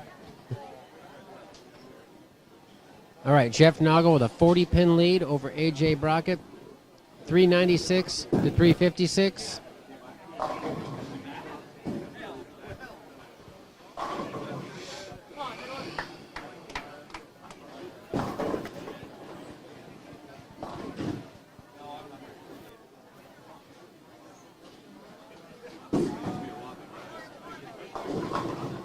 When Johnny gets a break here, Wow, that leaving looked like only the looked like a 2-pin. 210 all day. Yeah. Okay, Chris Tucholsky right now just got a huge break. Is he going to get a turkey here and put a lot of heat on Bill Macon?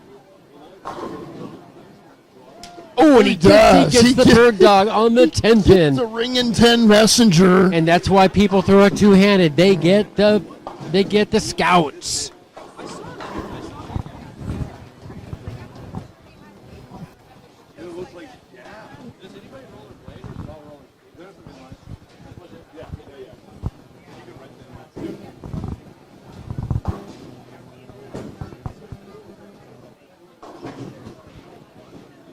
Gary Lennox, a tough spare.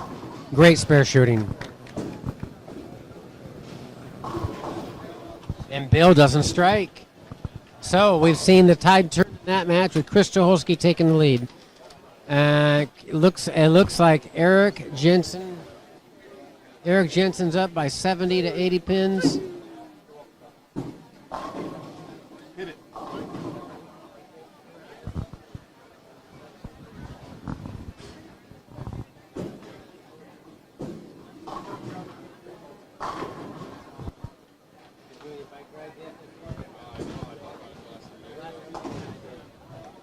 I was really slow though. But you know what? When we had those clear days in December, January, I went and rode with I got a ride in one of those clear days. I did a 35. I did 10 rides and what I did is I wore the gator on there. That's a good idea. Because you got gloves too. Oh, yeah, and then I wore on 5 shoes and had a mesh. Bad idea. My feet were frozen.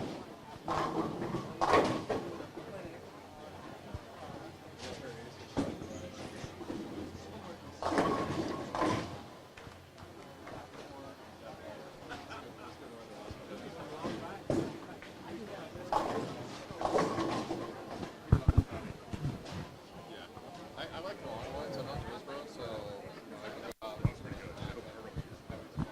Yeah. If I drive down from here, I can go to the hills.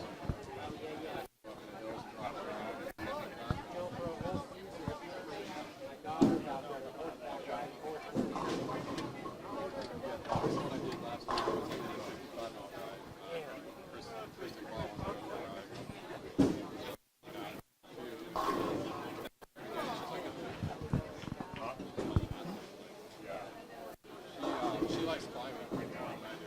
Obviously, big guys, we don't like to climb. So I did that 55 miles. She's like, that was great. It just doesn't have enough. Chris through the face, 3-6-10. 3-6-10 for Chris Tucholsky. This match is going to the wire, Brian. Yeah. Tim Myers catches a double.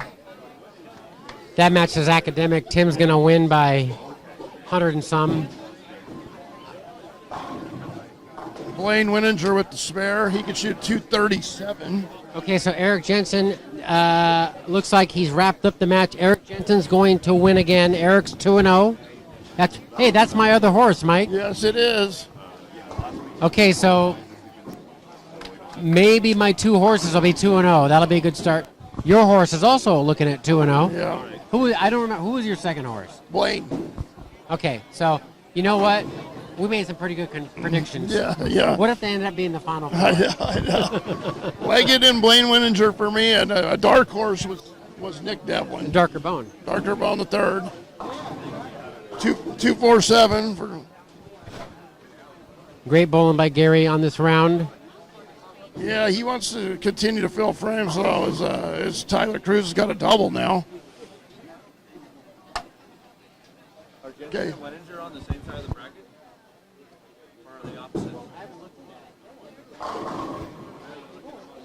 it.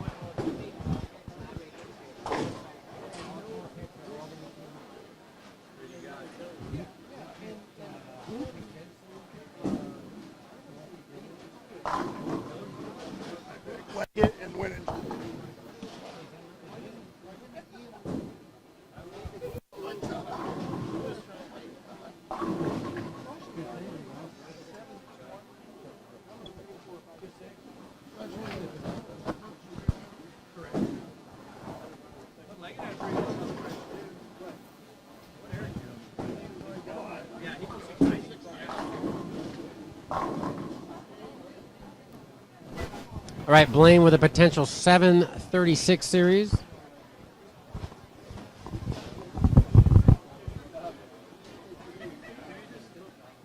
Ryan Connor with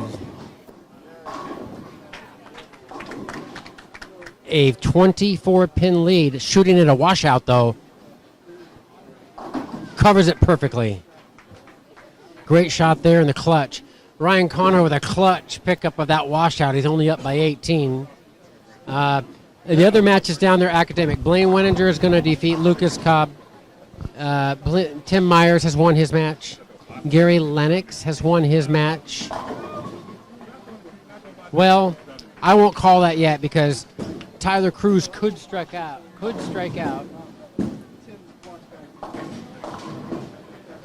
And so much for that. So it looks like Gary Lennox is going to survive. Big shot here. Bill Making got a solid 9. Ouch. Second shot. Was that a flat 10? Looks like it, yeah. Yep. So Chris is going to need a 206 to shut him out. So if Chris stays clean, he's going to win that match. Jensen's going to advance. I think.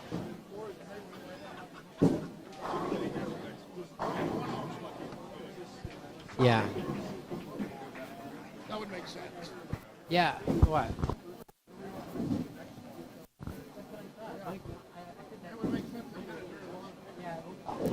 Mentioned that we re-oil this squad, but I said, aren't they going to do it at lunch? Yeah, it's at lunch. So we have one more squad on the burn, and then during lunch break, we're going to oil.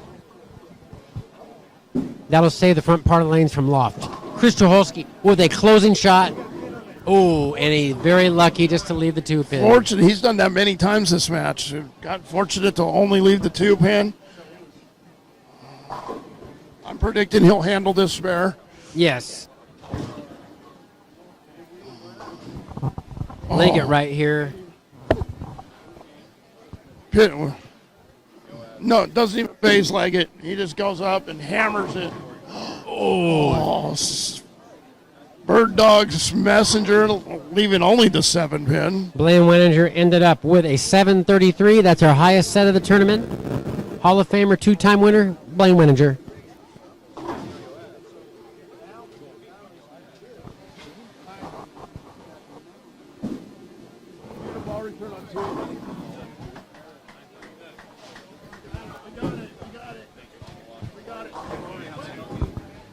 We got it.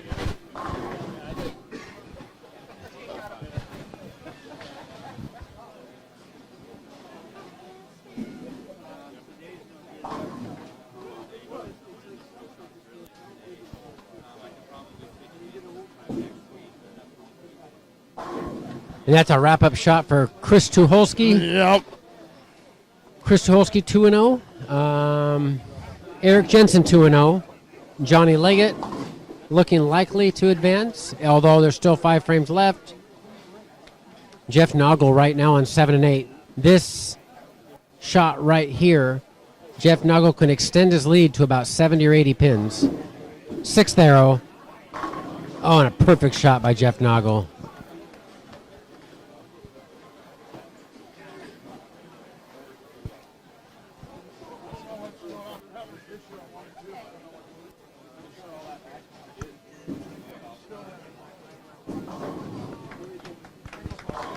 Gary Lennox doubling up.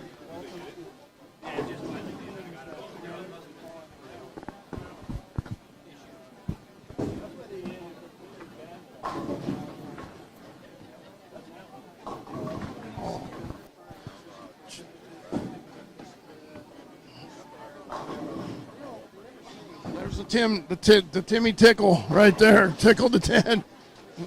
Tim can shoot 697 if he strikes out. Ryan Connor shoot 176, I think. Ryan Connor has defeated Nick Devlin.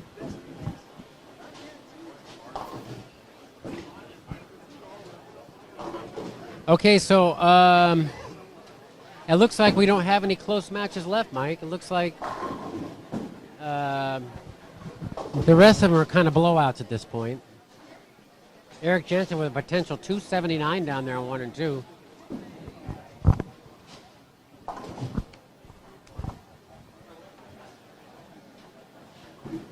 Let's take a look at the schedule here.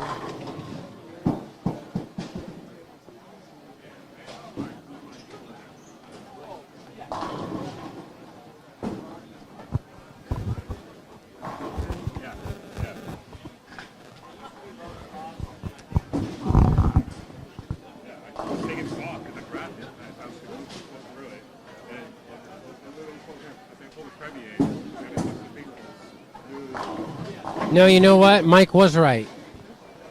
This is round 4. Is this round 4? No, this is round 3.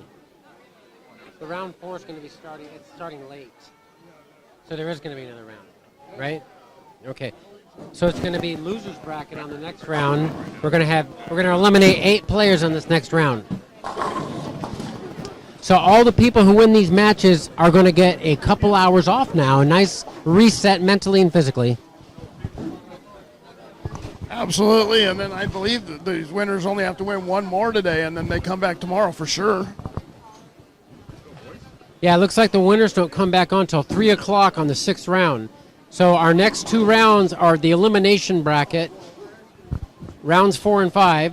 We're going to have a full house of elimination bracket competitors, and we will lose 8 players at 8 players the next round. Then we'll have lunch, a re-oil, and then we're going to eliminate 8 more players in the 5th round at 145.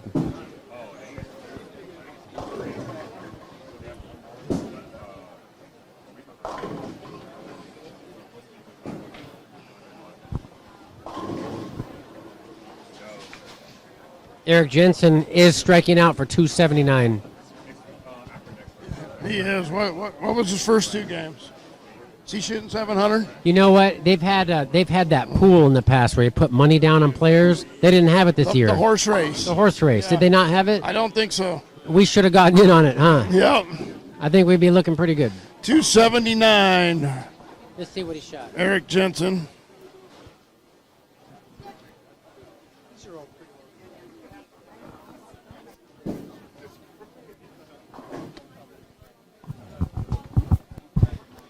All right, so we have a new high series for the Portland Masters. Eric Jensen with a 745 series. Wow. He beat Blaine Winninger's series.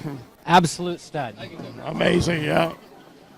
On 1 and 2, too. Notoriously tough pair. Look at that. That was a close match early. He won by 207 pins, 745 to 538. Meanwhile, Chris Tucholsky, 653 over Bill Macon, 633.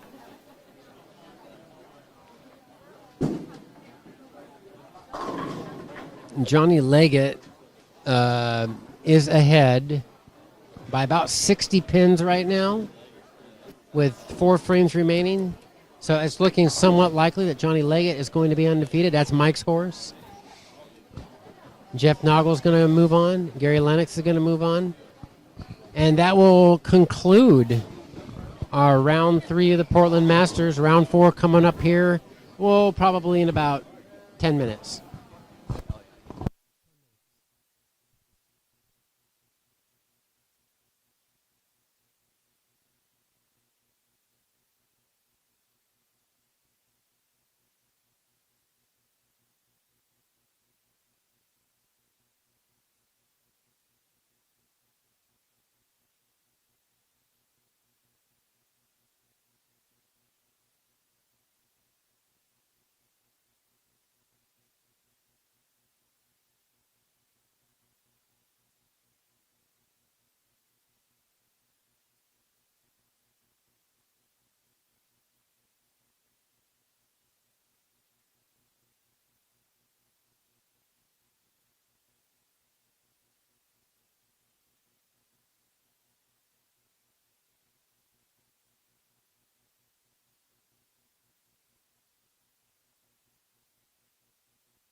Okay, so I'm going to name off the 8 bowlers that are undefeated at this time. We've got Eric Jensen, Chris Tucholsky, Johnny Leggett, Jeff Noggle, Gary Lennox, Tim Myers, Blaine Weninger, Ryan Connor. Those are your 8 players that are still undefeated in this tournament. We had 2 700s that round. 745 for Eric Jensen. Eric went 206, 260, 279. Blaine Weninger 287, 212, 234 for 733.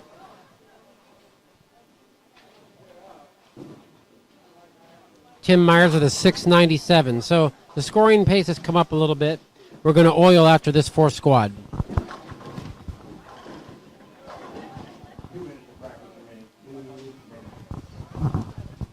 All right, so now we get to see Michelle. I like Michelle Smith's chances in the second match, Mike.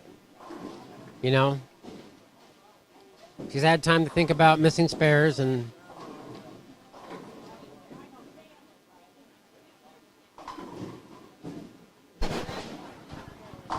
Yeah, Zach is still playing farther right than most of the bowlers, so he's either going to bowl a really big set or struggle. Well, and I remember, a couple years back, the year that Mike Hansen won. Yeah. I mean, it looked like Zach was going to steamroll the field. He crushed Blaine Weninger on this end pair. Remember that? And Blaine looked at me and said, no one's going to beat him. And then they went to a different pair, and Mike Hansen absolutely peered every shot to win. I do, and then that year he was playing farther right than everybody, too. It's the same thing.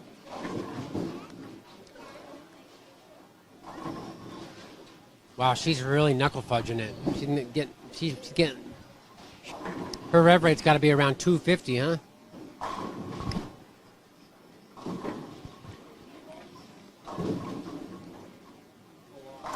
That looks good. It does look good, but he's got to throw every ball perfect playing there, which we've seen him do before. Is that an attention star that he just No. threw?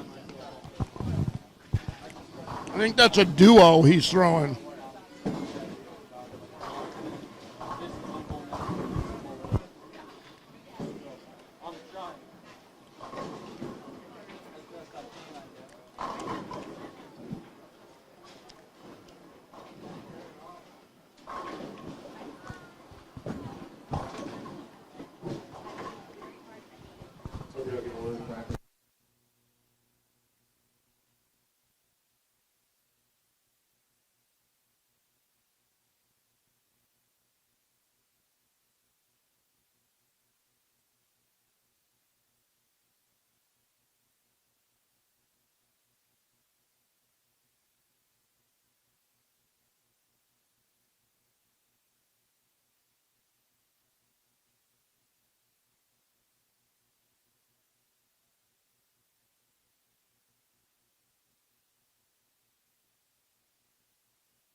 Oh.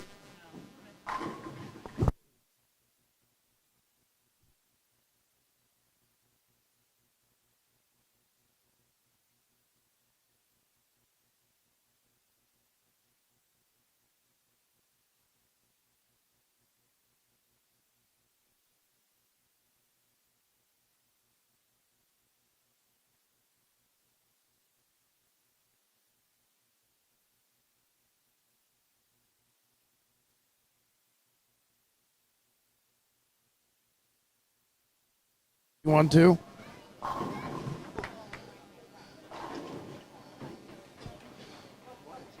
Testing 1, 2.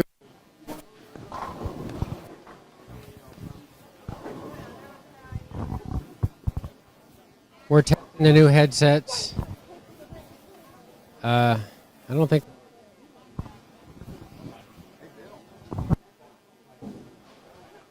Testing 1, 2. Testing 1, 2.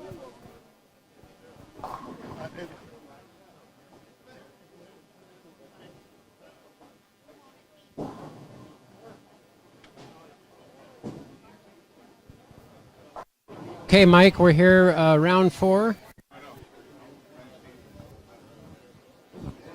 These are all the loser brackets.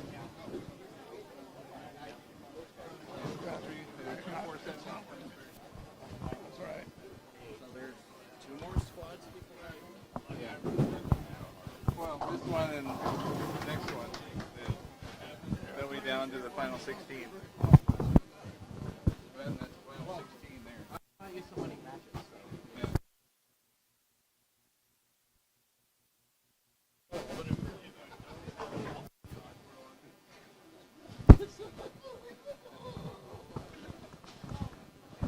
Got the ebonite glove on. Got the ebonite glove on.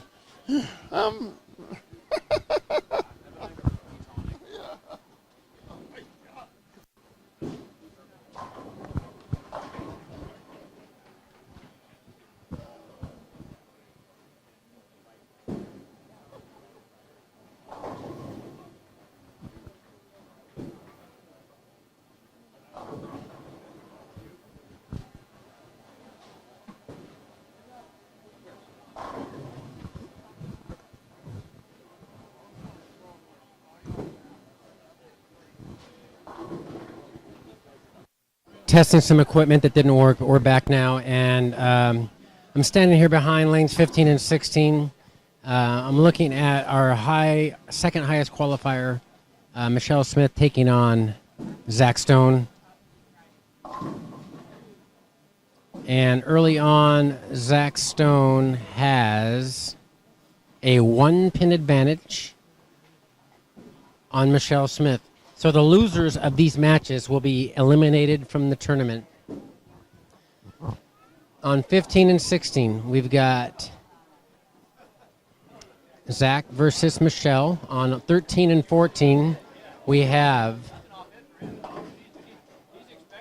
Alex Johnson bowling against Darren Stanley. Darren already struggling.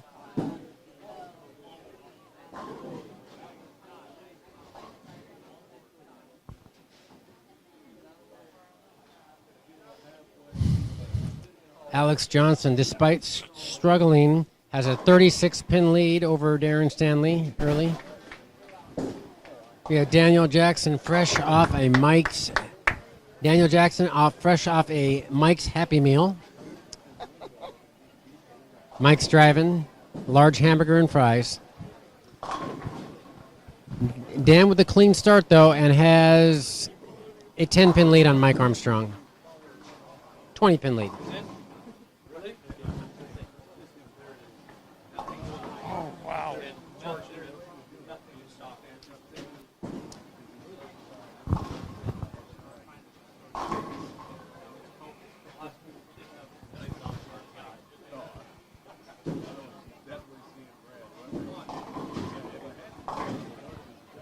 Actually make that a 41-pin lead for Dan Jackson. Still throwing urethane, Brian. Dan Jackson, I think the only player still throwing urethane. So it looks like that Gary Lennox is the only lefty that's figured him out.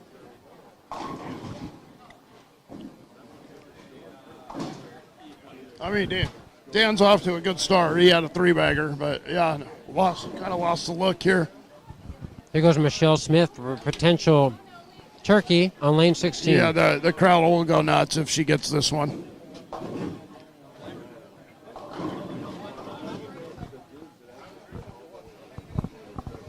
Look at Hollingsworth is on the other side of the ball return. Wow. Look at that. He's going to be going over 6th arrow.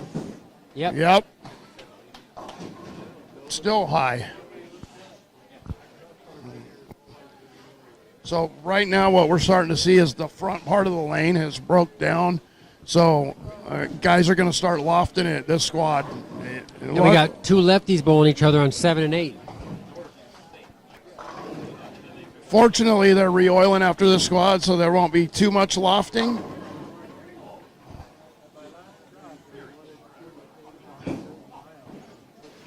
That was a massive messenger for Mike Armstrong. Yeah, I didn't know that he was on the national tour. That's. Hey, what's up, Brandon?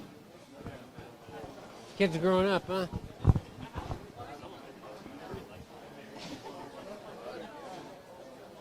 Yes, they are. They're almost as, my boys are almost as tall as me. Oh, your older kid? 12 and 9.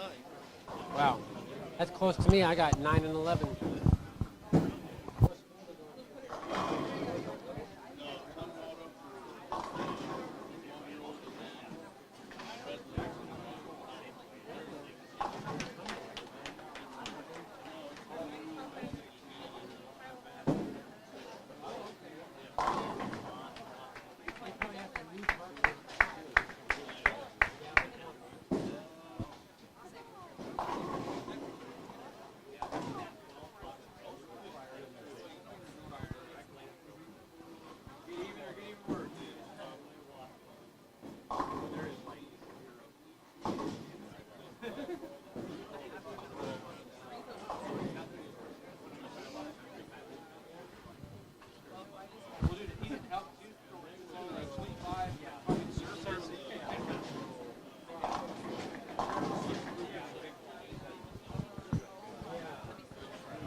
Yeah, I heard that Mr. Manning died. 04? Fuck, you guys are you're fucking young, man.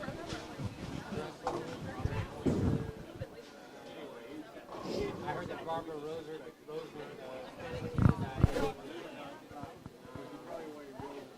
Lance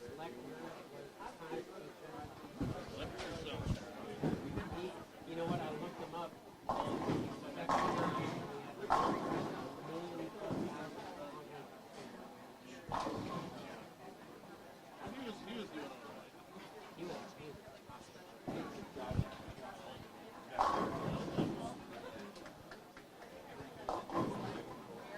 Scores are pretty low this squad, Brian, so far.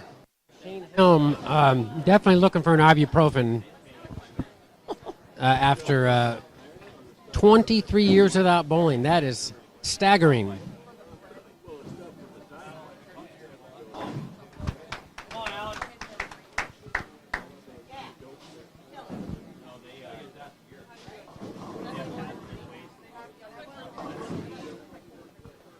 Dan Jackson staying clean as a whistle, but Mike Armstrong threw a double. He's got a 3-bagger, actually. Zach. Did you see that? He hit the left side 1-2, and the ball still went in front of the 8. Wow. I thought a 16-pound ball doesn't deflect that much. Maybe he's throwing 14. I don't know. But Michelle's not exactly lighting up. That's a tie match down there.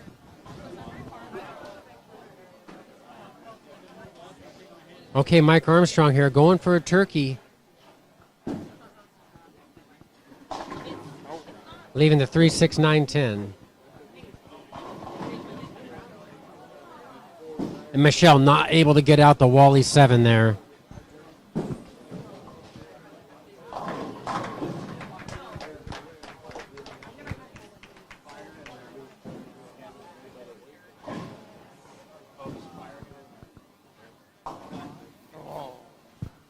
Chops it, leaving only the 6. He could shoot 189.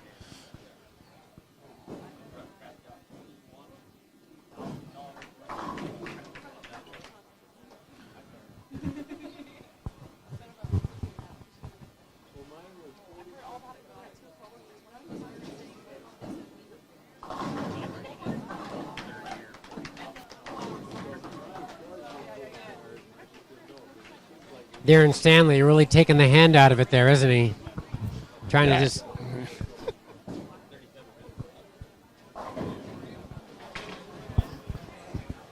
He's throwing an ion max, dude. I know. It actually looked.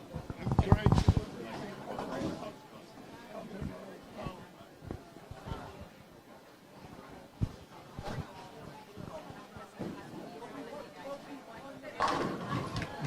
Good shot there for Darren. You shoot 171. Alex Johnson, 175 clip. Close match.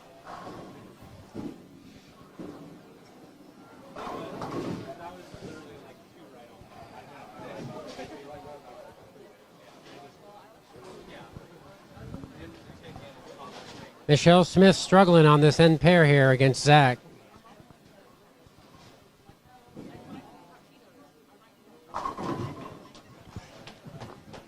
Nice recovery for Darren there.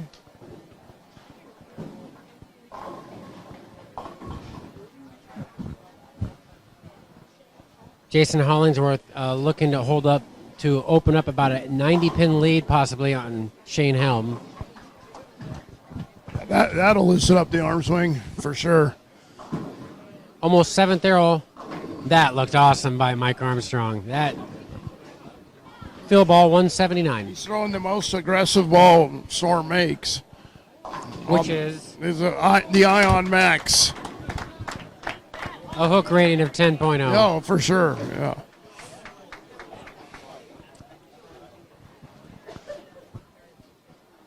All right, Dan's getting up here. Dan Jackson on lane 12. He's got a clean game and a potential 218. Right over about the 14 board. Goes fast 8. So even though, despite starting with a turkey, Dan spares out from there. This will be his 7th consecutive spare, potential 206. Oh, took it early. Yeah.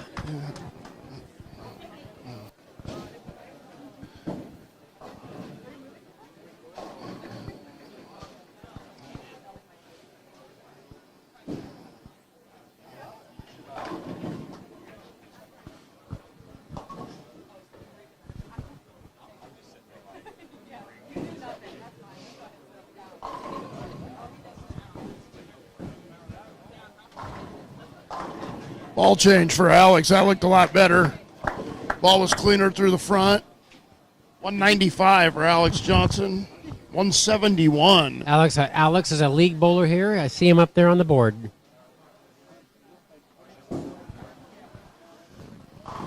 High series of 772 in league here.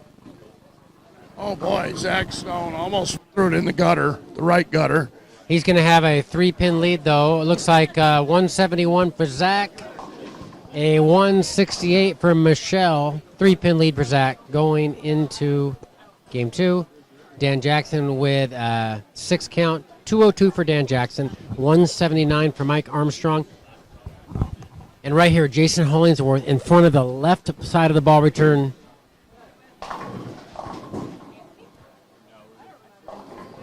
Maybe he went a little too far left there. Yeah, he liked that shot. It just didn't finish the way he thought it was going With to. a spare, Jason 210, but Shane Helm 134. 170 for Zach Stone. 168 for Michelle Smith. 2-pin advantage for Zach Stone.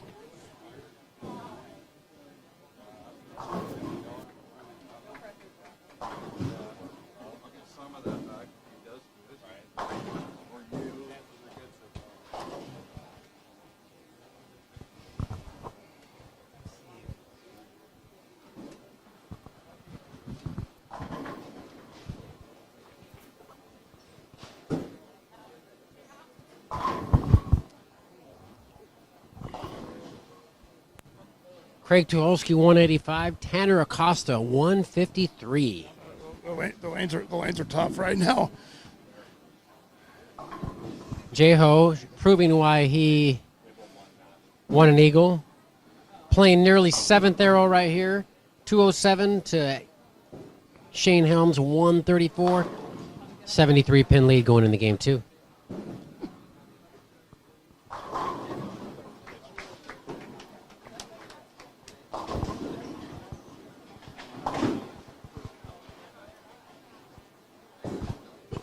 Ryan Nicholas 196. Scott Wills.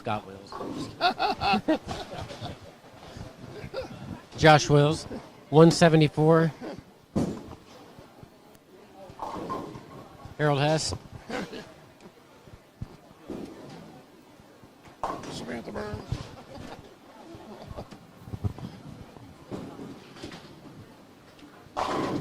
Good ball change for Alex Johnson. He starts off with a quick double.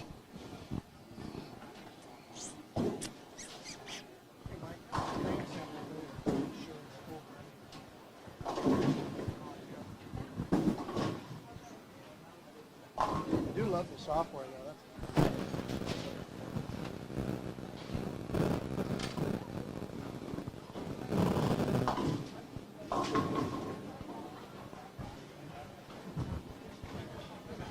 Zach Stone starting off game 2, flagging the head pin again on lane 16. Yeah, he's sticking with trying to play way to the right.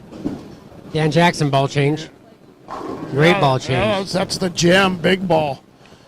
Big ball. He's just going to see if he can get it to roll and set.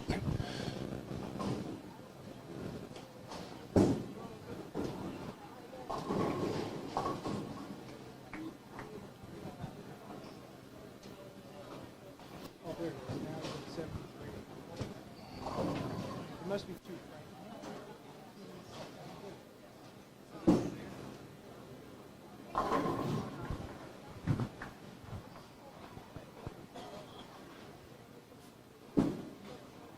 That's going to have to hold.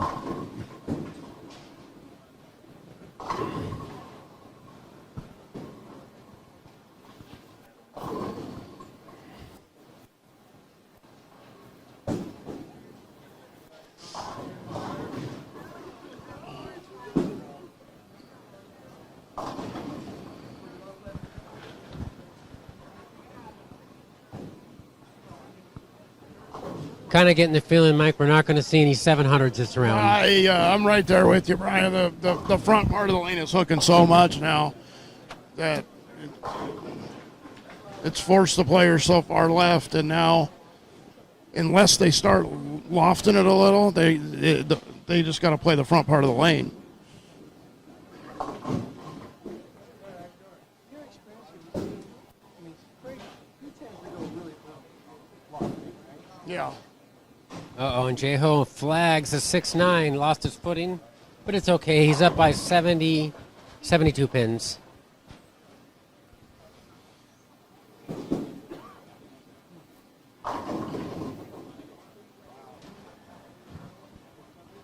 Michelle Smith still fighting it. Lane 16, very finicky. Yeah. The outside part of the lane, no recovery.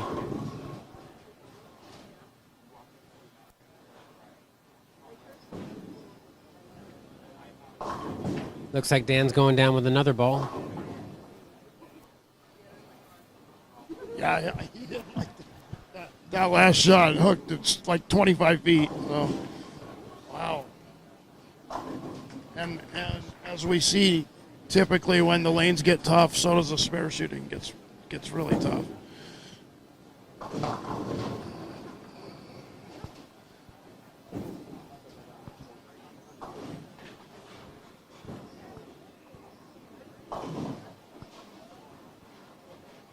Tanner just chopped the 3-6-10, so his bowling rolls continue.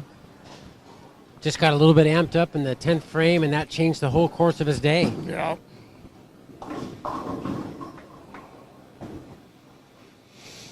Sixth arrow for Mike Armstrong. 100, 300 games. Hazeldale.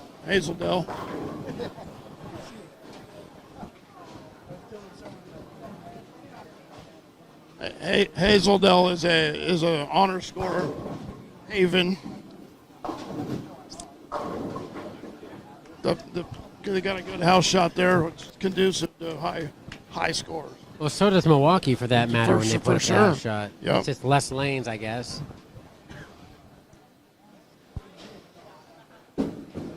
I still feel like, Rose Bowl probably had the highest scores out of all the bowling centers, right? They had 862. Eric had an 878. Eric Jensen, 878. The late Jim Christensen had an 862. I had an 847. This place too. Also Valley had some real high scores back in the day. I don't know. I feel like growing up, Valley and Hollywood on the house shot were two of the easiest. Yeah. Don't you think? Yeah, Hollywood was pretty nice. Growing up there, bowling there was a good house shot. They had tremendous hold room. Dan Jackson back to the urethane here. Going with the urethane. Lane 11.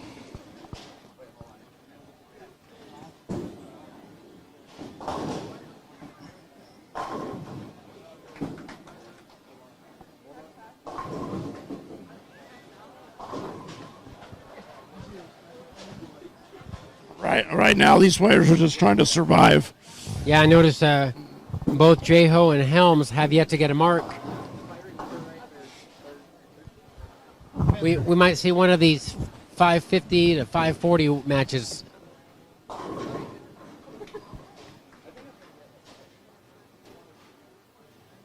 think we should make a trip down to the low end here. Sure.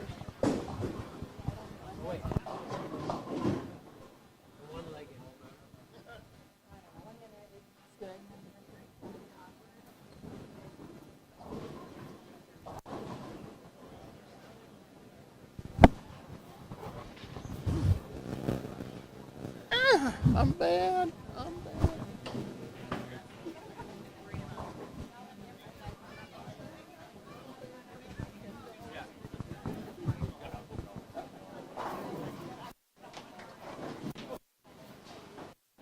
We got Cale Brown down here on 1 and 2. Yeah, he's up 224 to 175 over Kyler Crevier the first game. Although Kyler can double here and trim the lead back to about 30 if he doubles here. This is in the upper left-hand panel of your YouTube display. Great shot by Kyler right there. And let's see.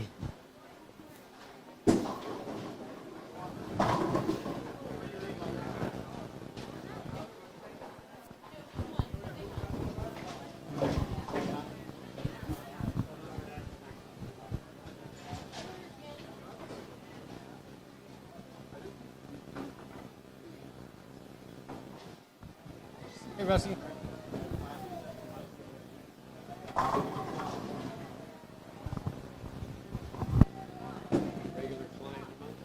Yeah.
Well, it looks like Cale Brown has a really good look on this end pair, doesn't it?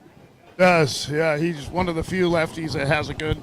And I think he's had recent success. I believe he mentioned that he won 3 Northwest Senior Tour events. If I'm reading his bio correctly, that's pretty amazing.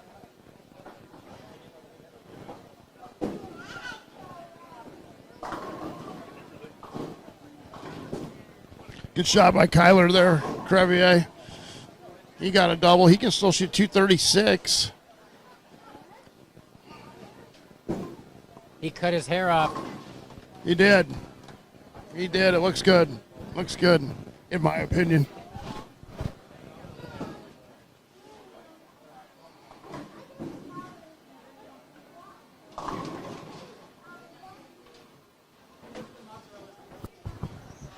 Well, it looks like Kyler's going to be able to cut the lead. We've got Tanner Acosta right here. Not able to get a double when he needs it. So Craig Tucholsky has a 28-pin lead with 14 frames to go. And Cale Brown chops. So now Kyler can make up some ground. And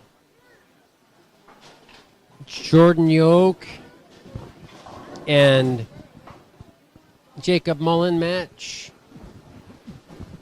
Mullen has about a 50-pin advantage.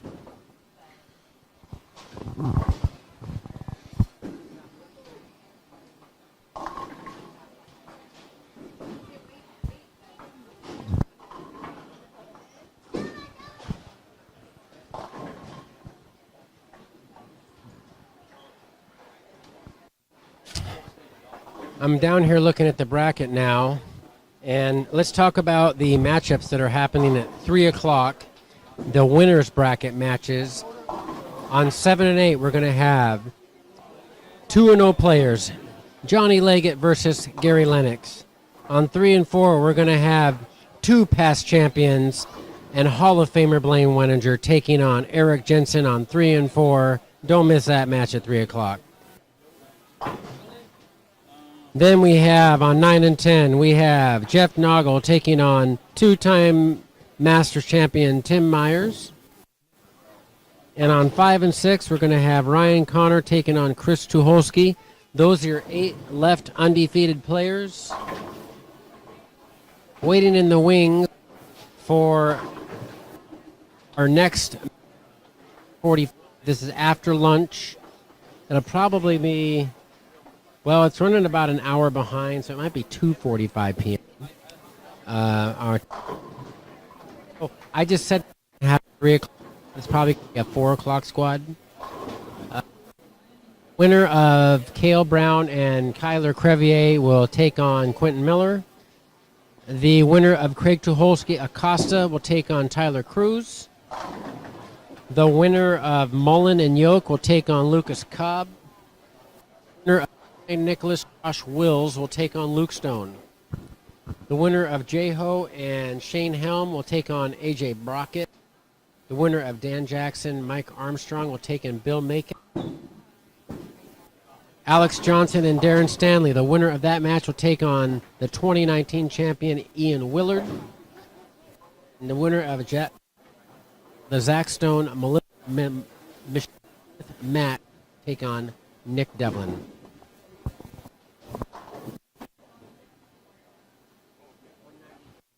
Brown.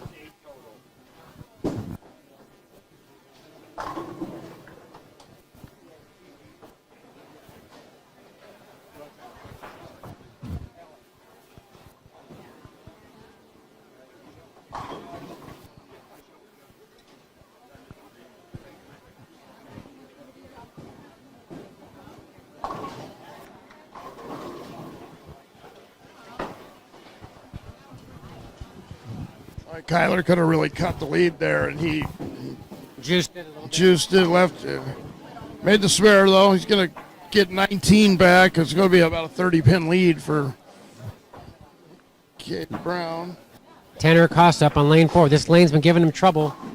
Once again, going high. And gave him trouble again, yeah. It looks like he's throwing a piece that is a little bit aggressive for the conditions.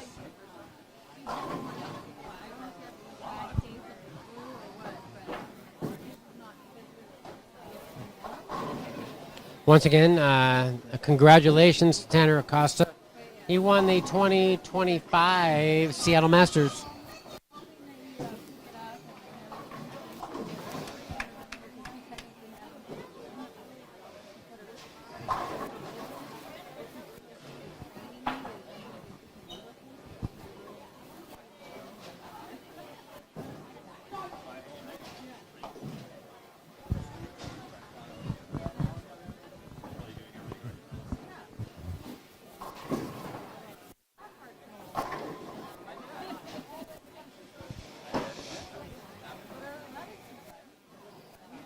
How's the Battle of the Lefty match go, Brian?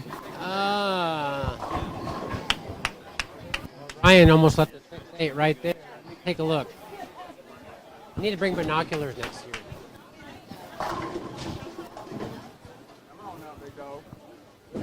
So we got Cale Brown 418, Kyler Crevier 386 going into game 3.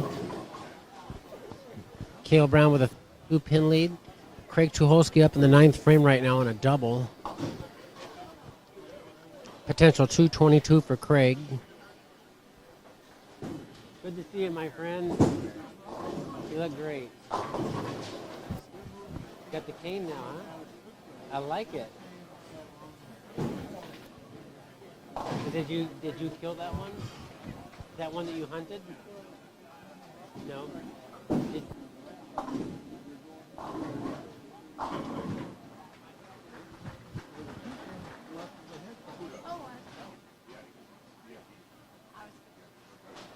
You're right. I would. Well, I moved my.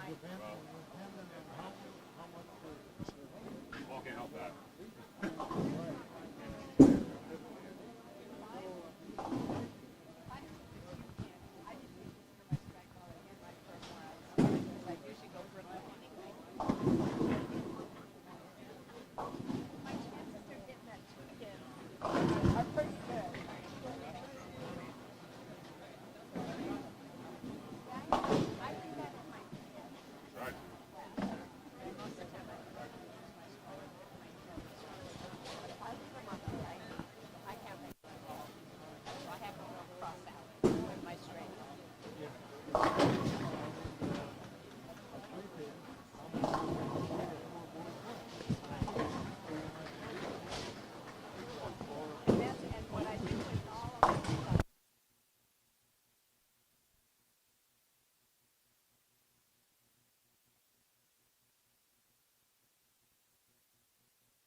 Chatting with Hall of Famer Bill Oatkin, who's down here 93 years young. Bill turns 94 in October.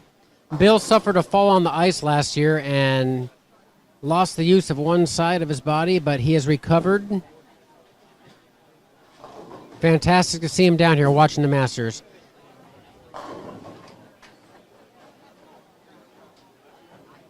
Okay, so we're coming to the end of game 2, and it looks like Craig Tucholsky has a 36-pin lead over Tanner Acosta. Jacob Mullen, 433 to Jordan Yokes, 365.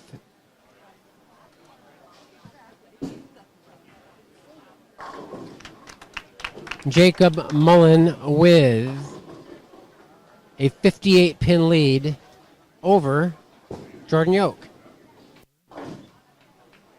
The lefty battle is neck and neck. 390 for Ryan Nicholas and 387 for Scott Wills on lanes 7 and 8. Josh Wills. Josh Wills. He keeps calling him Scott Wills. He's another bowler from back in the day. Yeah, he's gonna.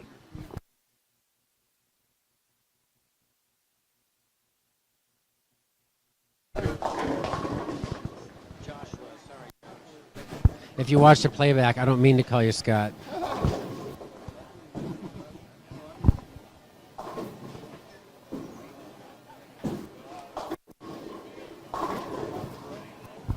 All right, if anybody's in there, wow.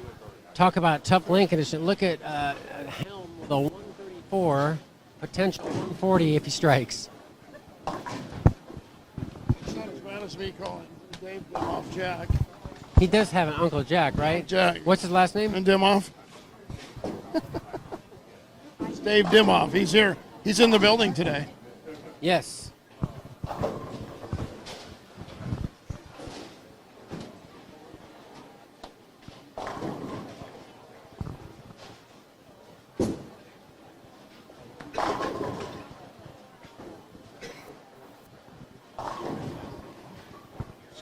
Scores are quite a bit lower, Brian, right now than. For sure.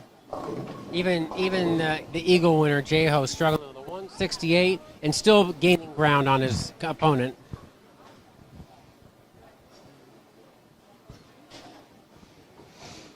Let's see how Michelle's doing.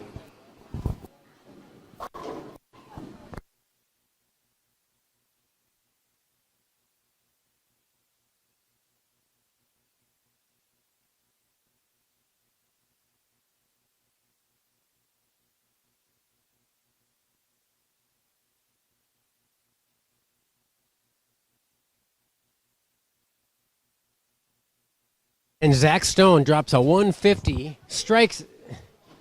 Michelle is going to split in the 10th, picking up a washout.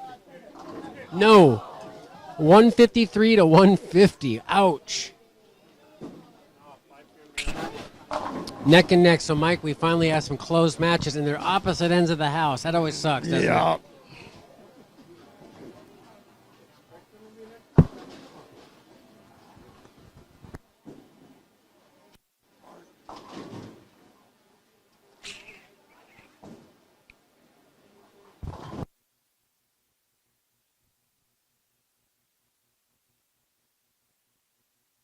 All repping.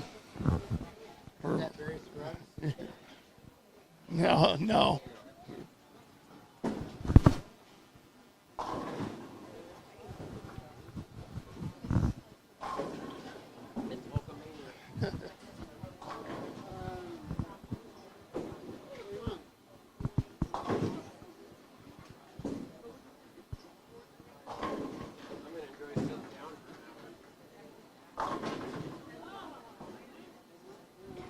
It looks like Zach Stone has gone to a urethane piece.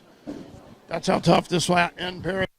He's trying to. So, Mike, you couldn't have been more correct in warm-up. You said the ball he was using he had to be perfect with. Yeah. Well, playing where he is, yeah. If you're going to try and force it to the right and play up the lane, you got to throw perfect shots, and it's just hard to do in this kind of environment.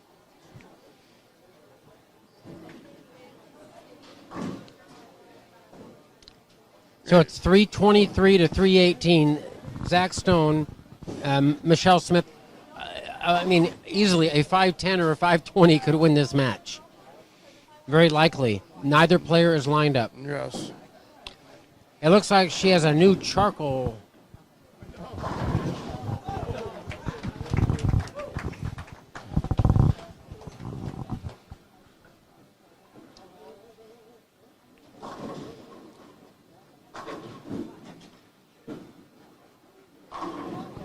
Great shot there by Michelle Smith. Another ball change. You recognize what ball it is, I Mike? know it's a track ball, I believe. Brands of Brunswick. Mark Hankin just went and got it from the car.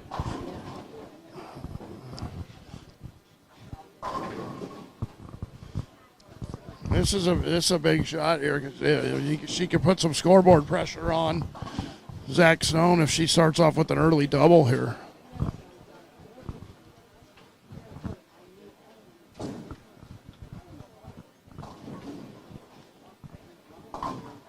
Impressive performance with Daniel Jackson with a 50 pin lead on Mike Armstrong. Based on the condition, that's pretty good. Another great shot by Michelle. Beautiful shot. And she's taking the lead in the match. She's splitting boards out there.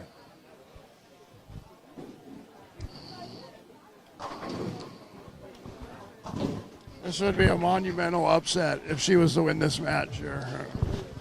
As Zach's, that's a pitch black he's throwing, urethane piece. Yeah, that's not his A game, is it?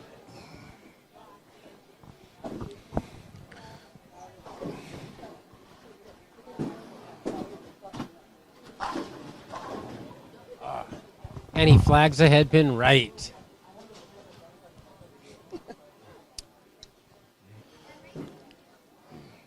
Alex Johnson, big shot here on lane 14 for a turkey. Not happening, but just leaving a 3-pin.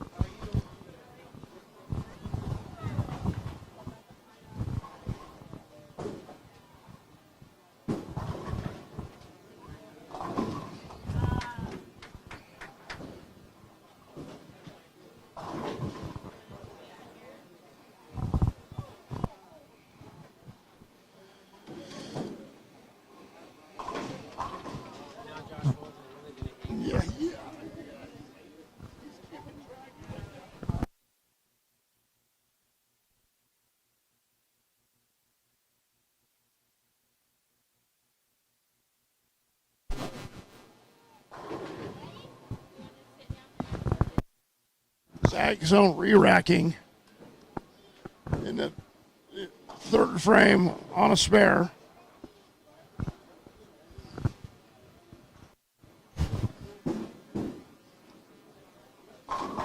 Better shot, though. Oh, that was a much better shot. He's just got to be perfect, though, with that ball.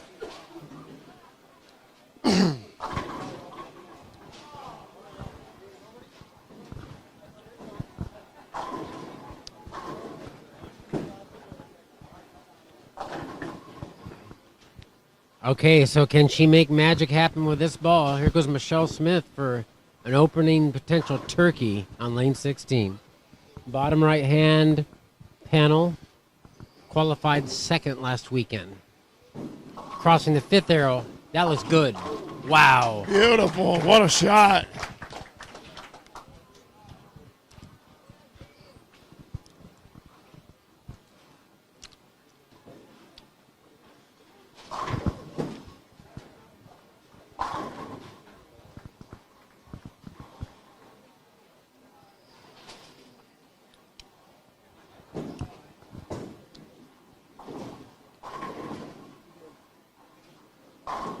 Darren Stanley with a wild shot carries to Brooklyn for a turkey. For a turkey, unbelievable.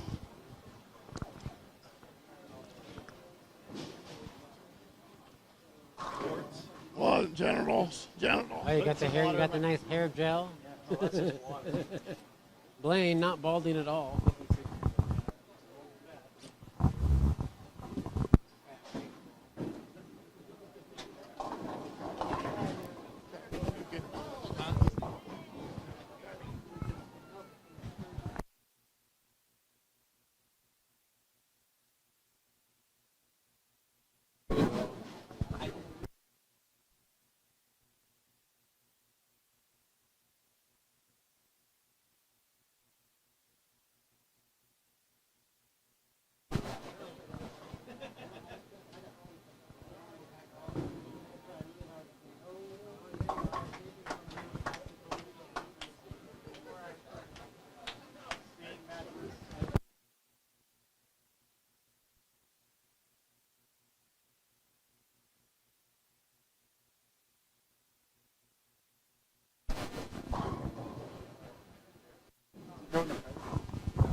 Throwing urethane now. Not able to get the 10 out. The apex predator.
Oh, she's looking tough.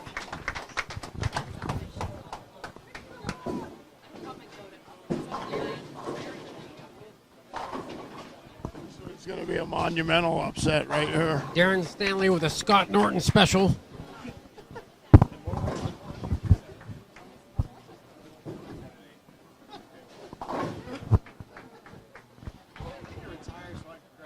Yeah. Never happened. You'll still make it. Yeah.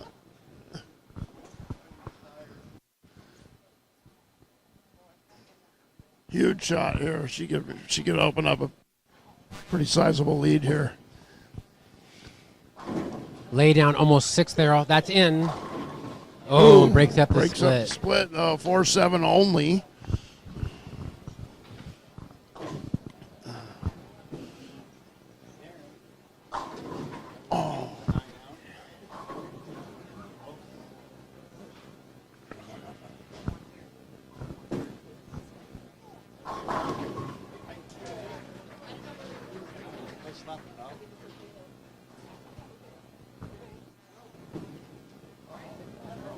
You got it. Well, I suppose I am going to walk down there for a minute because they're almost done. Yeah.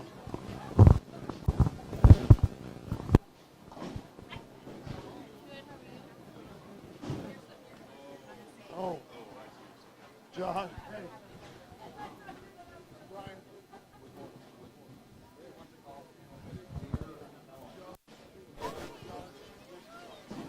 Single pin there on the 6. Oh my gosh, he's still mad at me.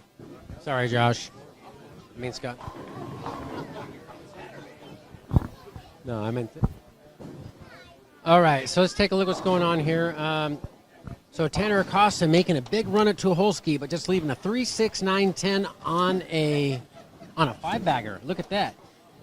That was a pivotal shot right there, Acosta. Because Craig had a 36-pin lead. He had erased the whole lead. Now this game, they are 1 pin apart. This is a tough smear, though. Let's see. Wait, he's going to throw it straight at it. Cale Brown will advance. Oh, what a smear. Cale Brown has beaten Kyler Crevier. Kyler's tournament has ended. Let's see. It looks like Jacob Mullen will be advancing, taking out Jordan Yoke. Craig Tuholsky standing on the 70 board.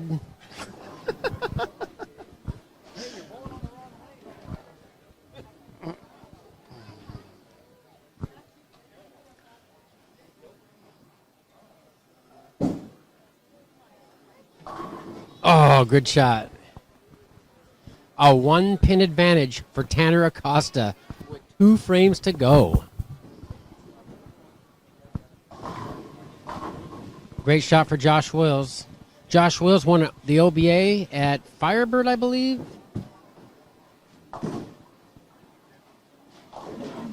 With Scott Wells? You both doubles with Scott Wells? And Harold Hess. And Harold Hess. It's a trio.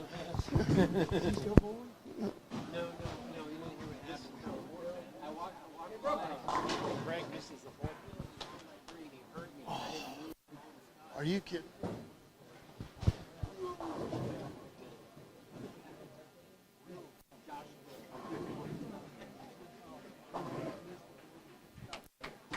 Craig.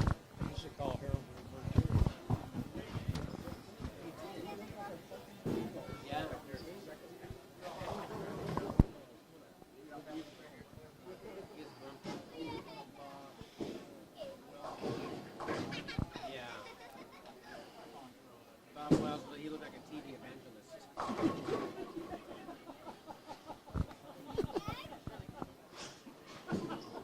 Don't you think?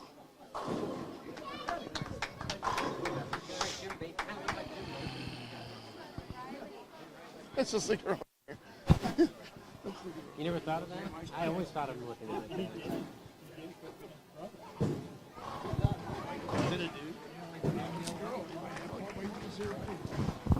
He was so mean to me early on.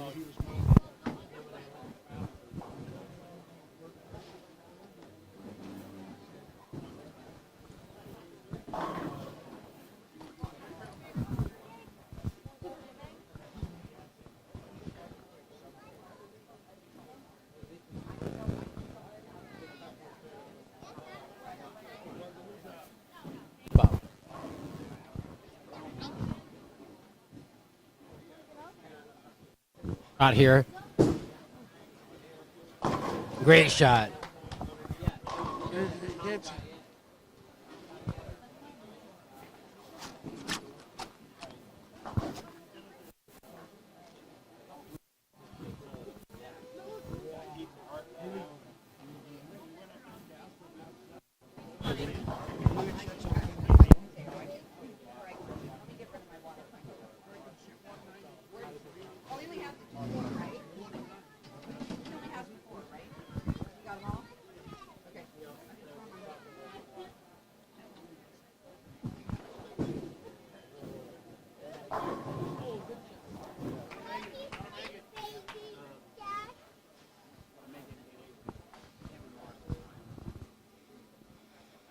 Tanner's got to make this 10 pin and get 8 pins to shut out Craig Tuholse.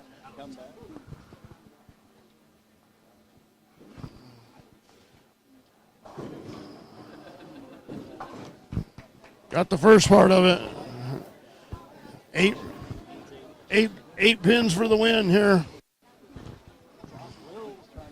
Yeah.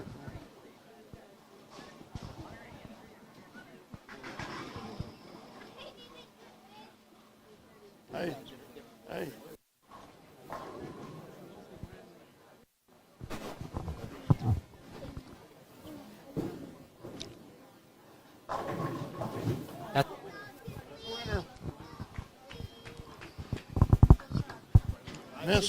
Missed 4 pin. So advice to all, if you see Quentin anywhere near Tuholse, run. Yeah. Oh, and the ring in 7 for Josh Wills.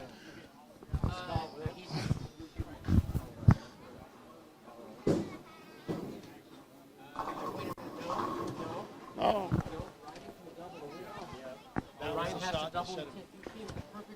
Right there. Jackson.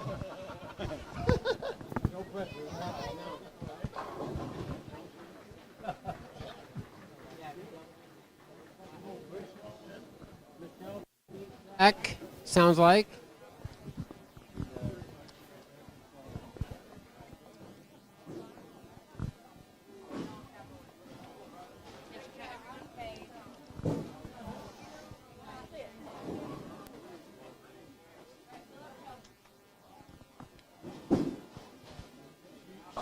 She needs a mark.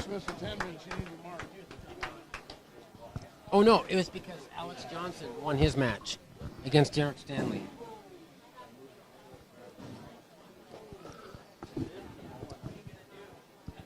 Big shot here for Mike Armstrong. So here's the Oh, here's the situation. She can shoot 226. Zach Stone's up 5, but he could shoot 212.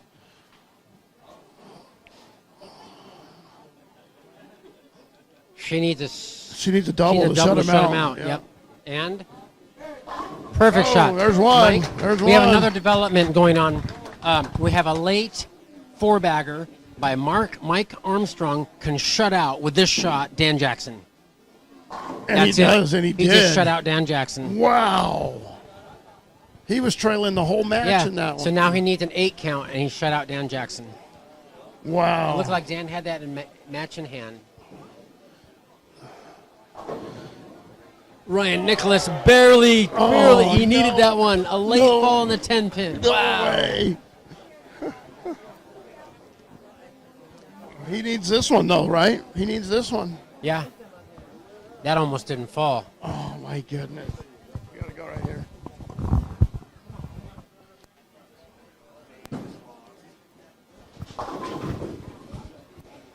You're fine.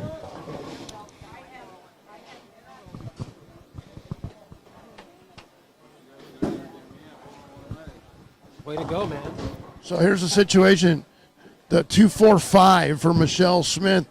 Zach He needs all three in He the needs 10th. all 3 in the 10th. Okay, here's the shot of the squad by Ryan Nicholas.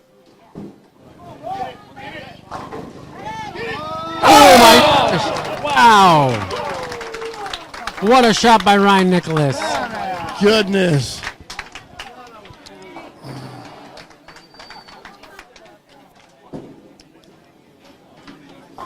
Unbelievable. Great clutch performance by Ryan.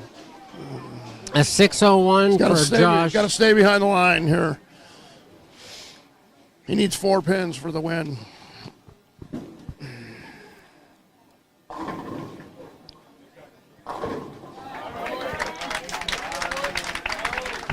.606 to 6:01. Ryan Nicholas over Josh Wills. Through the nose for Zach Stone. Michelle Smith's the winner. Michelle Smith advances. So we got Michelle Smith winning. We got Alex Johnson. We've got Mike Armstrong still alive. Jason Hollingsworth still alive winning. Ryan Nicholas winning. Tanner Acosta winning. Brown. Kale Brown. Cale Brown and one more. Whoever was on 5 and 6.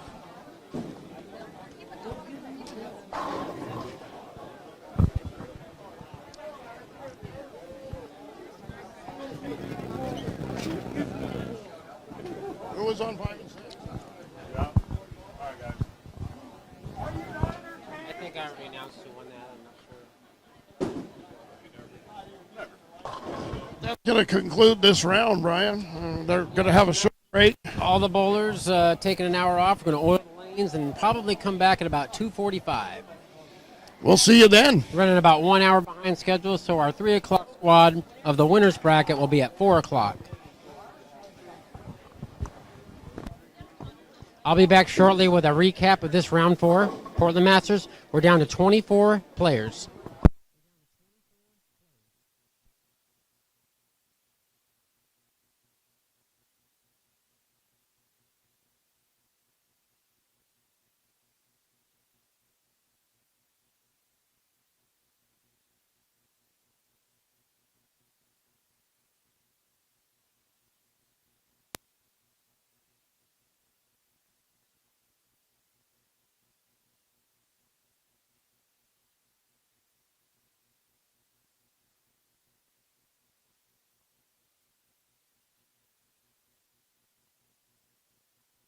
.34 for Michelle Smith, 5:03 for Jazak Stone,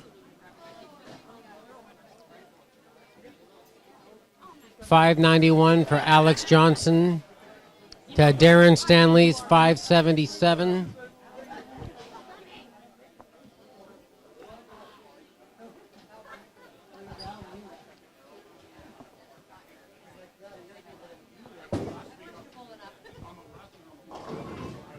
Mike Armstrong 588 to Daniel Jackson's 574.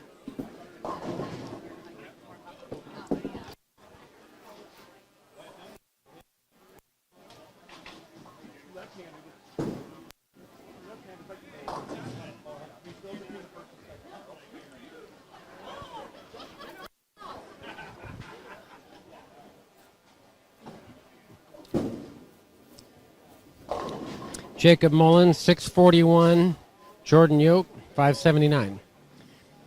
Cale Brown 607. Kyler Crevier 577. Tanner Acosta 566. Craig Tucholsky 552.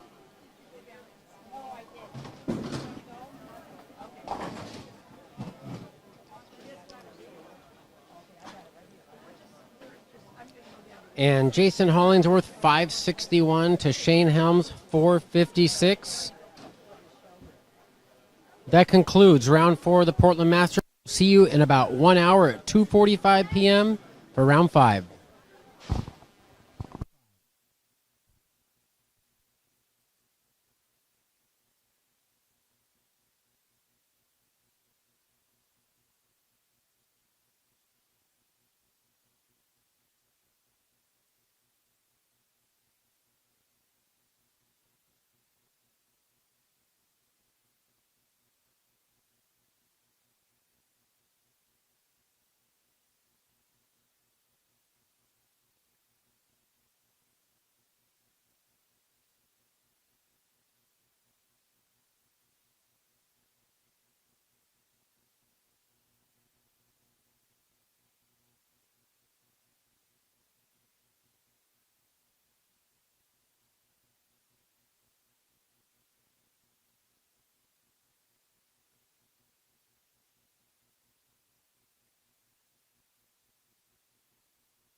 All right, ladies and gentlemen, we're back for the 5th round of the Portland Masters.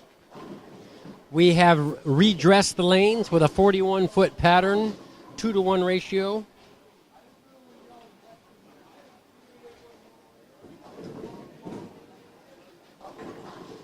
This is another round of 16 losers. Everyone you see bowling on this squad has lost one match. The 8 losers of this round will be eliminated from the tournament. So we'll be down to our final 16 competitors after the squad. And then at about 4 p.m., we're going to have a winner's bracket squad. And that will conclude today's action.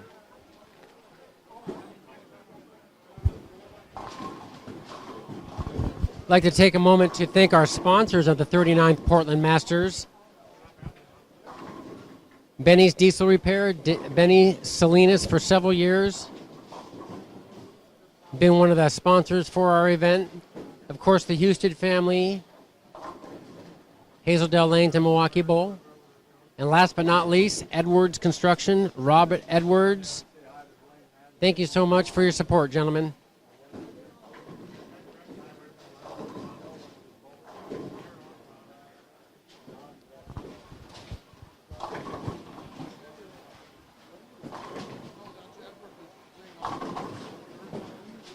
Yes, yes, yes.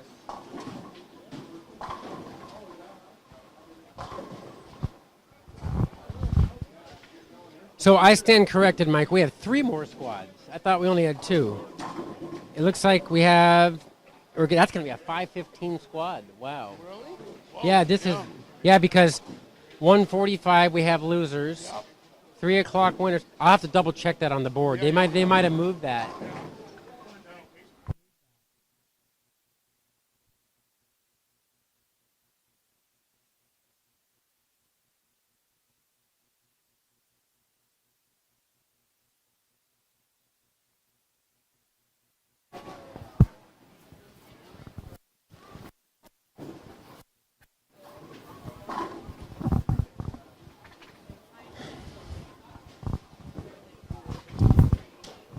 All right, so I'm down here at the low end looking at the bracket. And on your upper left-hand side of your screen, you will see 2 matches. The match on the left is Lucas Cobb versus Jacob Mullen. On 3 and 4, we have Quentin Miller, the son of Hugh Miller, versus left-hander and house bowler Cale Brown. On 5 and 6, the panel on the upper right on your YouTube feed will have Tanner Acosta, the son of national champion Mal Acosta, on 5 and 6, taking on the 2022 Masters champion Tyler Cruz. And on 7 and 8, we have Michelle Smith taking on Nick Devlin. There is 1, 2, 3. Yeah, so we're not going to be done today till about 6 o'clock, 6:30, Mike. Wow.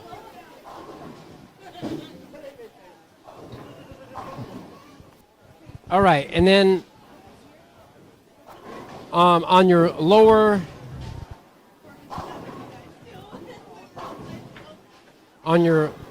left panel of the YouTube, you're going to see on 9 and 10 Ryan Nicholas and Luke Stone facing off. On 11 and 12, you're going to see Jason Hollingsworth and AJ Brockett. And then in the lower right panel of your YouTube, be Mike Armstrong Jr. versus Bill Macon. And then on 15 and 16 in the lower right, you'll see Alex Johnson versus the 2019 champion, Ian Willard. Bowlers have 2 minutes left in practice. This is round 5 of the Portland Masters.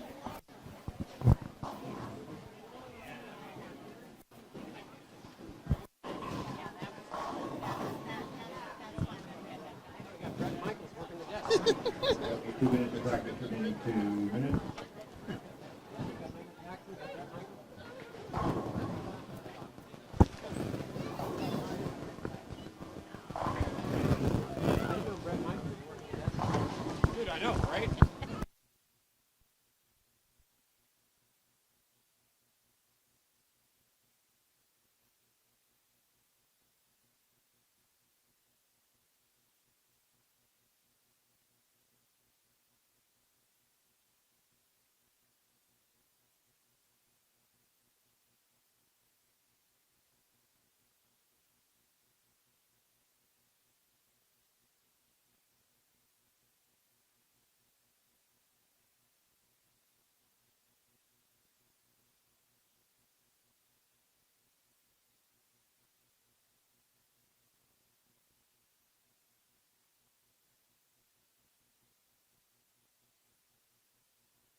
still like when he like just like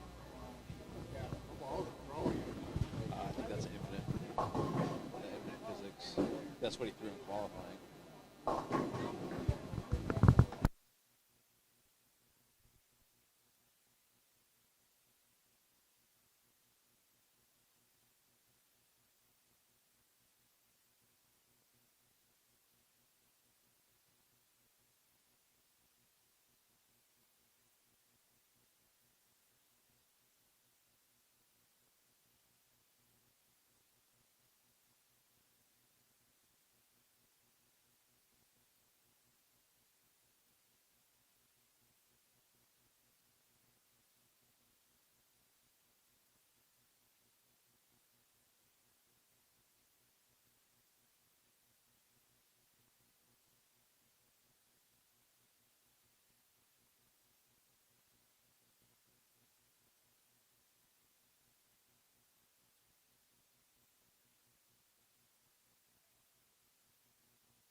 All right, we're about halfway through game one, round 5, Portland Masters. This is a loser's bracket.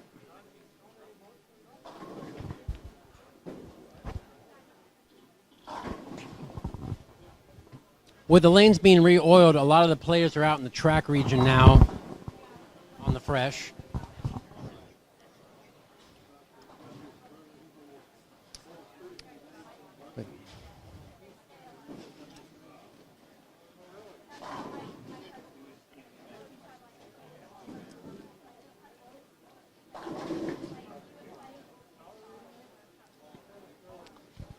So we got, looks like a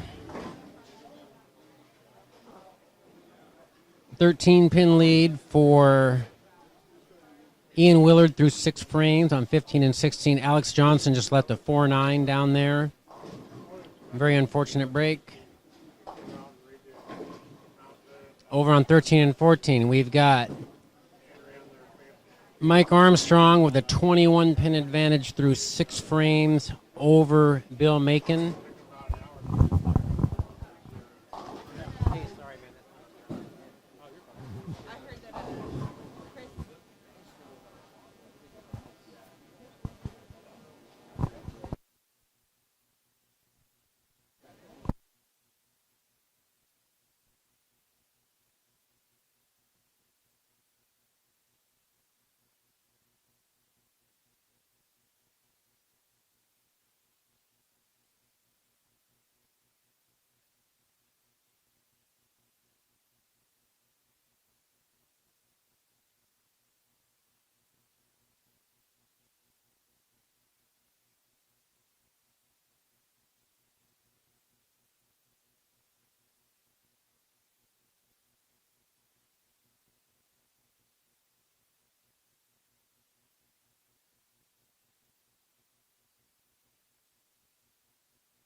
low end, we're checking out lanes 1 and 2. We got Jacob Mullen, potential 212. Lucas Cobb on lane 2. Almost fouled, but struck in the 9th. So Jacob Mullen going into the 10th frame, 12-pin lead. On 3 and 4, we've got Cale Brown with a swishing 7-10. We've got Quentin Miller with a 16-pin advantage in that match with Cale Brown. Moving on to 5 and 6 now. Tanner Acosta, 14-pin advantage over Tyler Cruz.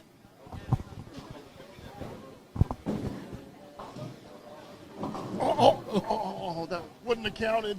That was going airborne, baby. Wouldn't have counted, though. That would have been amazing. All right, and then on how Michelle Smith, how's she doing so far? She looks like she's got the lead. Yep. So right now, Nick Devlin with a 134 in the 8th. It's not even. She's Not even match. trailing by 2 sticks.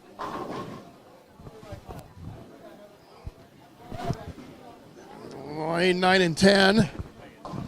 We have Ryan Nicholas taking on Luke Stone. Nicholas can spare strike for 173. Luke Stone shot 211. All right, coming up on lane 8 right now is Michelle Smith. She's throwing that charcoal ball again. That's going high. Oh.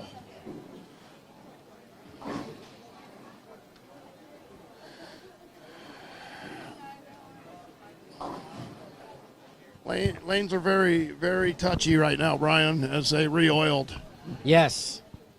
Is there some truth to when they they apply the pattern a second time, even though there's a strip, that tougher characteristics remain from the first oiling? I'm a believer in that. You can Don't get all the you oil can't get off. it all stripped off. Yeah.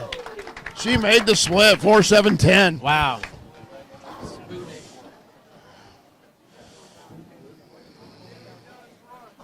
Yeah, now, Mike, one thing that, you know what, I don't know if I see a 200 game here. 211, One. Luke Stone. You know what, though? These are the people who are in the losers bracket who have struggled on this pattern. That's it. There's 200 in the whole bowling center. Another potential here. Armstrong gets strike 9 here and shoot That's 200. for 200 even. And that's it.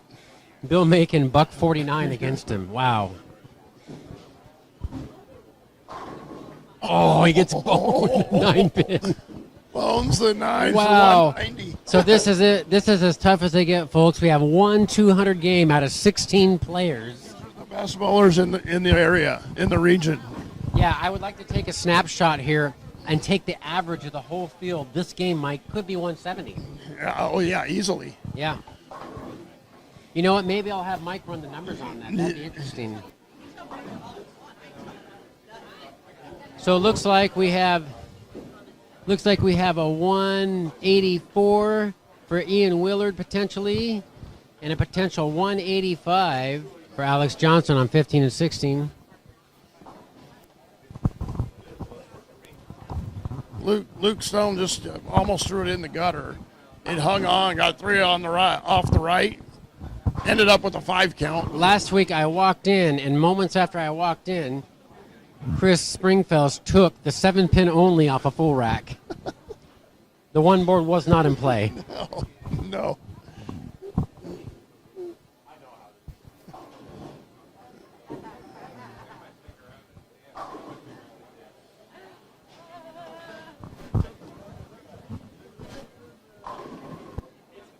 So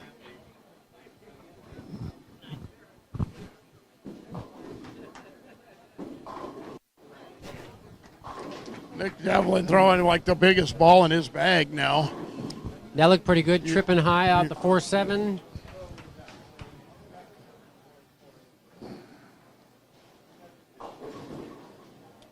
Ryan Nicholas starting off game 2 in trouble. 169, begins game 2 with a split. Yeah, he's trying to play the outer edge of the lane and Meat plate.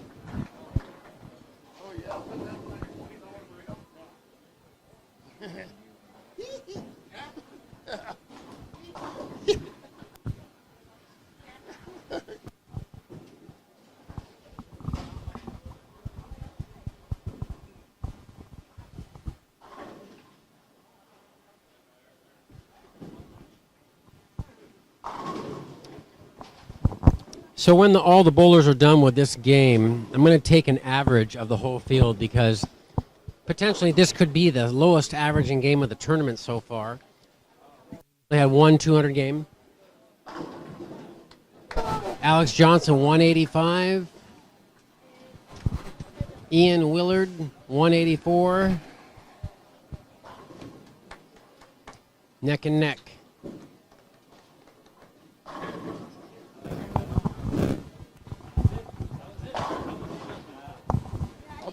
I'll tell you, Mike Armstrong Jr. has a good ball reaction right now.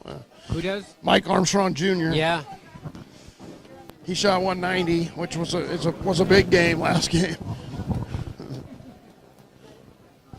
Yeah, I'm going to definitely run the averages. I'm thinking 170 for the field Yeah. for this first game. They'll probably open up a little bit here.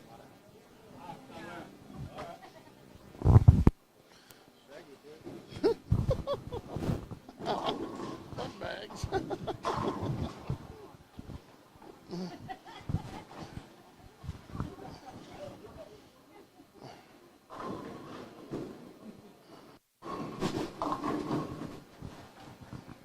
All right, so we have AJ Brockett 173, J-Ho 166. Yeah.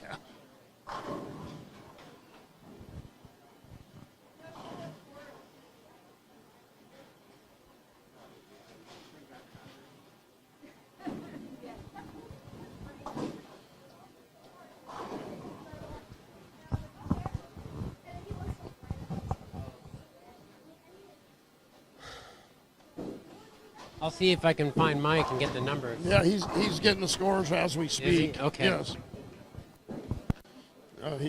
Yeah.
We just ran the numbers for game one. The field just averaged 177 on the fresh. So those of you who thought that they were easier on the fresh, think again. They're a little bit touchy.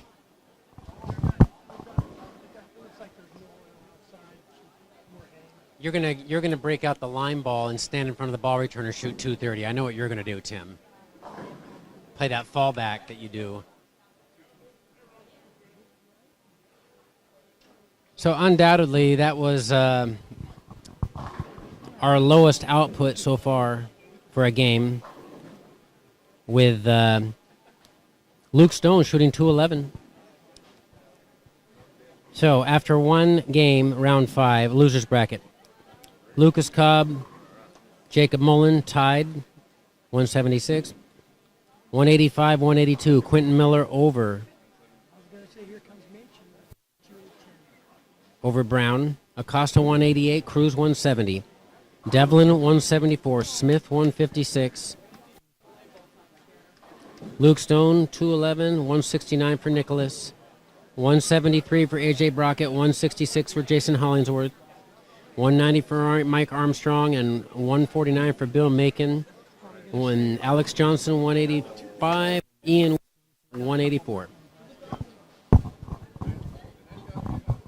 So Mike, I just ran the numbers. The whole field averaged 177 the first game.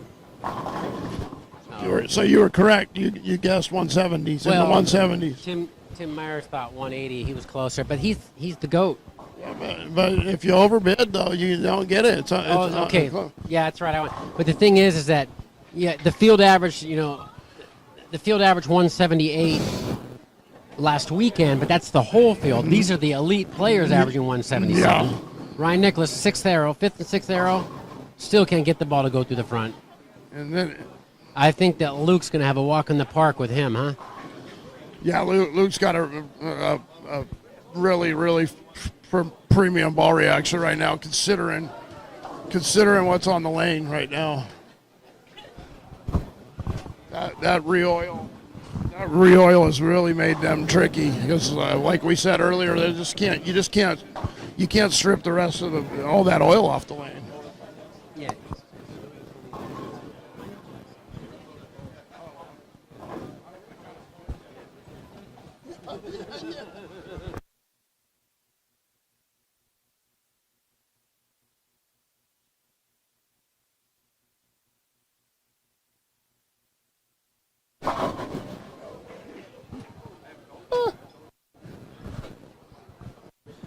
Against Mike Devlin. Mike Devlin's got a turkey, or not Mike. Nick Devlin has a turkey already on Michelle Smith. She's not liking her reaction. She got away from that charcoal piece she was throwing. Roll goes away, Brooklyn.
All right, I'm down here on 1 and 2.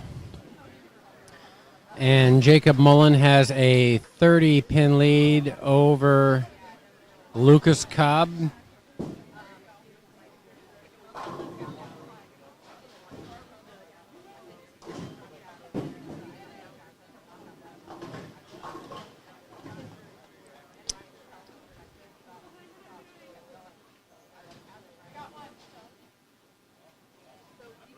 Cale Brown with a 10-pin lead over Quentin Miller.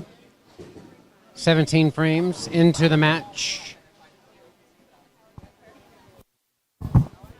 Moving down to 5 and 6. We're halfway through the match between Tyler Cruz and Tanner Acosta. Tanner Acosta has a 23-pin advantage over Tyler Cruz.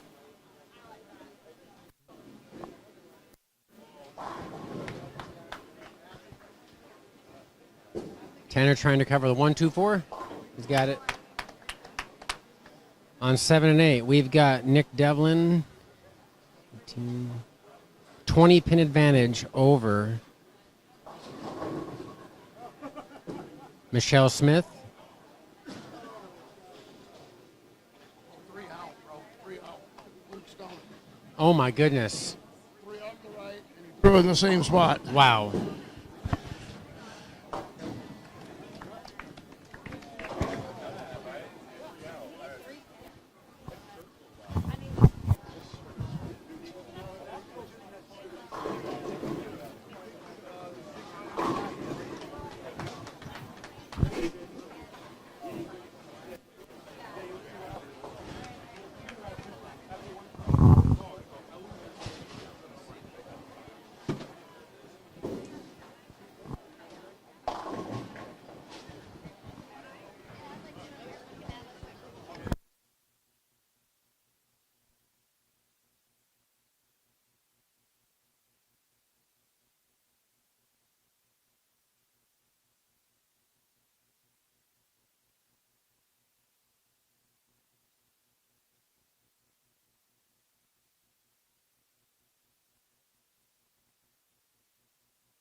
Can shot 219.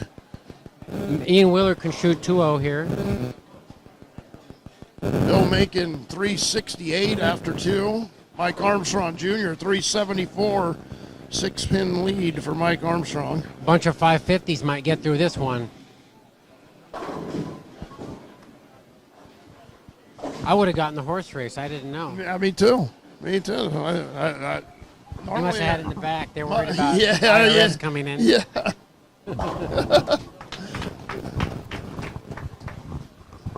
So with that, Willard has taken a slim lead over Alex Johnson.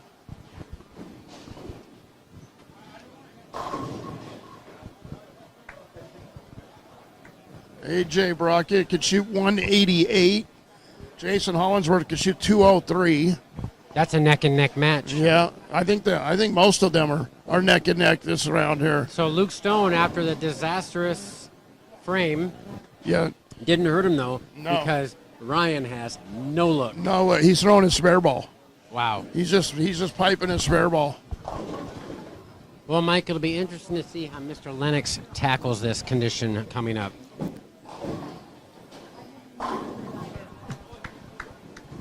Bill Macon has a good look now. All of a sudden, he shot 219 the last game and starts off with the front with the first one this game.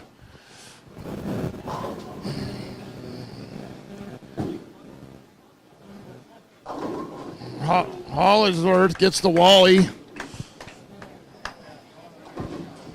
All right, so we got Ian Willard 198 and 171 for Johnson. So it's 382 for Ian Willard and 356 for Alex Johnson. Ian's going to take a 26-pin lead into Game 3.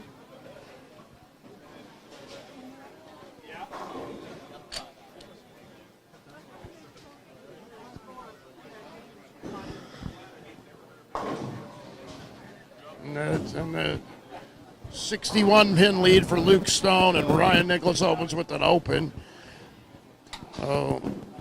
Unless something changes there, Ryan Nicholas is going to be out of this tournament again. Great shot there by Mike Armstrong. Big shot here for J-Ho to take a little lead here in the 10th frame. Yeah. Perfect shot. Fluffed it, yeah. And Jason's really coming to his own. He lost a lot of weight, Mike, Yeah, didn't he? sure did. Yeah. Do you think that he lost maybe 80 pounds, 100 pounds? And I mean, he was really heavy at one point. Definitely helped his game. That's for sure, his balance.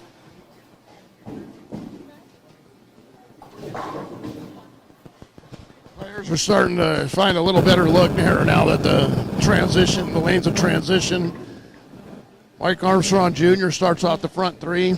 Bill Macon with the double.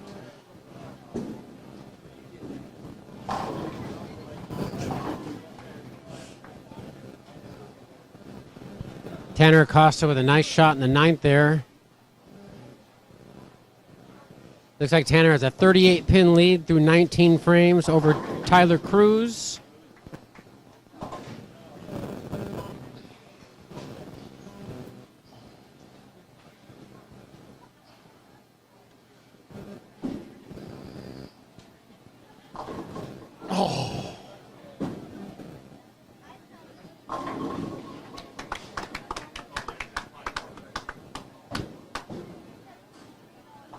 And we have another 200 game potential here. Yeah, you got to get 7.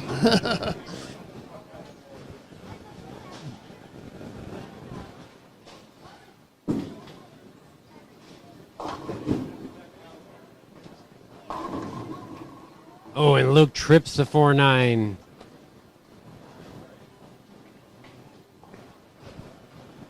So we got 386 for Luke Stone, 325 for Ryan Nicholas.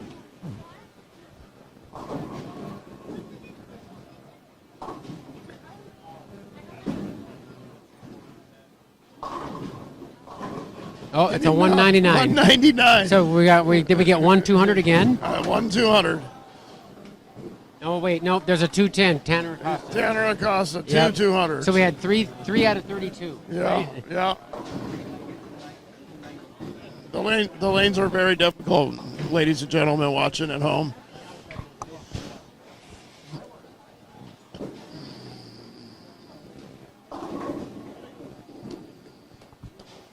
Okay, well, so Brockett just tripped the 4.9, and if he strikes out, he can remain within shouting distance of the Hollingsworth. That's going to be less than a mark.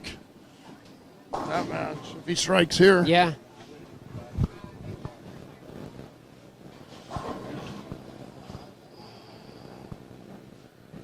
All right, big shot here for Tyler Cruz on lane 6. Potential 2-0 if he sheets. Not happening, so...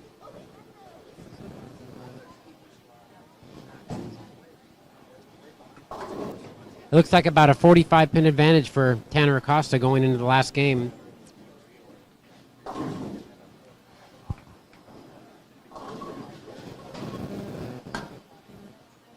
Michelle Smith, 171. Nick Devlin could strike out for 199.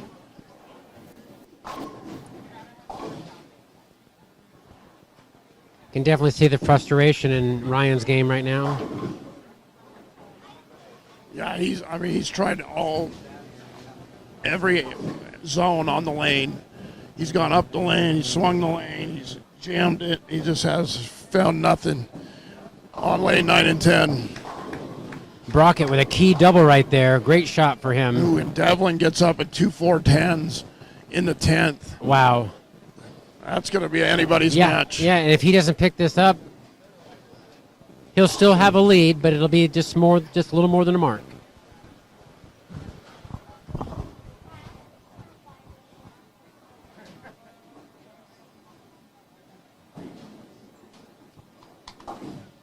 I think what we're seeing is with all the low scores, it's taking longer to bowl. Yeah, absolutely. 178 probably field average this round. Definitely. Luke Stone increasing his lead. And at this point, it's an insurmountable lead for Ryan Nicholas. Good run in the tournament, though. Yep. And he misses it. So we have Michelle Smith, 171. Nick Devlin, 167. So it's 341 to 327. Michelle trailing by 14 pins. It's Jason Hollingsworth, 199. AJ Brockett, 188. 365 for Jason Hollingsworth and 361 for AJ Brockett. We got action watching this one. This is neck and neck. Exciting. And you know, Mike, the first time in a while, we've got two matches side by side that are a mark apart. Yep. The Armstrong-Macon match next door to the Hollingsworth match, neck and neck.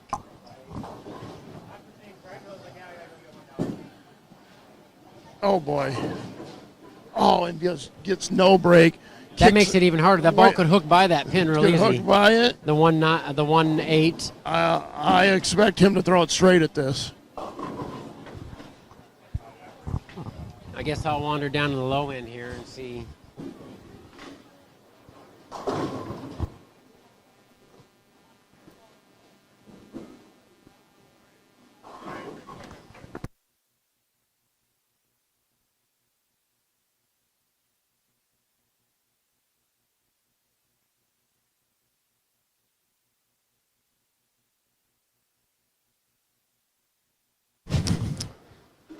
With 4 frames remaining,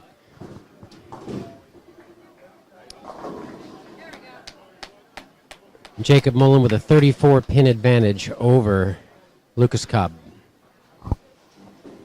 Jacob Mullen bowling on lane 1. On 3 and 4.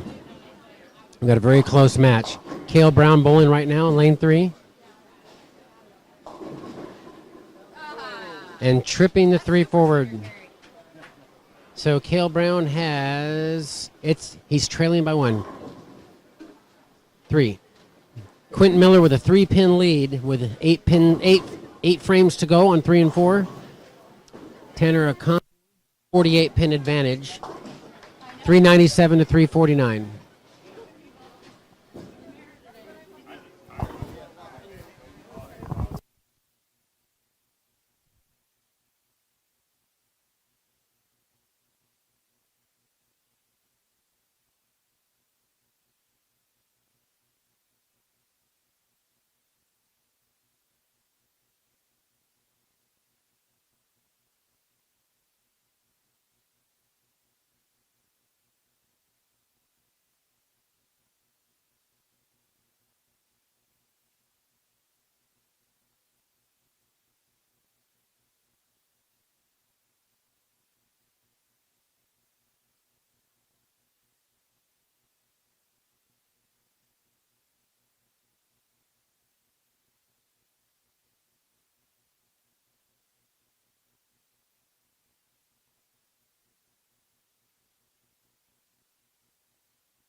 and 12, AJ Brockett started with the double. He's taking a little lead here after 3 frames. Wow. We got Mike Armstrong Jr. just struck in the 9th. He can shoot 240. He could shut out Bill Machen. Although no, Bill Machen can strike out for 247. yes, and that would win by 1 Wow. if they both strike out. Oh, and a Brooklyn for Jason Hollingsworth. He'll take it. Yeah. Brockett with a four-pin lead. Big shot for Bill Macon right here. Must strike. Oh, and it's a bucket.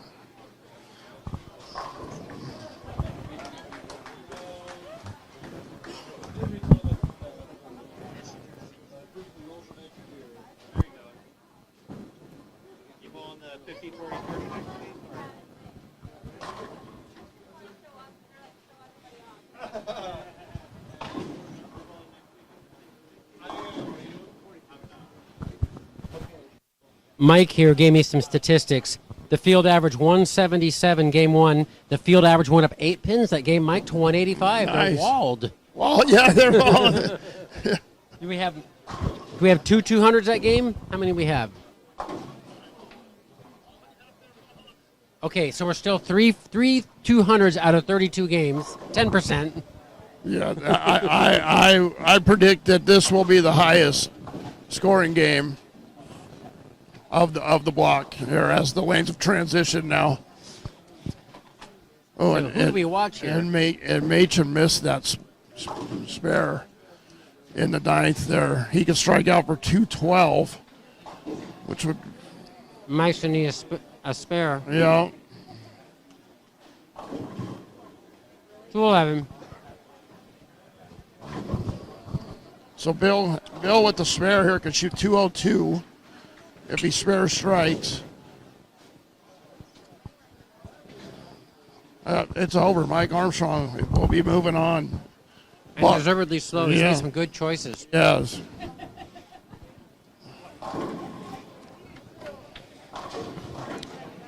So it looks like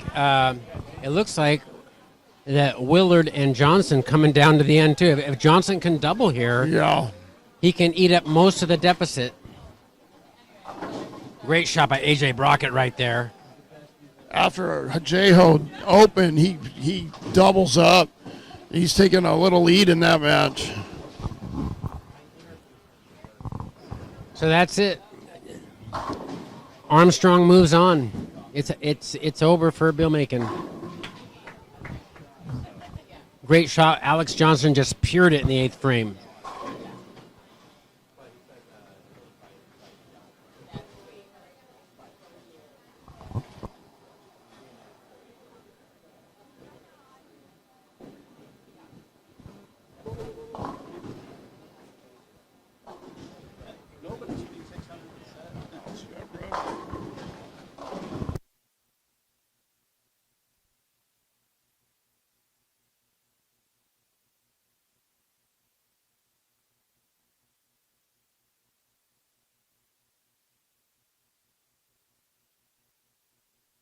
By Big Brother.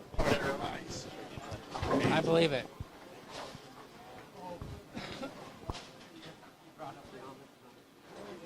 It's up 26, but it's all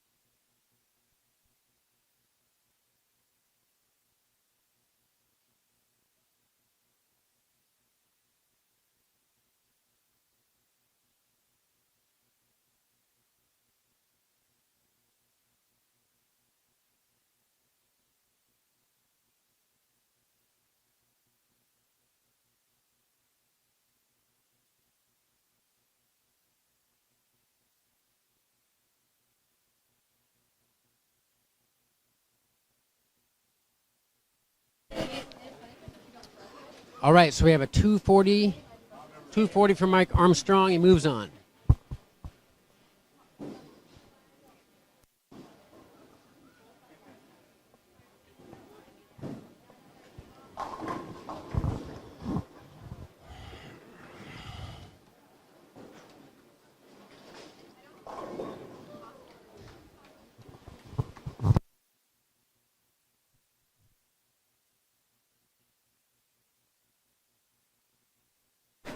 Has defeated Ryan Nicholas.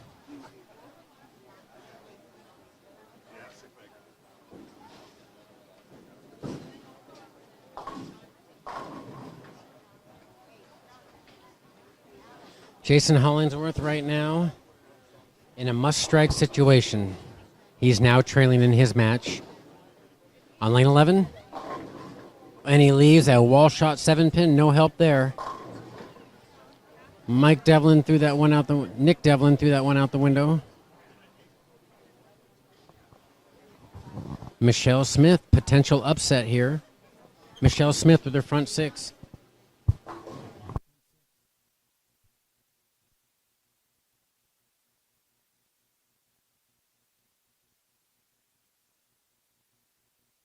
Michelle Smith with her front 6. Yeah.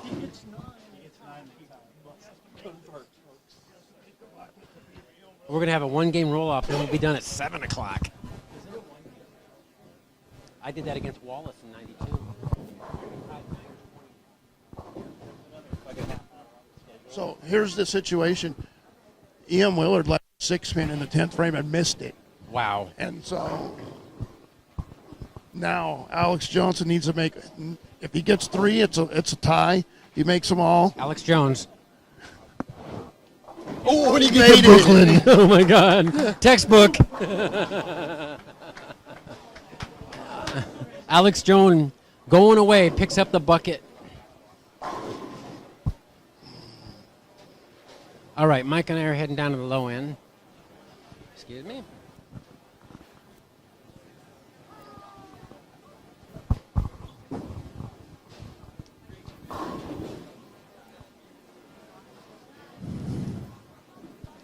Okay, so we have Michelle Smith with a large lead now on Nick Devlin.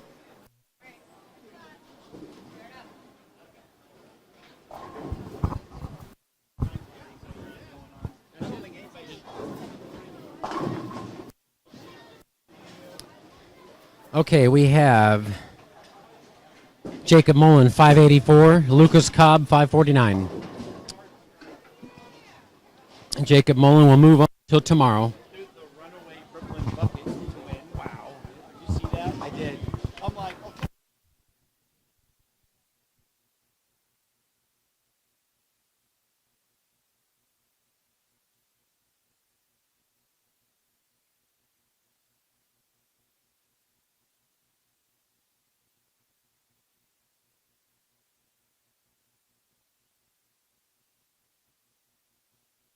Surviving is deepest that Quentin's ever been.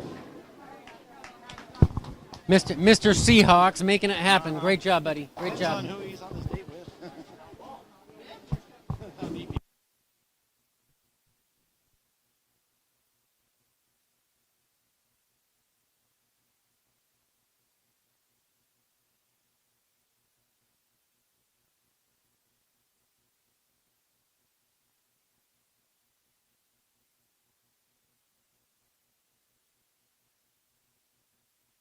Chelsea with the upset over Nick Devlin. He's going to send Nick Devlin back to Arizona. Great run for her. So Michelle Smith survives.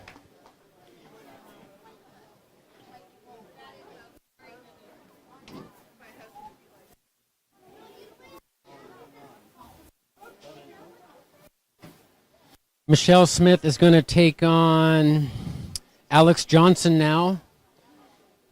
And Mike Armstrong is going to take on. Did AJ Brockett win? See? Yep. And then Acosta is going to take on Miller.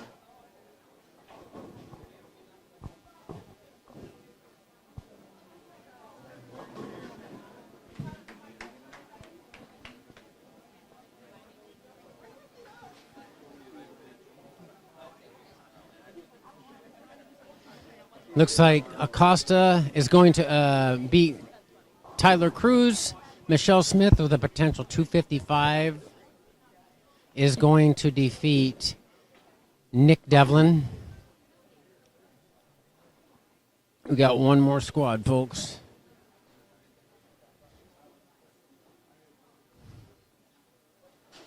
The AJ Brockett match. Any mark here, and he has sealed the deal. Just needs a mark in the next 2 frames. Brooklyn, and he carries it. And that match is over.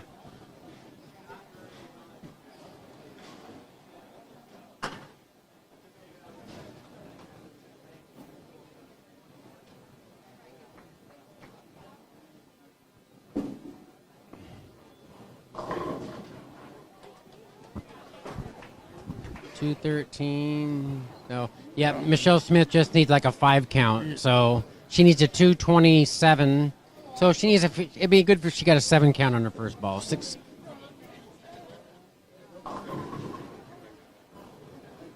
That's enough. AJ Brockett moves on. So first time I've ever seen him at the tournament, going pretty deep for his first time. Yeah. Kind of like not really a nonchalant attitude, not too much emotion. Michelle Smith moving on. Wow, I'm glad to see that she's going deep. Me too, Brian. I think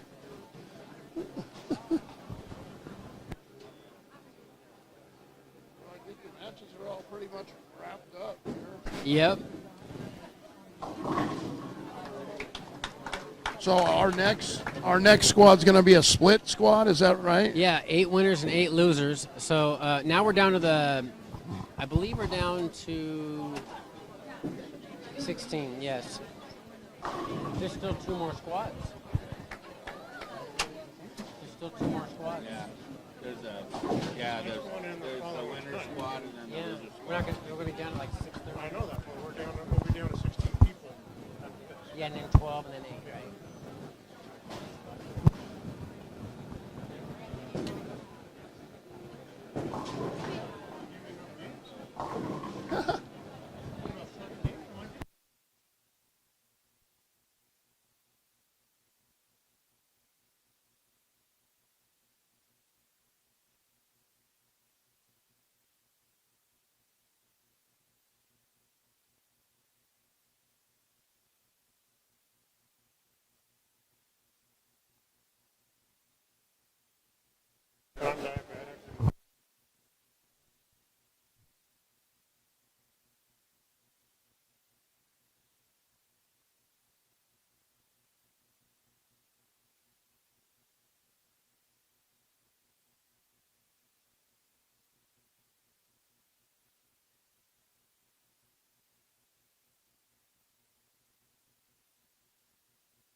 Of 255. High game of the block by the great Michelle Smith. Look at that. Just making shots, baby. All right, she's going to be in our next match. Ladies and gentlemen, round 5 is over. Round 6 is coming up shortly. We're down to our final 16 competitors. We're going to have 4 loser bracket matches and 4 winners bracket matches coming up shortly, about 10 minutes from now. This squad and down to 8. The next squad's probably going to start at 4, with the next and one after that at 5:30.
Let me read you some scores and help you out. What would you like?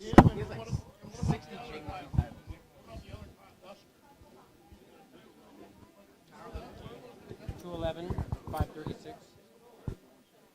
Stone, 183. 142. 171.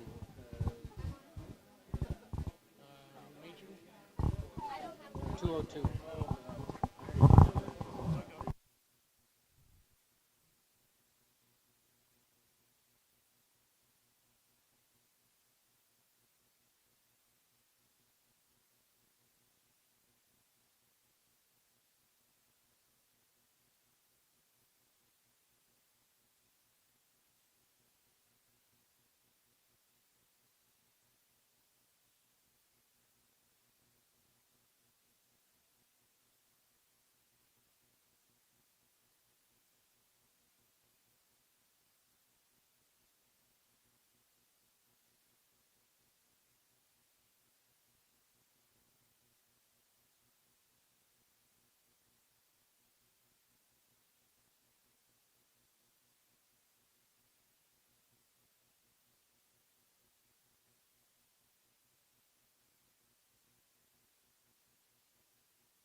Got our final scores for round 5 of the Portland Masters. Interesting that Mike just pulled up some data where the field averaged 177 game 1, the field averaged 185 game 2, and 196 game 3. However, the scores were the lowest of the day with, check this out, 1/600 series shot by Mike Armstrong, a 613. Everybody else shot under. And let me see how many 200. So we had 48 games bowled on that squad. The game 1 we had 1 200. And then we had 3.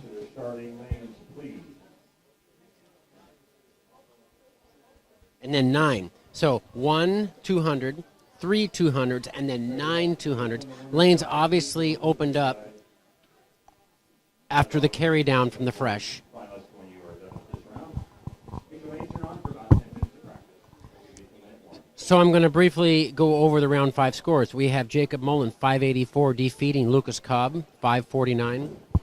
We have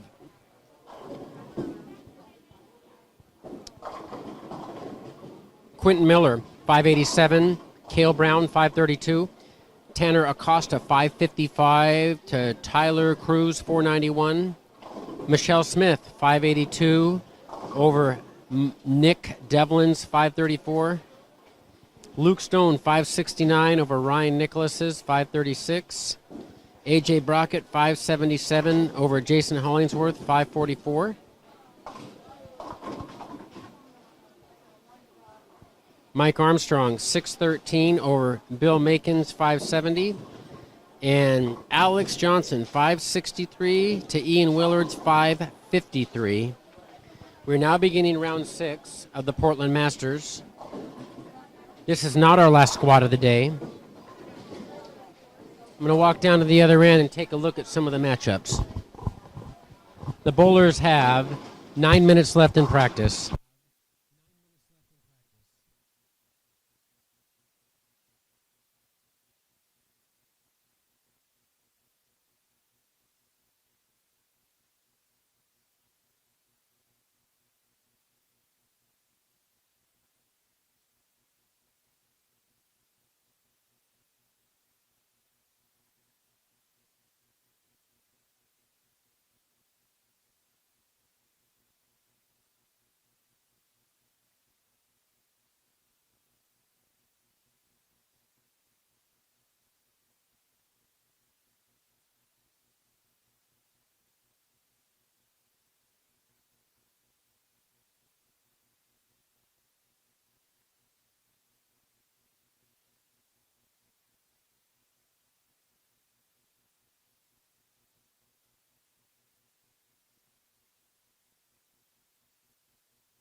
Okay, round 6 of the Portland Masters.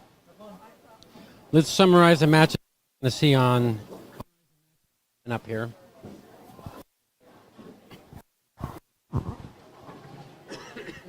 First of all, the winner's bracket. The following 4 matches, all the players are currently now. So remember, looking at YouTube, the upper left-hand quadrant is lanes 1 through 4. The upper right-hand quadrant is lanes 5 through 8. 9 through 12 is the lower left, and 13 through 16 is the lower right.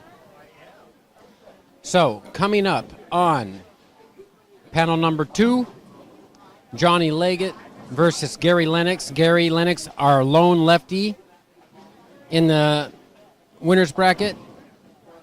On 3 and 4, we have got the premier match on panel 1, the lower left. Two-time Wenninger taking on the 2018 Masters champion Eric Jensen. Over on panel 3, we're going to have Jeff Noggle taking on the GOAT. There's 2 Masters Tim Myers, Timeless. And then back on panel 2, on 5 and 6, Ryan Connor, which hails from Tri-Cities, Washington, is taking on the Northwest Regional Player of the Year, Chris Tucholsky, on lanes 5 and 6. I'm going to summarize the bracket matches. The following 4 matches, 4 of the players survive, making it to the next round, and 4 go home. On panel 4, we're going to have Quentin Miller versus Tanner Acosta, 15 and 16. Also on panel 4, we have Jacob Mullen versus Luke Stone, 13 and 14. There'll be 2 minutes remaining. Finalists, 2 minutes of practice remaining. Then on panel 1, we're going to have A.J. Brockett and Mike Armstrong Jr. And last but not least, on 11 and 12, on panel number 3, we're going to have Alex Johnson versus Michelle Smith. Michelle Smith just shot a 255 the last game, last round. Bowlers have another minute and a half of warm-up, and we're going to start scoring here momentarily.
Eric Jensen, Winninger, lane 3 and 4.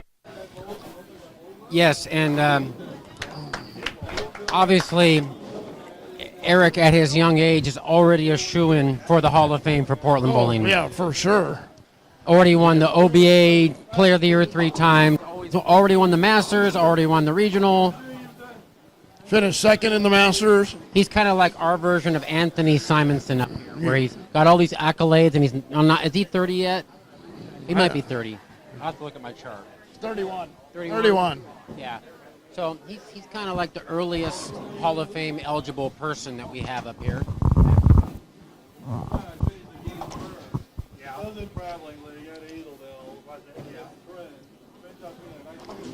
And a shout out here to Michaela Jensen, who is Eric's wife. She finished 33rd as alternate in the Portland Masters. Oh, man.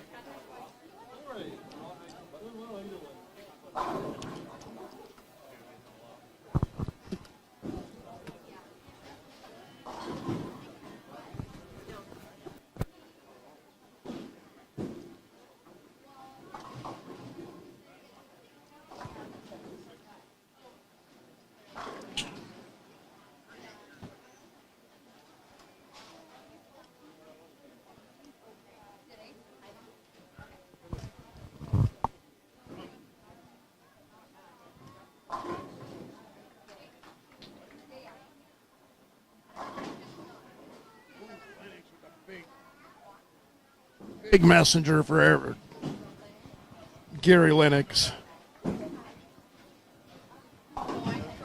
Bun in the oven. Yeah. Kid graduates when you're 75.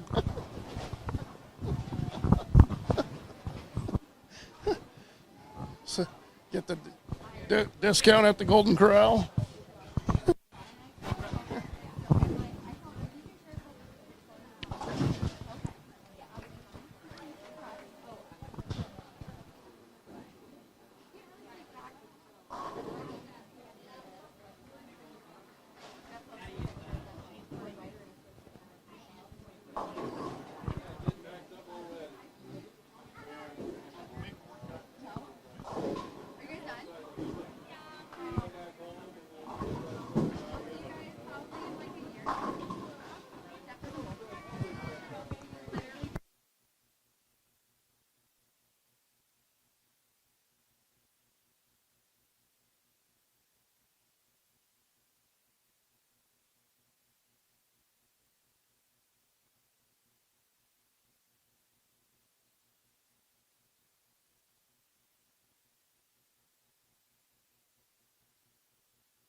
Tanner on lane 16. It's okay though, because Quentin just opened.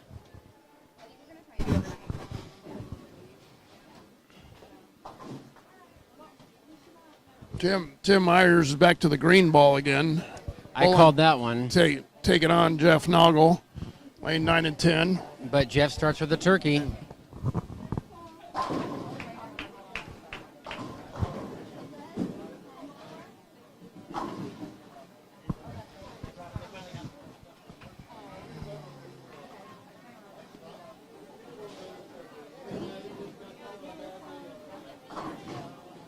Myers chopping the spare.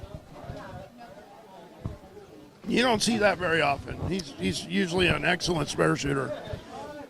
And Jeff's had some time to rest, so he's fresh. Oh, and Tanner throws another one out the window. This time leaving the 1-2-5.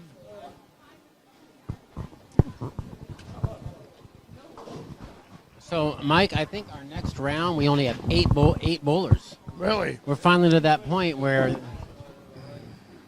we might not have to walk around so much.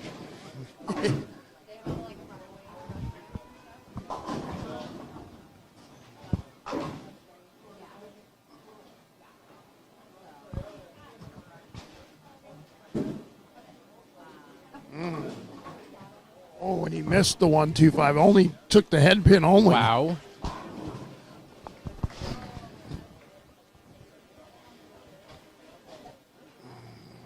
Yeah, so the 4:15 p.m. squad will be our final 8 people in the losers bracket. That's it. So after this, the winners are done for the day.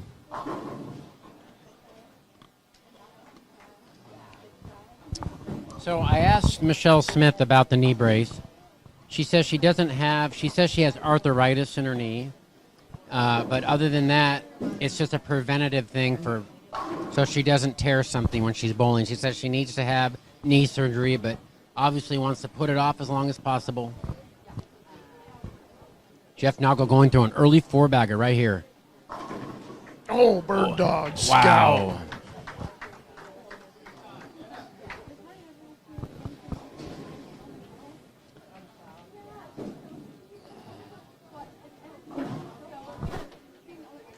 Michelle Smith with a 22-pin lead on Alex Johnson through 3 frames.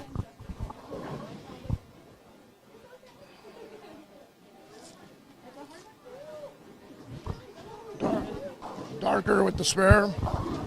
Gary Lennox with the spare.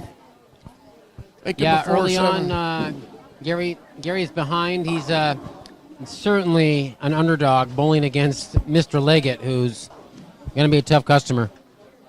But that's the winner's bracket. Yeah. So regardless of what happens, we're going to have a lefty making it to Sunday.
I was bidding farewell to my friend Nick Evelyn heading back to sunny Phoenix, Arizona.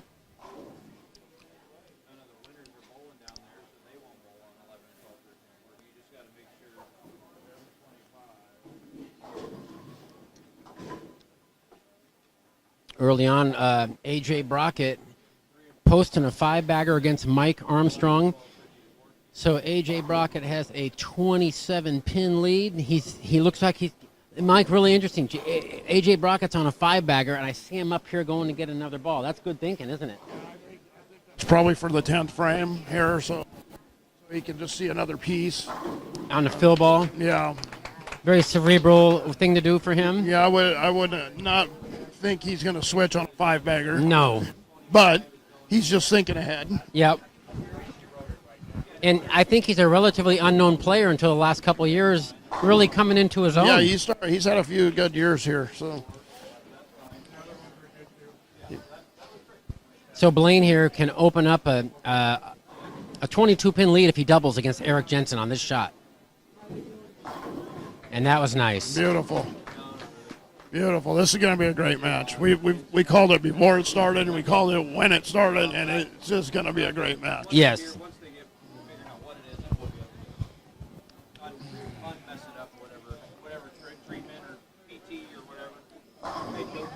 Great shot there by Gary Lennox, playing that 4th arrow zone again. But I did have it, yes. Thanks again for coming out, guys. Yeah, And don't fire me.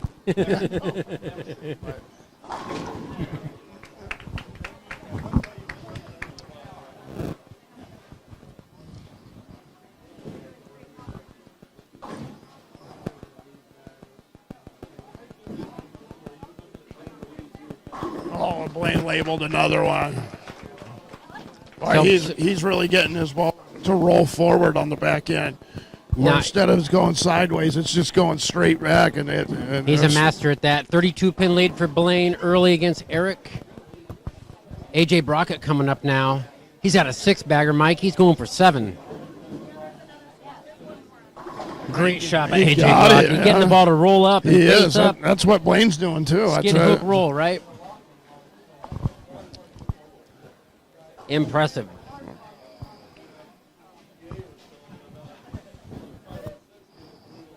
Jensen looking for a double here to cut into the lead a little bit.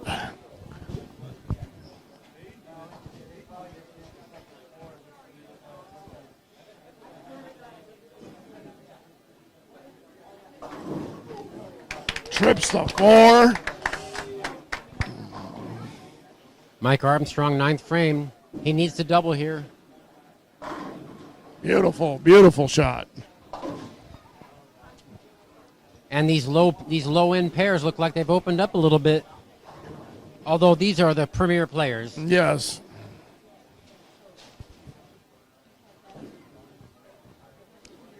Tim Myers with a very slow start down there, I'm seeing.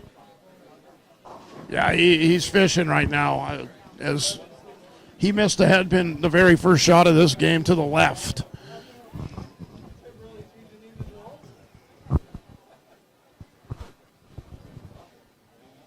Chris Tucholsky, 17-pin lead on Ryan Connor. Low scores on 5 and 6. Eric Jensen up now. He can cut Blaine's lead back to 22 with a turkey here. No, not a good throw by Eric there. Fortunate just to leave the 6-10 though. Makeable spare. And a vicious 9-pin. Mike Armstrong with a horrible break in the 10th frame there. And Ryan Connor leaves a 3-7. 7th frame. On lane 5. Johnny Leggett leaving the 9-10. Yeah, the 3 fell late. Yeah, I saw that. It was a 3-9-10. It fell late. Makes this a much easier spare. No. He missed it.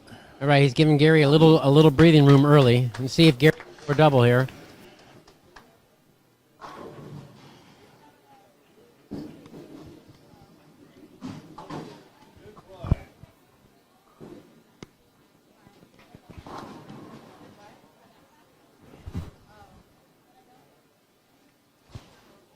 I look for Blaine to hit the pocket right here. About 23 board at the arrows. Yeah, it was out the window. Yeah, he got that way right at the break point, and it just didn't recover. Uncharacteristic shot for Blaine. And a perfect shot for Gary.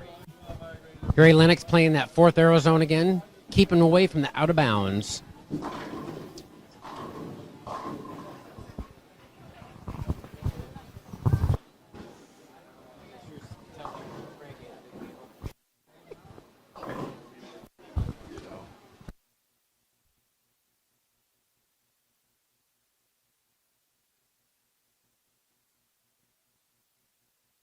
Wash out.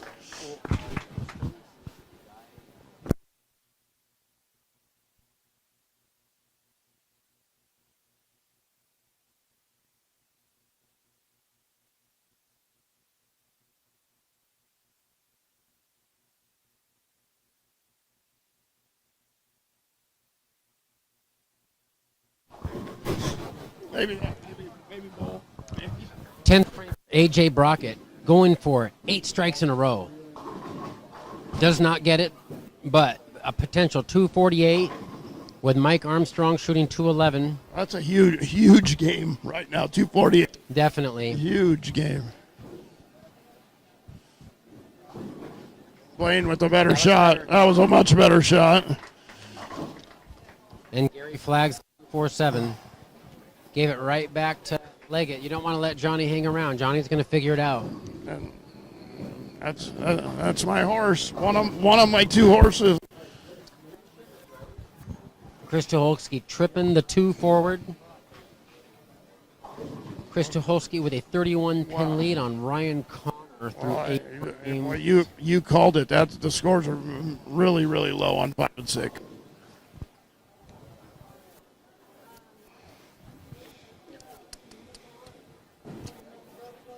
I think historically that the 2 lanes are a little bit different because of the topography. It's also right in front of the door. Yeah, so the air temperature, temperature, humidity, uh-huh. all of that plays into a factor.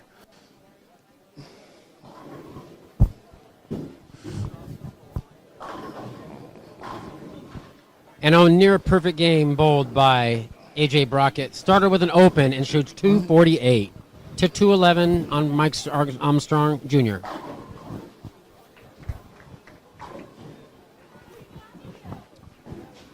He's just going back and forth, caddy.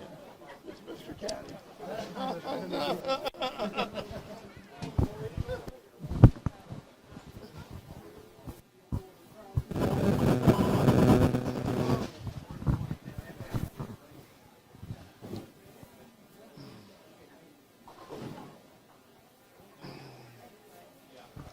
Eric Jensen in the 10th frame now. Potential 223. And he does a Sean Rash.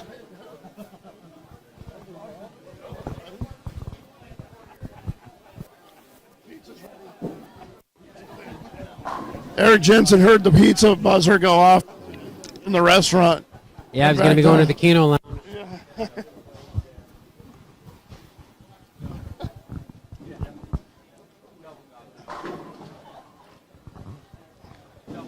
So Eric Jensen in the 10th frame has the potential for a 223. Blaine going at a 223 clip. Ryan Connor finally a double. Can salvage a 179. Chris Tucholsky. Chris Tucholsky a potential 210 though. Open play bowlers coming in. See ya.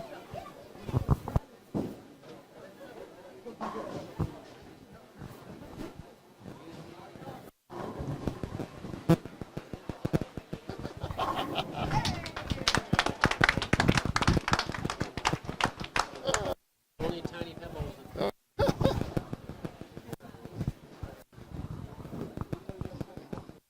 Eric comes through in the 10th frame.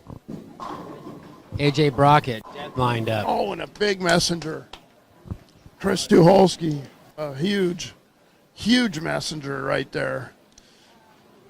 He could, Down on 5 and 6, we got a 6-pin lead for Johnny Leggett through 9 frames. Gary Lennox up here on lane 8, trying to strike in the foundation 9th.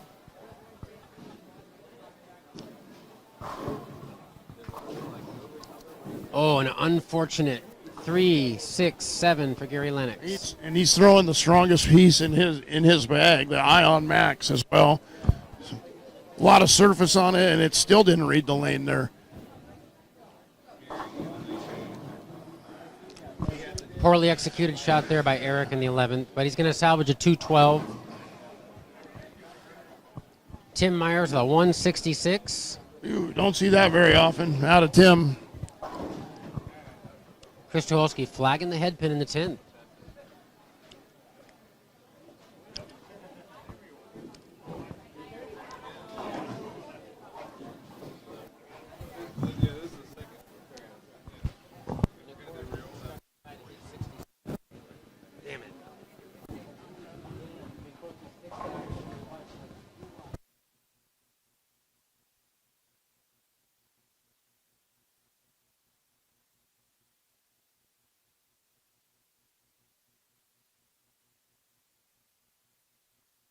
Brockett stuck at the foul line and missed a 3-pin. Wow.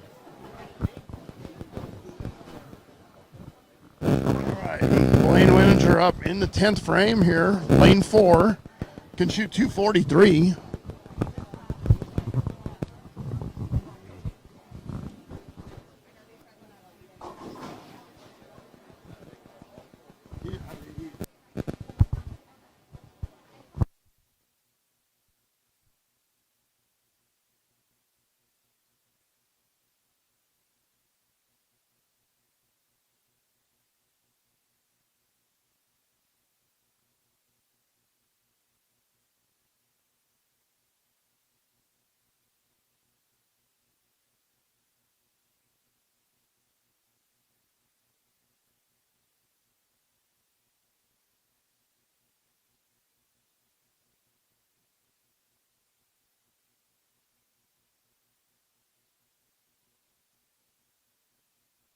All right, I'm down here checking out on the loser bracket matches.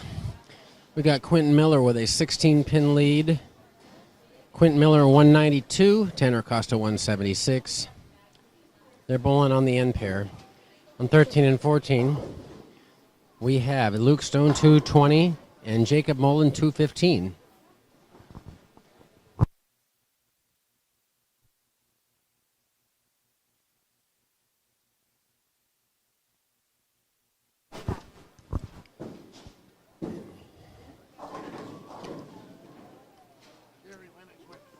The middle in the 10th. I saw that. 156 for Gary Lennox.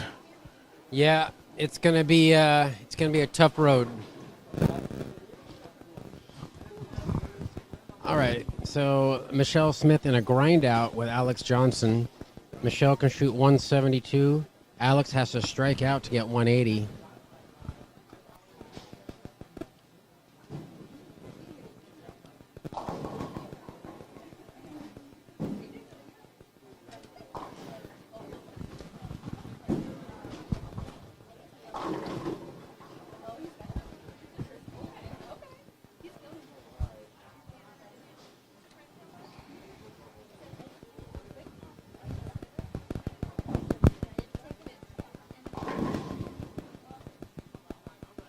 Oh,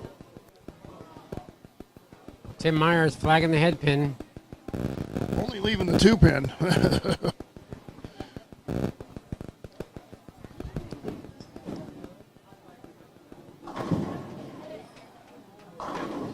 171 for Michelle Smith. 184 for Johnny Leggett. 156 for Gary Lennox.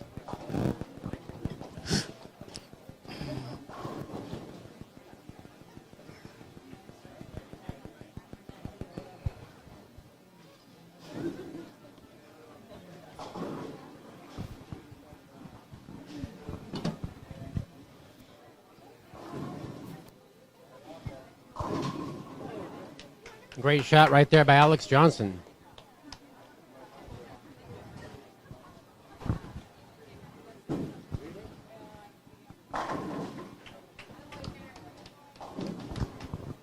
So my good friend, lifelong friend Pat Johnson, 49 years old, is mentoring his 31-year-old brother Alex. Nice to see that.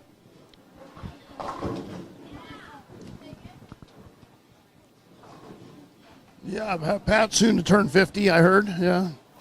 Are you 50 yet, Mike? No, March 10th. Wow. March 10th. Next week. Happy Next birthday, week. my friend. Thank you. I could quit bowling these kids and start bowling the seniors. Oh, my goodness. Wow. Messenger in front of the 10 and then lays in the channel and touches the 10 pin. And with that, he's going to have a slim advantage going into game 2.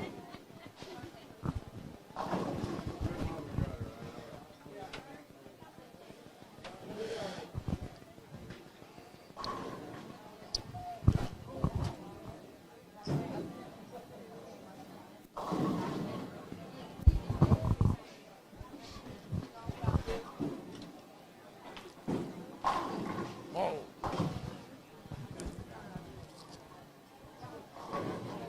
So Alex Johnson, back 4 strikes. What?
Tanner Acosta missing the 3-7.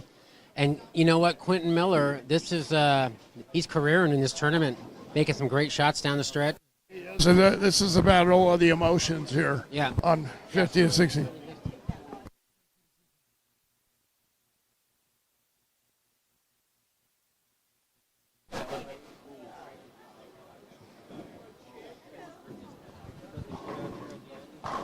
Houston.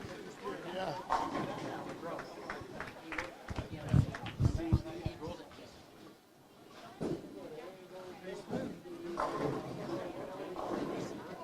And the messenger in front of the 10. Yep, he does. Yeah, he sure does.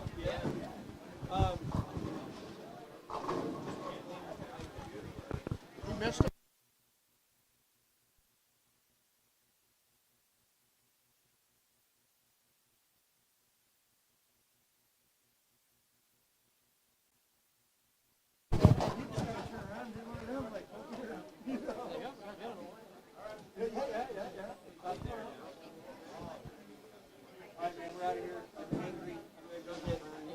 So, good seeing you, bro. I'm really glad you're taking pictures. I haven't cheated in a long time, but Mike's Burgers is over here. Yeah. Maybe some blue cheese crumble, you know. Yeah. And the ball hung up on Michelle Smith's thumb, straight in the air, and misses the 7-pin. Yeah, you know, we talk about that happening, and you've seen it on YouTube where a ball hangs up and then it goes up in the rafters. The best one that I saw, Barry Scruggs on Travel League at Hollywood, knocked down 3 panels, and the ball stayed up there for like 20 seconds and fell. Also, Dave Billings did it at Hollywood one time in the 90s where the ball stayed up there for a minute.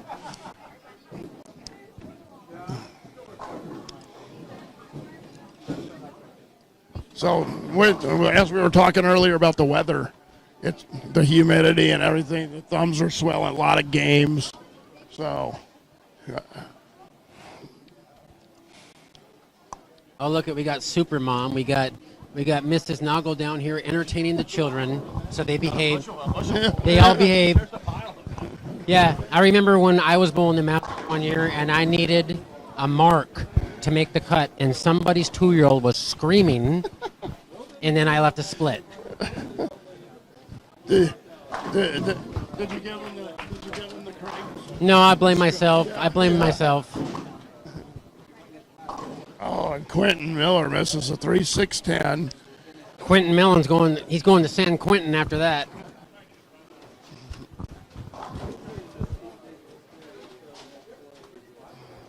Oh, man, I'm getting tired of standing. Yeah, it's. Next round.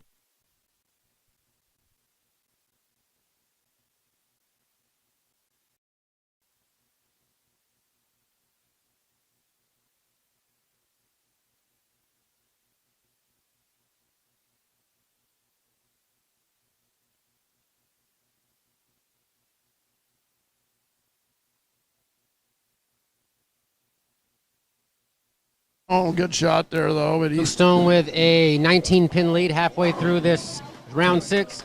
Tanner Acosta trailing.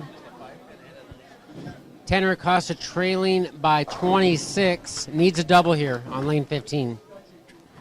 Blaine Wininger missed a 9-pin and a 5-pin this game. Oh, my goodness. We need to go talk to him.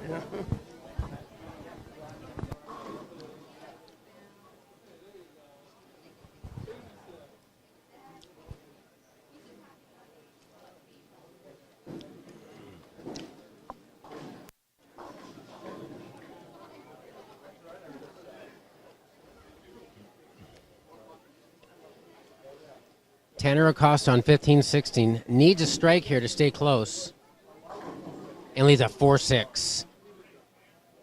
So Quentin Miller maintaining a good lead.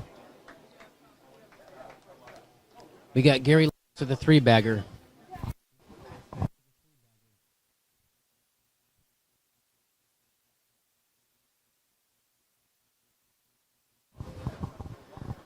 All right, Gary Lennox with his first 3 strikes, trailing by 28. Back in the same zone that he was this morning. A great shot by Gary Lennox. Fourth arrow, just like a right-hander.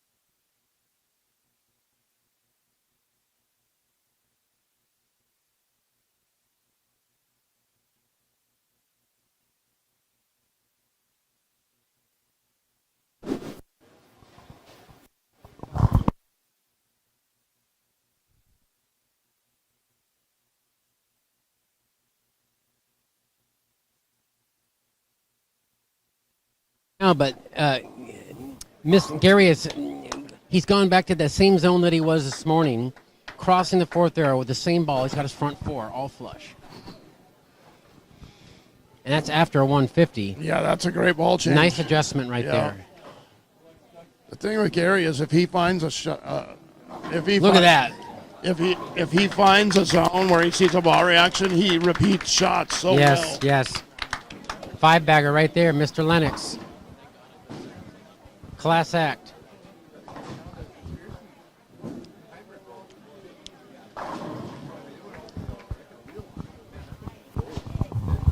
And I did not witness the two spare misses by Blaine, but I don't think I've ever seen him miss two in a game. A 5-pin and a 9-pin is what I was told. Maybe he's got a little extra sweat. Maybe if he...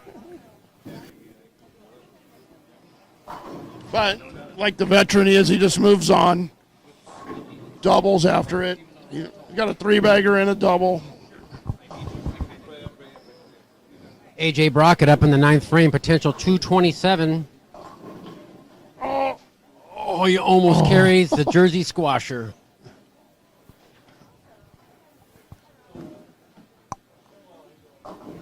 He's got Mike Armstrong on the ropes. Does, yeah.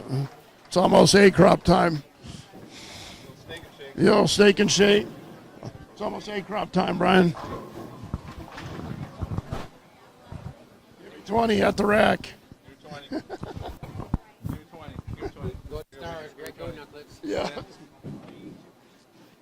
Okay. Met his wife there. Yeah. I introduced her.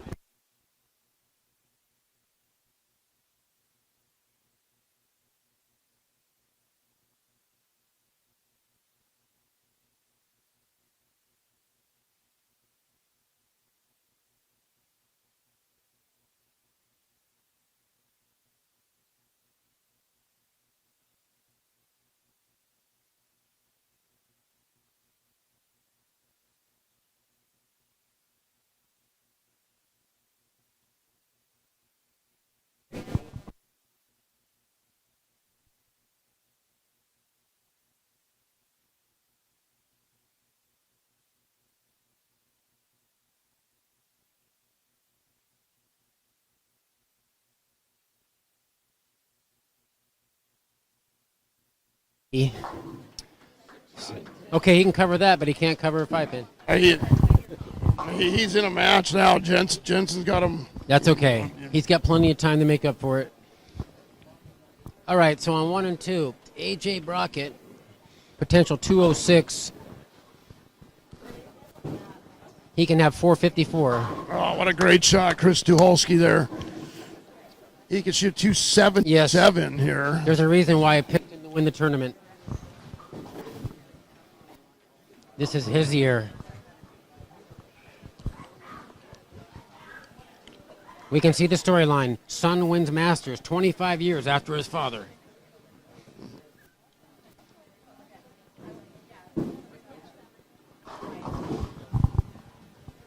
See, Craig, you were 25 when you won? Yep. So is he 21? 26. Oh, man, he beat you by a year. Maybe I should wait till next year to win the 40th because I won the 40th regional. Oh, yeah? No, I would do it right now. Yeah, I wouldn't wait. If I make my wish here. I wouldn't wait. You might not have this look next year. Well, the weird thing was, I think it was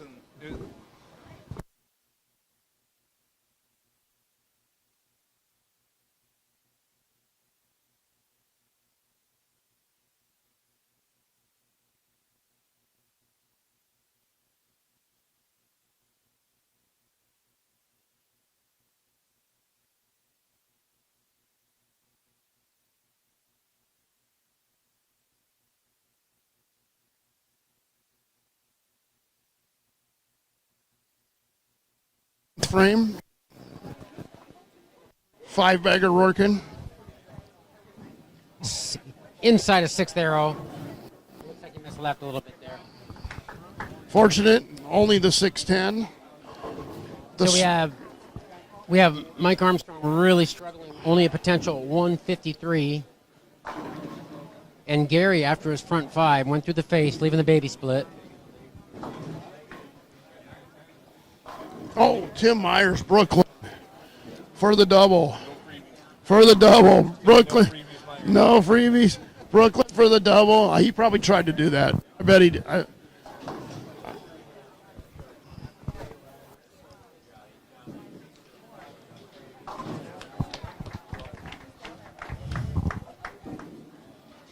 So the difference in the Wenninger-Jensen match is most certainly the two. Without the two missed spares, it'd be a dead heat. Oh, for sure. All right, so we have 196 for AJ Brockett, 153 for Mike Armstrong.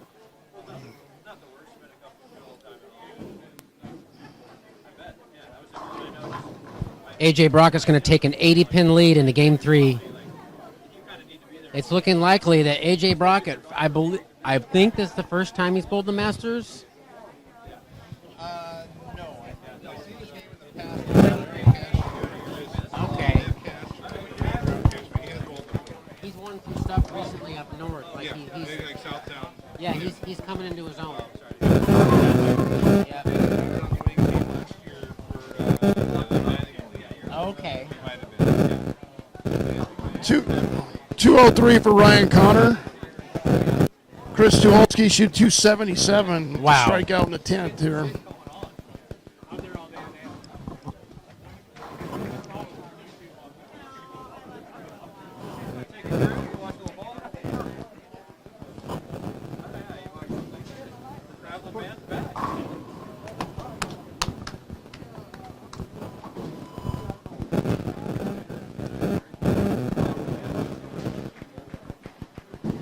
This match is over. Wow. What a turnaround in that match going here. Yeah. So it looks like it is 6-pin lead for Gary Lennox. Another Brooklyn for Blaine.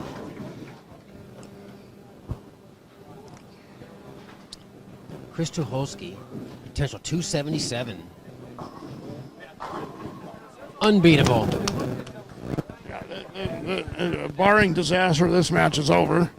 I mean, if you look at it, he's won the regional, he's won the OBA here.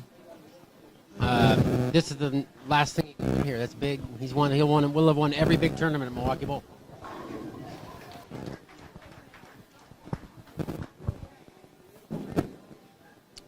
After this, the winners just go right into the next one, or Tomorrow. so top 4 in the winners bracket are now into tomorrow. Yeah. Yep.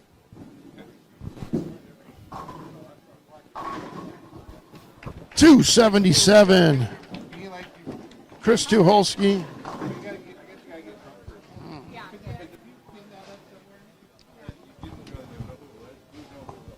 Yeah, man.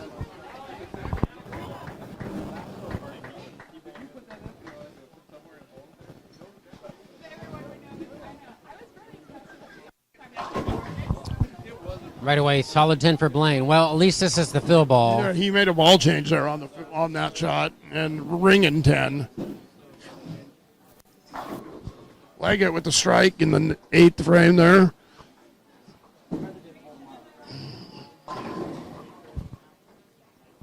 So, Gary Lennox by 18 pins. Impressive.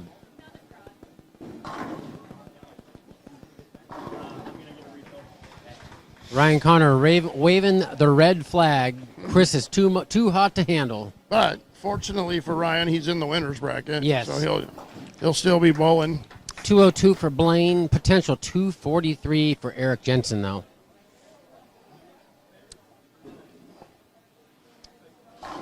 Lennox. Great shot by Gary. Another double for Gary Lennox.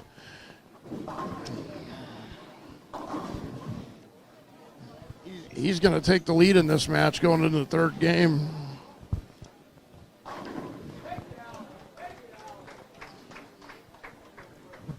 Nice to see Gary's parents here witnessing the history he's making, hopefully, at the Portland Masters.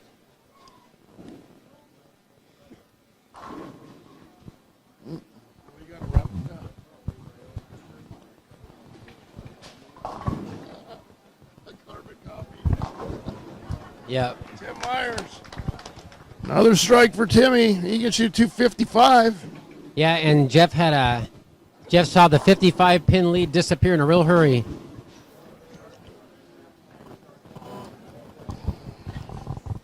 All right. After a 156, Gary Lennox moved to a different zone with a different ball and found something. Potential 266. That's going to have to hold, and it does. Wow, big shot by Gary right there. Gary not showing much emotion. A rather unassuming player. He actually showed emotion against Dan this morning, remember? In the Dan Jackson match.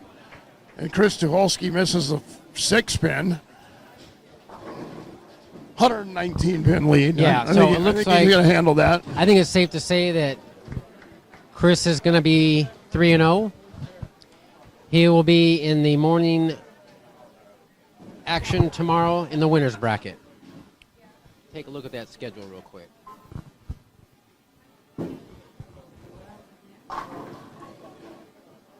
Oh, Deadwood. Johnny Leggett really throwing bullets down there.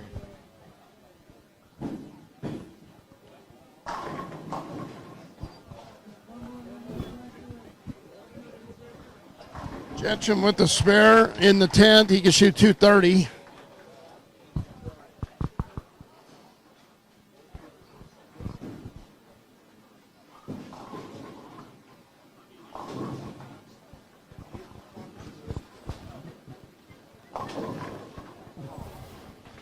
$229 for Eric Jensen. So for those of you wanting to know what's going on tomorrow morning, round 8 tomorrow morning kicks off at 8 a.m. We're going to have 4 winners and 4 losers. The 4 winners down here at the low end will be bowling the opening squad tomorrow morning. And we're making the turn to game 3. Mike, I'm going to run down real quick and see what's going on at the losers end. Right.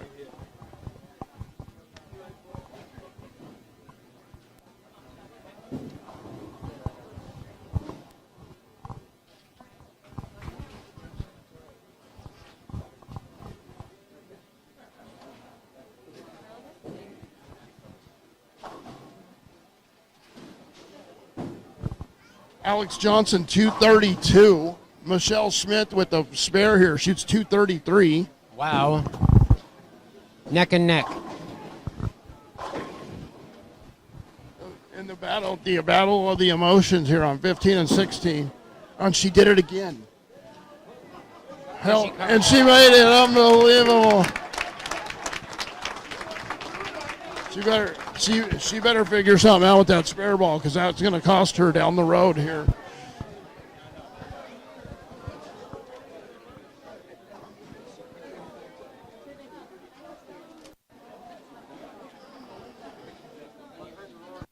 Guys, Michelle Smith hung up in the thumb hole, and the ball went down there about 4 miles an hour and picked up the bucket.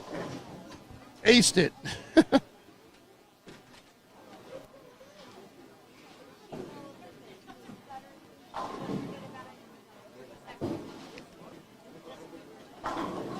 Oh, Quentin Miller likes that. He's got a 39-pin lead, and now going into the game, and it starts off with a 3-bagger. He's got his lead's up to 71. Wow.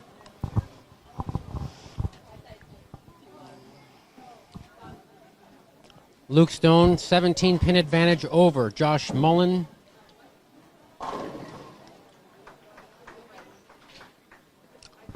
We've got some great matches down here in the losers bracket.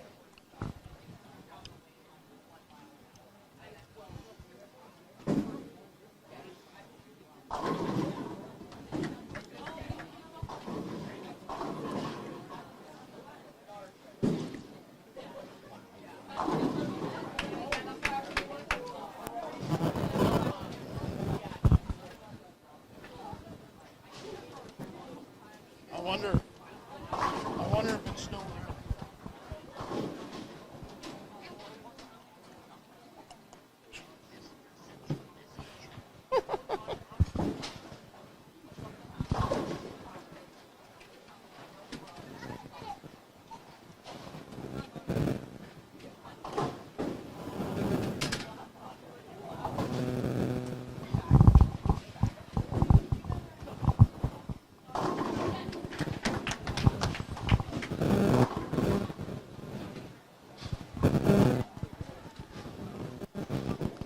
It's just about must strike time for Tanner Acosta here. Yep. Great shot by Tanner.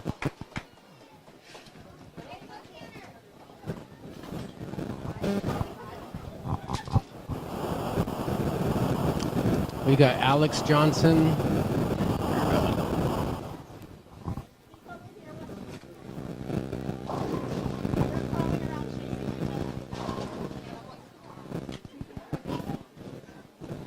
.412 for Alec Johnson, 408 for Michelle Smith, going into the third game in the losers bracket. We got 424 for Luke Stone, 407 for Jacob Mullen, but Jacob started off with a turkey. Quentin Miller flagging the headpin.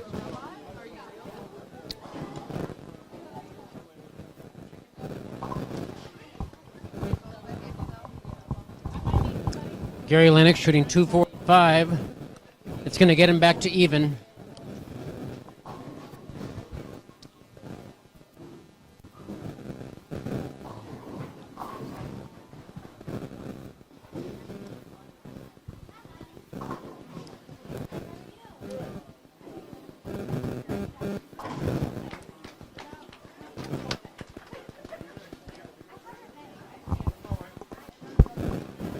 And the difference is still about a mark in the Weninger-Jensen match. Earlier, Blaine missed an uncharacteristic 5-pin and a 9-pin. However, Eric just opened. And so Blaine is up right here. Blaine is only trailing by 8 pins despite the 2 missed spares.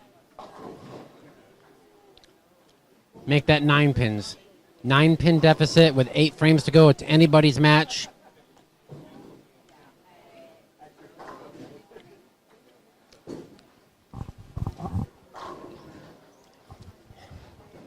AJ Brockett, looking at his line, struggling this game.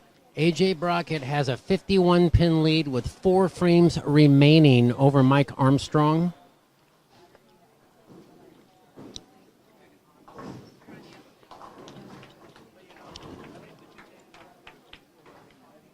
Chris Tucholsky still holding a 106-pin lead over Ryan Connor.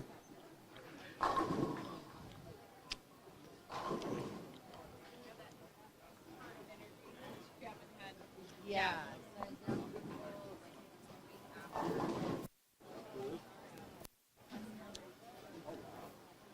We got Gary Lennox 401 and Johnny Leggett 358. A 43-pin lead for Gary Lennox.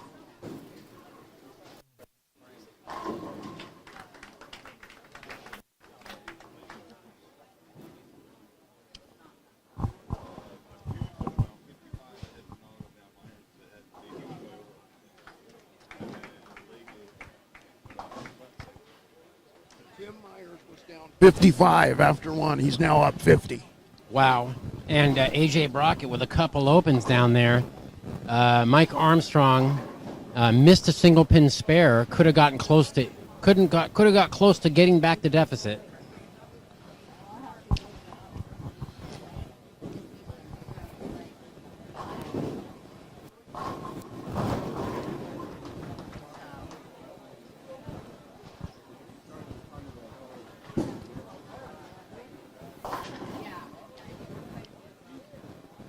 Well, I guess AJ Brockett has an 80-pin lead, so even though the struggles are real, Yeah, he's in control still. but if Mike doubles here, cut the lead down to 27, and with 3 That'll frames, make him think. That'll make him think a little. Yep, Mike still has a 247 out there. That would mean AJ has to shoot 168 to shut him out. Oh, and out of the pit, he makes the 310. He just picked up the 310 the frame before. It's 2 of them.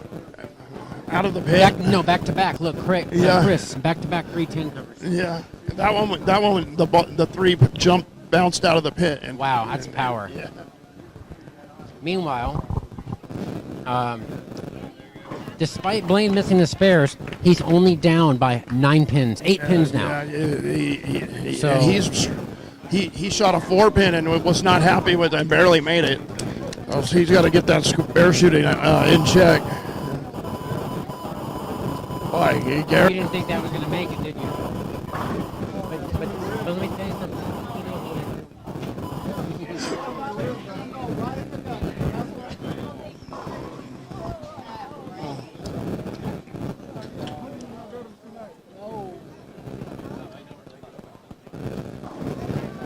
And Armstrong doubles. See, we've seen funnier things happen on this lane condition. Can AJ Brock a late charge by Mike Armstrong? Because well, if AJ strikes here, that could mean the end of Mike's run. If AJ does not strike, Mike could still be in business. Big shot here on lane 1 for AJ Brockett.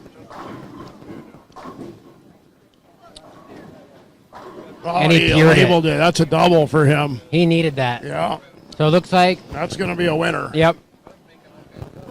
So AJ Brockett's going to move on. He is one of the 4 left undefeated players.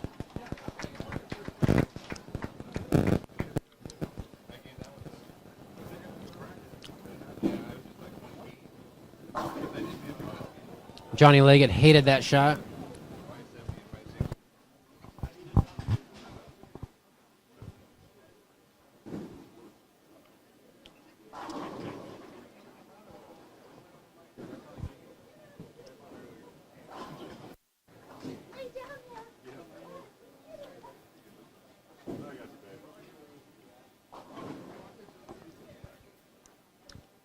Is he? Yeah. I thought these were down here. Just 2, 3 right here. Oh. 3 through 10 are the winners. Leggett just went Brooklyn, and then he pinned. And this is, I mean, you think about it, he was a serious underdog, and Gary Lennox making it happen. Yeah, he whatever he did, switches balls and zones. He's found something, and now, arguably, you would say he's got the best shot out here right now. Yeah, and no one to mess it up.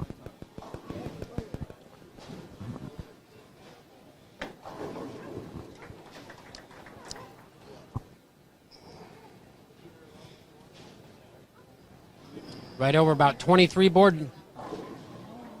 And he gets out the 7-pin just to leave a 3. So the line is right now 21, 64 pin advantage for Lennox. 7 frames remain.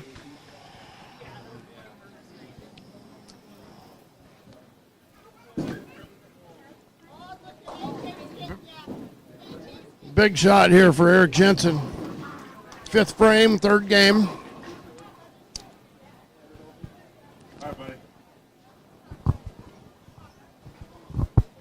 All right, you were right, man. He's gonna shoot. See you, buddy.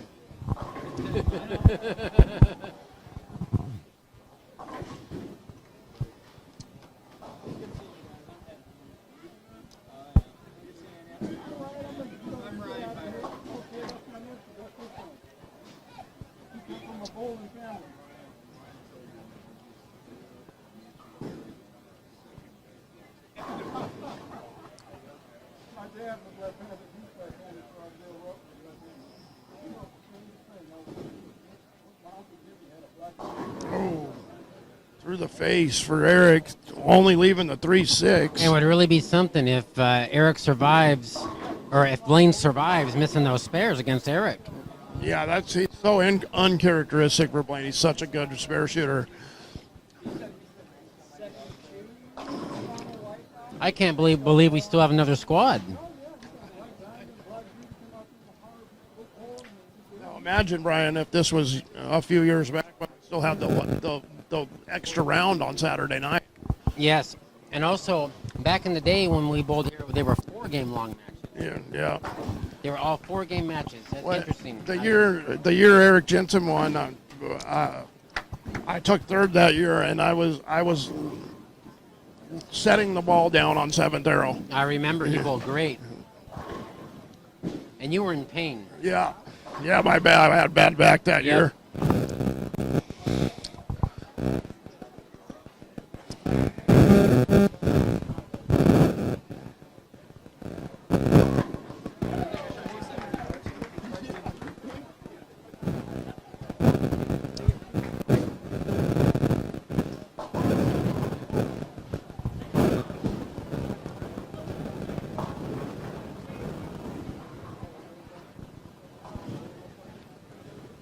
Jeff Noggle with a big 4 against Tim Myers, and it looks like Tim gonna be undefeated again. Unbelievable. Down 55 after the first game. Unbelievable. All right, and a flat 10 for Eric.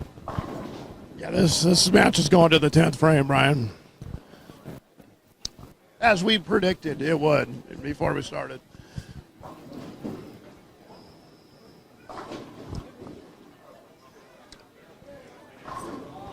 Michelle Smith. Michelle Smith with a clutch 3-bagger. Michelle Smith putting boots to Four-bagger. putting boots to the men again. Look at that. Alex Johnson, what a run though. She has a potential 278 in the clutch. Meanwhile, Jacob Mullen started with the front 7. Oh man! Gonna take out Luke Stone. Well, he came all the way from Bellingham. That's a long haul. That's 300 miles. What do we got? Quentin Miller is going to move on. Quentin Miller moving on. Yep. Going to eliminate Tanner Acosta.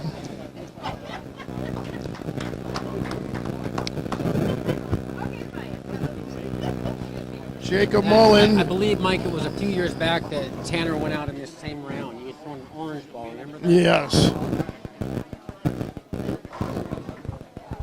Okay, so people who made it through the losers bracket: Quentin Miller, Jacob Mullen, maybe Michelle Smith. Yeah, that.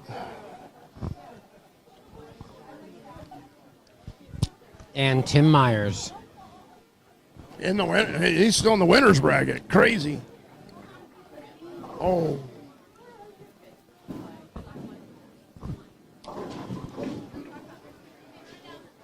All right. Nothing to see down here.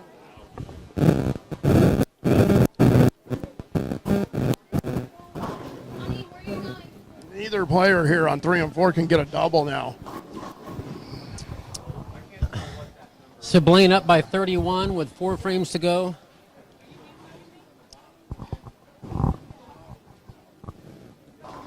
Carries a Jersey squasher.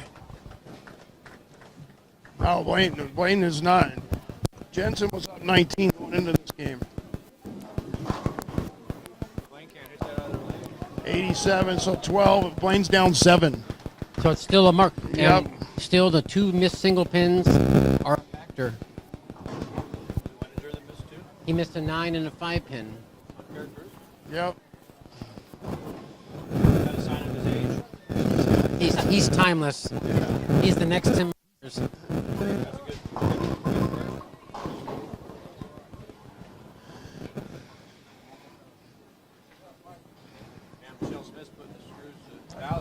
Amazing. I'm so glad that she's making it to tomorrow. Stroking it, man. Just throwing it sweet. Yep.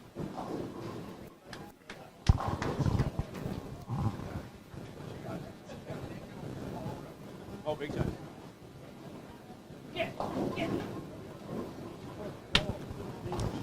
I'd like to see a tie and a full game roll off here. I don't know if they win. Start the next squad at 6:30. We're running late. We got a full house at 7, so no. You got Monte Carlo. No ties today. We can have some tomorrow. You still doing the Monte Carlo? Just in the spring and summer. Oh yeah. Friday night. Gosh, remember when there was 2 squads at both bowling centers, and it would fill every week. Wait list. Yeah, our spring and summer one's pretty popular, but we just don't have a real nice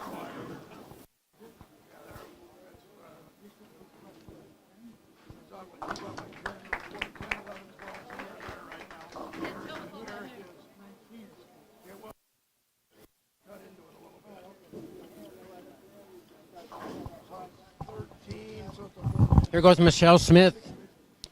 Michelle Smith picking up the 610.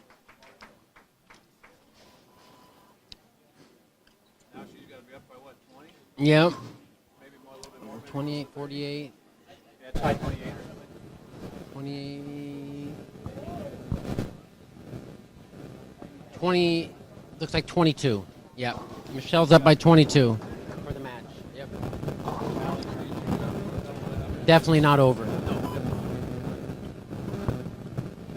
All right, so Chris Tucholsky shoots 645. Eric Jensen. It's up 20 now. Yeah. So, Blaine ends up not paying for his mistakes and possibly Yeah. skate through.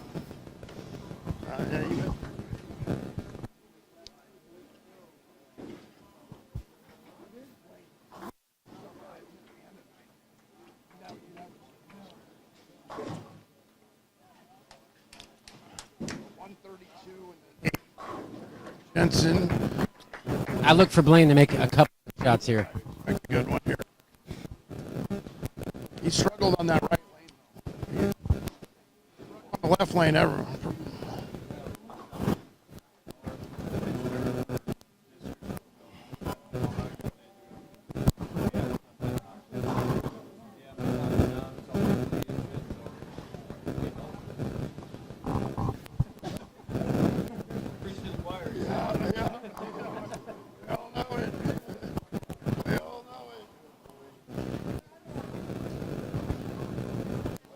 Taking a long time here. In front of the ball return. This is the lane he hasn't been able to hit this game. Yeah, he hasn't struck on this lane yet.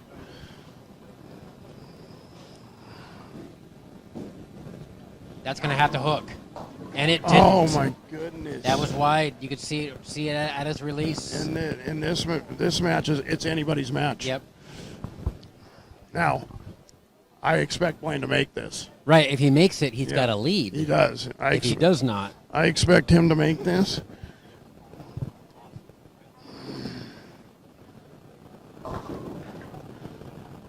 Boy, he took a long time to go there, and I think he was just undecisive on where he wanted to throw it. yeah, he hates that lane 4. Yeah. Okay, look from the picked it up. That is gonna do it. Oh my goodness. Oh my goodness. Wrapped it right around. Unbelievable. And with that, the line is this. It's Eric has a 4-pin Four-pin lead with 2 lead. frames left. That is that's unbelievable. He threw that perfect. Absolutely couldn't set it in there any better.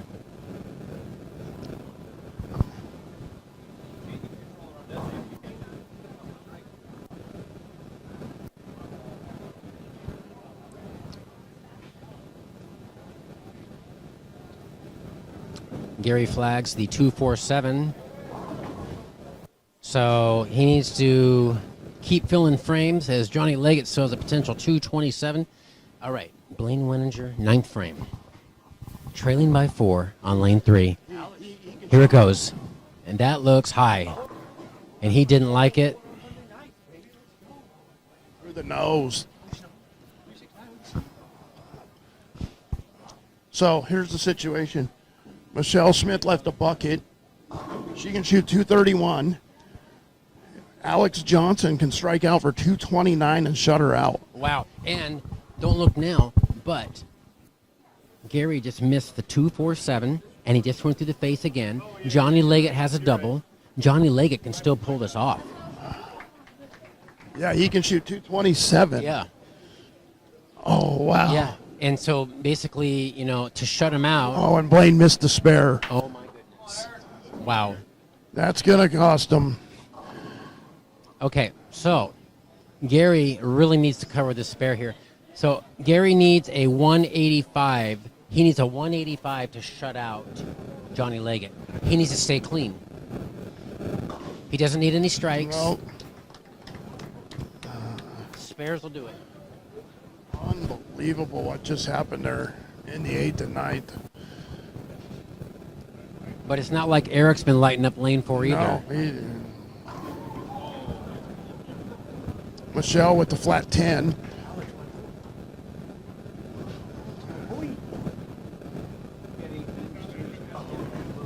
Yeah. Ooh, a little long. He loves that one. We got a little airtime on that. A little airtime on it. And when the lanes get tough, there ain't nobody better than Eric. Wow. 1-3-6. It wasn't Eric one of my picks, Mike? He was. Who's my other one? Oh, they're both 3-0. And Great. Both of mine just lost. Well, Man, why didn't I get in the horse race? I would have made a bunch of money. well, I haven't lost yet, but both of mine look like they're going to lose. But they're still alive. Yeah.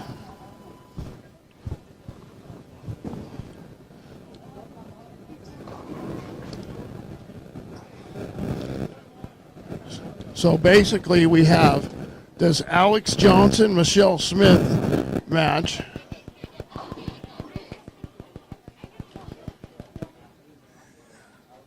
She can shoot 220 with the strike here, Michelle Smith, which means he has to shoot 213 to win. She's shooting a respectable 624 on a grind out pattern. Yeah, he's 213. All right, 623 series, a respectable. And Eric, Yeah, that's a lockjaw. why didn't I get in the horse race? Oh, sorry.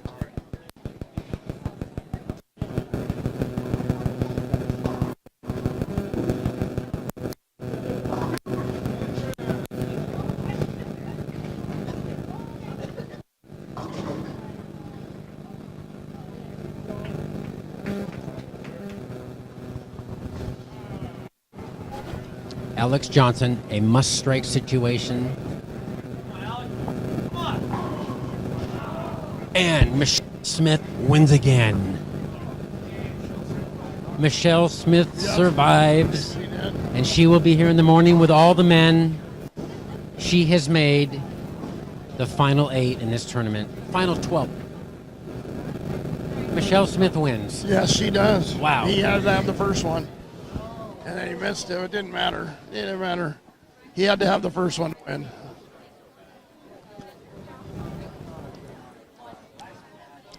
.623 to 607. Michelle Smith moves on.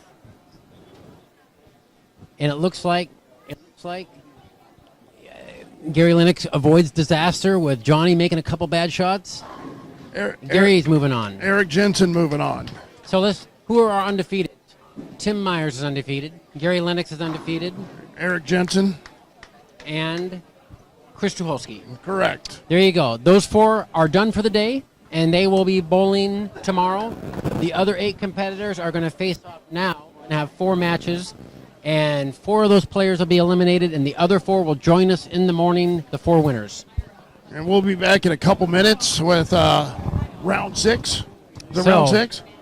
Start your dinner now, and you'll be able to eat dinner while you're watching the 7th round of the Portland Masters. 7th round. We'll be in 7th round. I forgot how many rounds we're in. I think there's 13 total. Yeah.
minutes left. We have matches on 11, 12, 13, 14. We've got Blaine Wenninger versus A.J. Brockett. We've got Michelle Smith versus our top qualifier, Johnny Leggett. At the low end of the bowling center, we have Jeff Noggle on 5 versus Jacob Mullen on 6. Ryan Connor and Quentin Miller on 3 and 4.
With round 7, it's 5:30.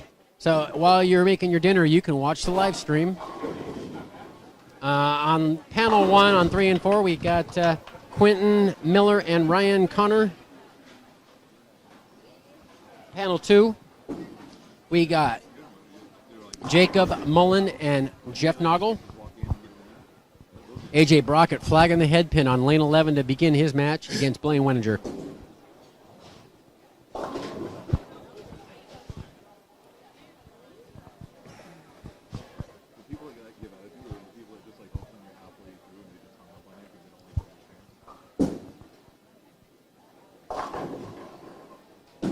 Oh, Leggett's lobbing it now. Getting a little airtime. Johnny Leggett taking on the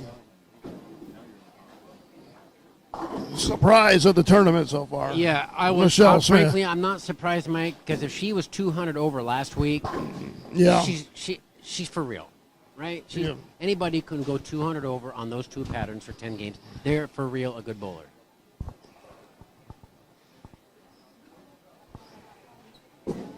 She did say, however, that the Ben Masters only paid $500 for first place. Really? Yeah. Whoa. And a master spot, though? Probably a master spot as No, well. she had a spot for this Masters plus $500.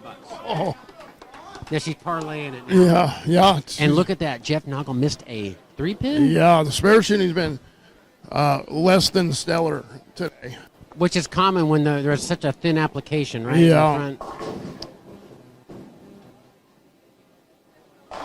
I look for Blaine to crush this match. Yeah, He's got a chip on his shoulder after losing that last match. Yeah, he was not happy about it. And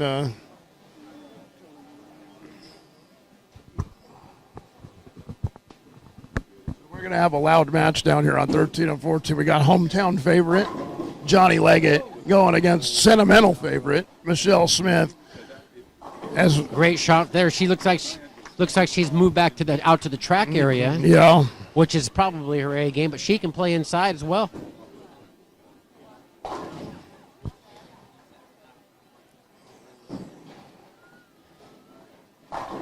ooh, snaps the 10, ball hits it on the way by. Yeah, he's locked in, it looks like. Well, the jerseys aren't too bad. Back in the day, they had some questionable jerseys at the Masters. Kind of remind me of the auto dealer shirt. Shout out to the Beechers. Yeah, Bill Beecher down in Camarillo, California, and Dan Beecher lives.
Panic. I figured I could ball down to a summit ascent and throw to that spot down lane. So, and honestly, the end of the game was just, they weren't bad shots. I just split 3 straight frames. So, And you went back into the zone that you were bowling at earlier, around fourth arrow. Were you sighting around fourth arrow? yeah, looking like 22 at the arrows, trying to get to like 9 or 10 down lane. So, We're speaking with a lone lefty who is in the finals tomorrow, Gary Lennox. He's explaining the transition that he made, going with plan B and then going back to his A game that he played with earlier, and that was the answer. So your highest finish was fourth in the Masters. Do you remember who you lost to when you bowled before? Marcus Winkleplay. And Marcus didn't bowl this year, huh? And I think it was one of my first couple years bowling it too. So, call it beginner's luck. It was a Kellogg, yeah. I think my second year bowling it probably, so Yeah. probably beginner's luck. Yeah, I remember you were throwing a ball with a lot of surface. I remember that. Yeah, yeah. was Went back to that this year. I mean, every ball to start today was probably 500 to 1,000. The ascent was at 1,000, and then the ion max is at 500. So that was kind of the game plan, to get it to slow down. Drop rush being 37 feet and there being 30 mils of oil. Wanted something to slow down kind of early so I could throw at normal speed, not have to finesse it. That was kind of the game plan. So it worked today. We'll see tomorrow, and they sit all night how they're going to play, but that's part of the game plan tomorrow too. And of course, tomorrow it'll be on the fresh, which is similar to what you kind of have a game plan. What might be duplicated, hopefully. Hopefully, yeah, that's the goal. It's kind of same balls, same part of the lane, and But on a different pair with different topography, Yeah. that can complicate things, right? yeah, the goal is just to make good passes,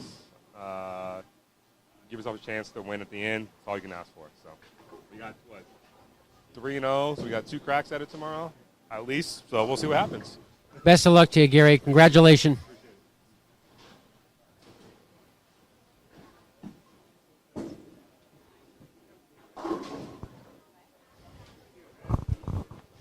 Gary's having hip problems. With many of us bowlers, either the hip, the wrist, the shoulder. Who says bowling ain't a sport? When you're after bowling all day on a tough shot, you're sore and tired. It doesn't matter who you are. Yes, he's a lefty. Mm-hmm.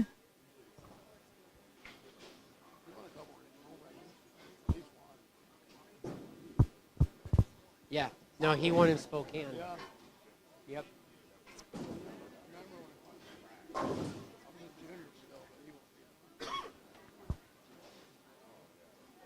Wayne missed the one.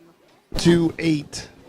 Michelle Smith early on has a double and an open. She's up right now in lane 14, playing the outside part of the lane, and a lazy 10 pin.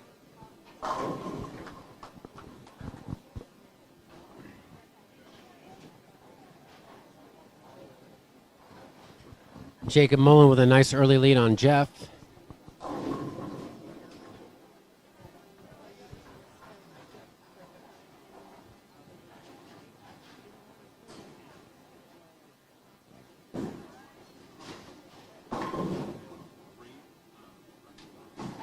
Oh, she missed the 10 pin.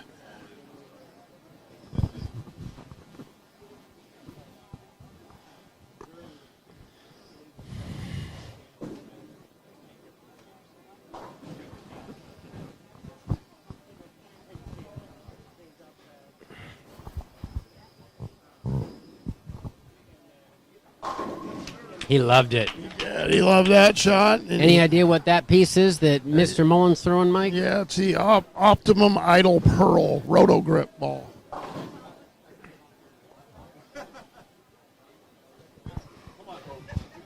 Looks like a good one for cosmic bowling.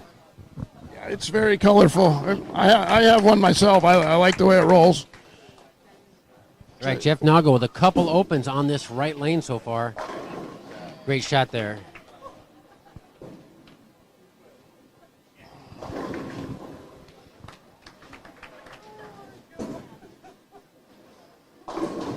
And a fast 7 for Ryan Connor. That's a bad break. That is a bad break. That.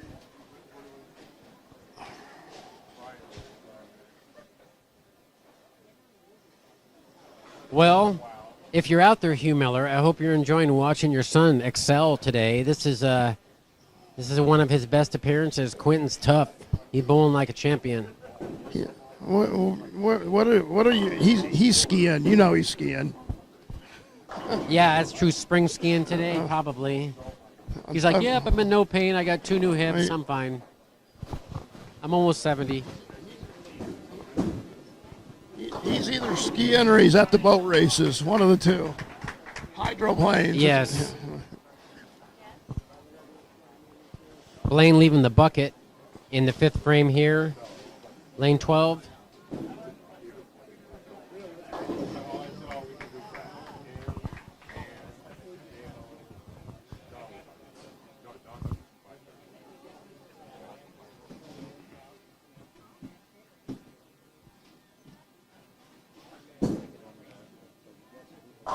Perfect shot by Jacob Molden.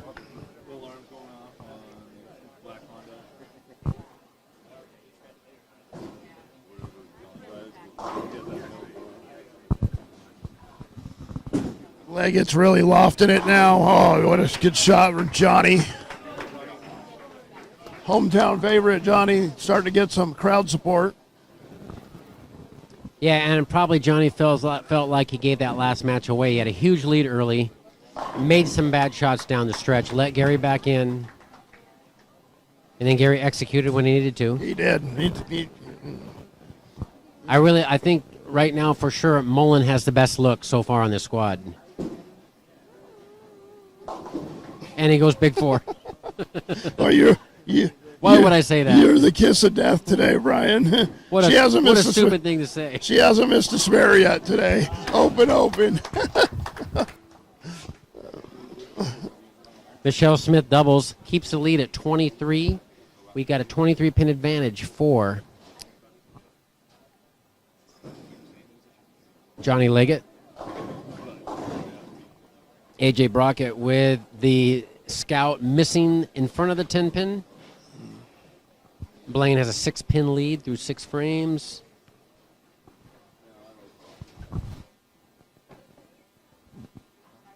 I'd like to mention again our sponsors for this tournament. Benny Salinas. Thank you very much, sir. Benny's Diesel Repair. Also, the Houston family, Kellogg. I'm sorry, not Kellogg. Milwaukee Bowl and Hazeldale Lanes. Yes. And last but not least, Switchfoot. Rob Edwards, thank you so much. Edwards Construction Company. Vancouver, Washington. Also need to give a shout out to Trevor Graves. And Jeff Hagan taking photos, taking high quality photos. Most of these bowlers, if you see their cover photos on Facebook, they are maybe taken at this tournament by those two gentlemen with their high resolution cameras. And Jeff misses a 2-pin. Did he just miss a 2 and a 3-pin the same game? 2-pin and a 3-pin, and Johnny just goes Brooklyn for the triple. Wow.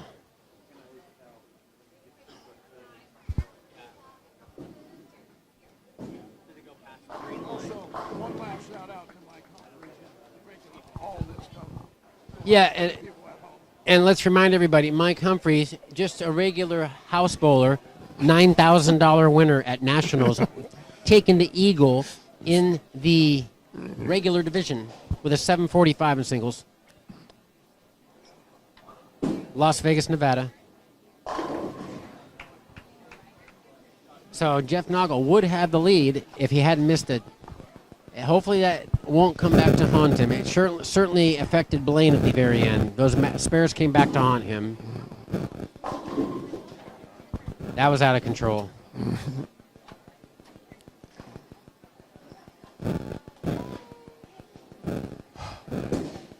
Blaine can extend his lead to 14, 16 with a strike here. Nope.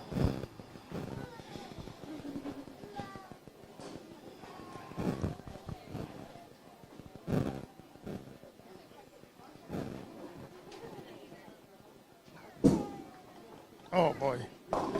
And the super washout from Mullen. Wow. Ever since I said he had the best look, he goes big four, super washout. You put the old double whammy on him.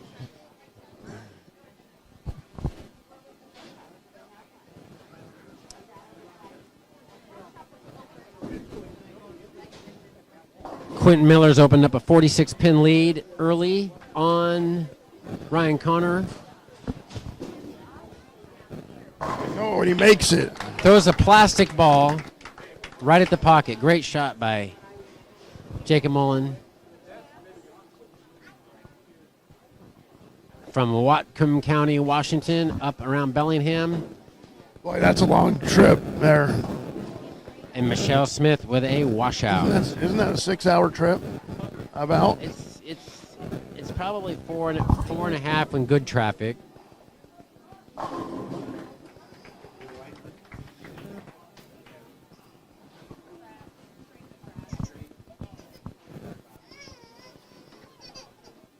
Give me milk.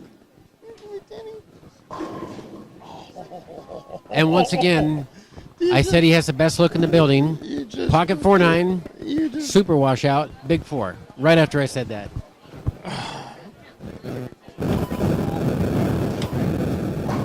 Ryan Connor, 3 off the right.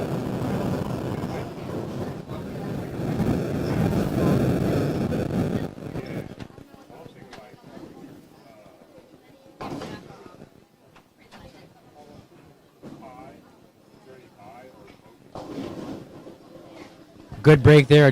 Brockett breaking down the split. Just leave the pin.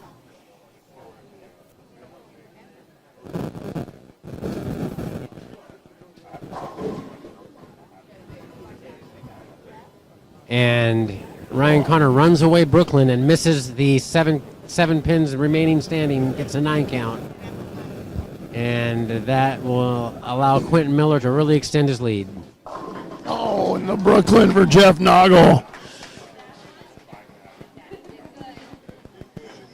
who all of a sudden has a lead in this match now.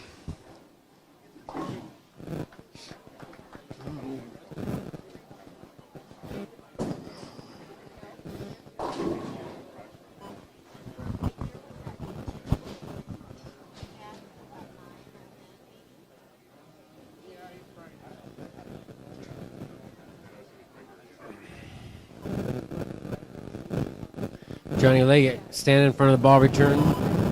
9th frame.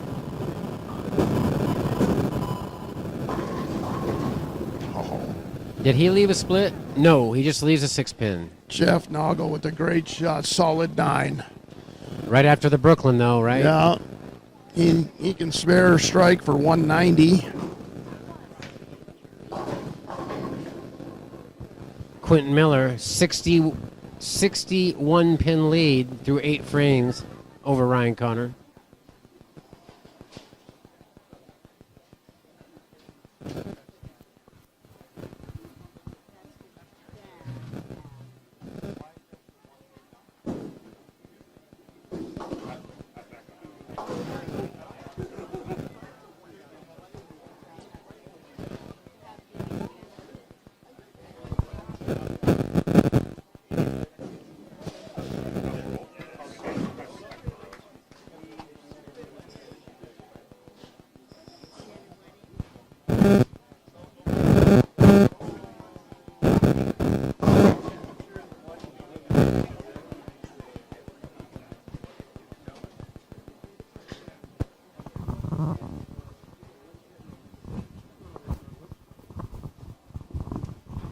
Quentin Miller leaving a 3 pin there in the 9th. Potential 232 and a PBA washout in the 10th for Johnny Leggett. And that's going to allow Mrs. Smith to hang out for a minute.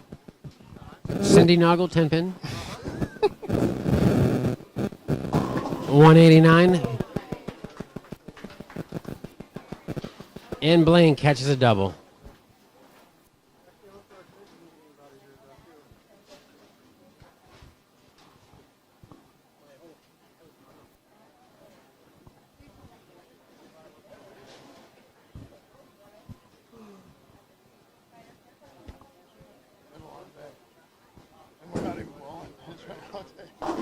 Oh, nice shot there. It does not cover the washout. Connor misses the head pin again on that right lane. It looks like he's forcing it through the fronts a little bit.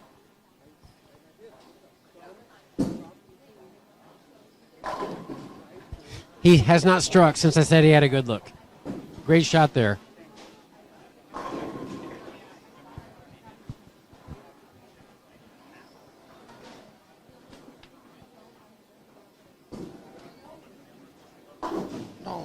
And chops it.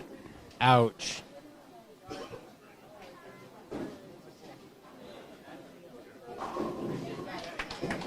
Michelle Smith keeping it close. Hanging around. She can 210 for Johnny, potential 207 for Michelle.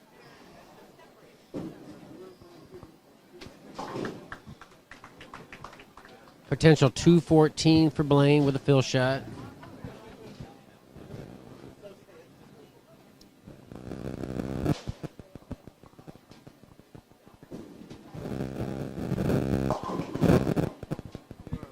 $189 for Jeff Noggle, $184 for Jacob Mullen. Game 1. Connor flags a head pin again. Wow. He threw a urethane that time. I tried to play right up the second arrow. I think he needs to move zones. Yeah, he's trying to force it to the right a little bit, in my opinion. All right, solid 213 for Blaine. He's going to take a small lead into Game 2. AJ Brockett can strike out for 208. 140 for Ryan Connor. Wow.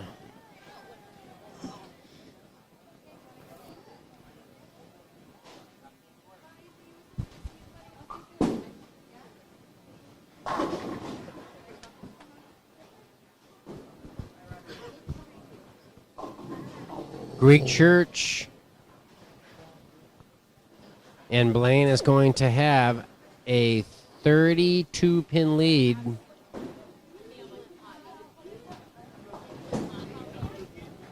All right, 210 for Johnny Leggett, 196 for Michelle Smith, 14-pin lead for Leggett heading into Game 2. 213, 181. Wenninger over Brockett, 32-pin lead for Blaine. 2 games to go in the 7th round.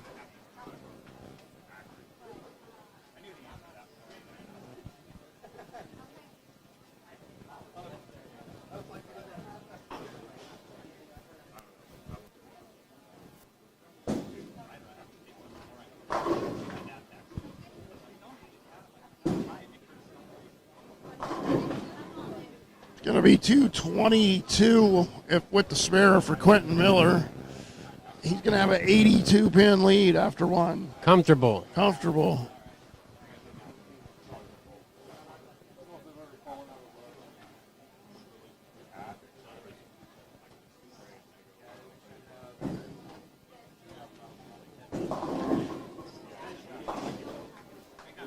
Blaine tripping out the 4-pin to begin Game 2.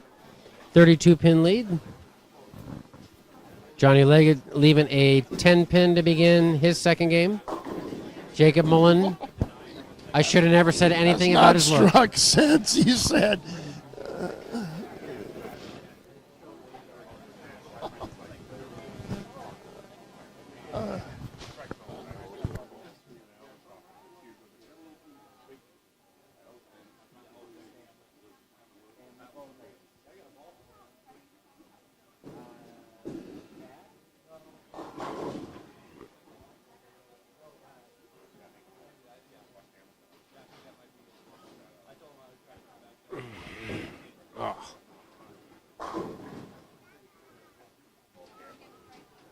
Michelle Smith, start us off Game 2.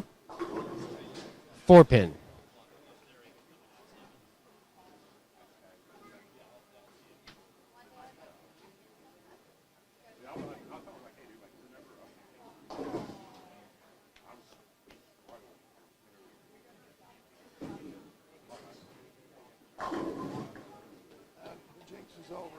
This is over. Strikes 20 minutes later.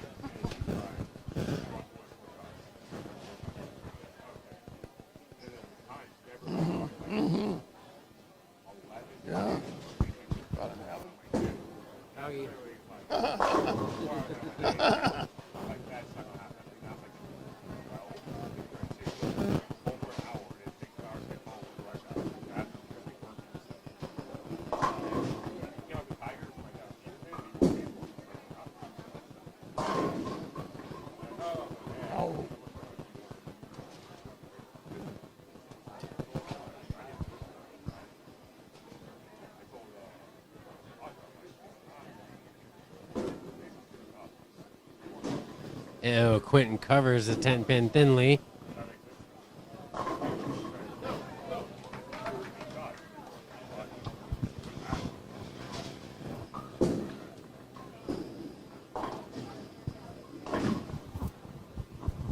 Right, Blaine can distance himself now with an open for AJ Brockett.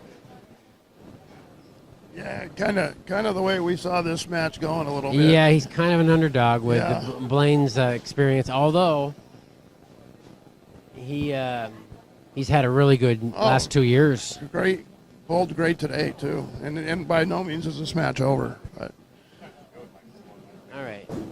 Johnny Leggett, spare up. Oh, right through the face. No split, though.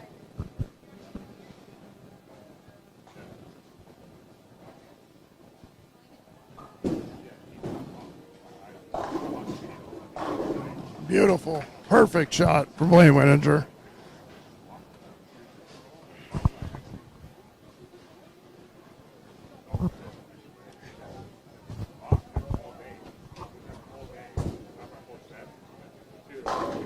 Connor's just throwing urethane down there. Started off with the double. You know, I wonder if Ryan Connor owns a boat. He's awfully tan. Is he going to the tanning bed? I think he plays softball. Does he? I think so. He looks very dark for the wintertime. Maybe he went someplace sunny and warm.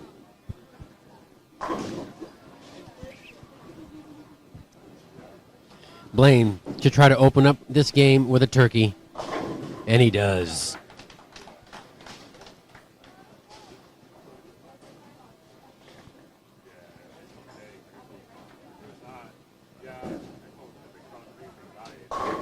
Ooh, Connor with the turkey. Urethane ball. Throwing the pitch black.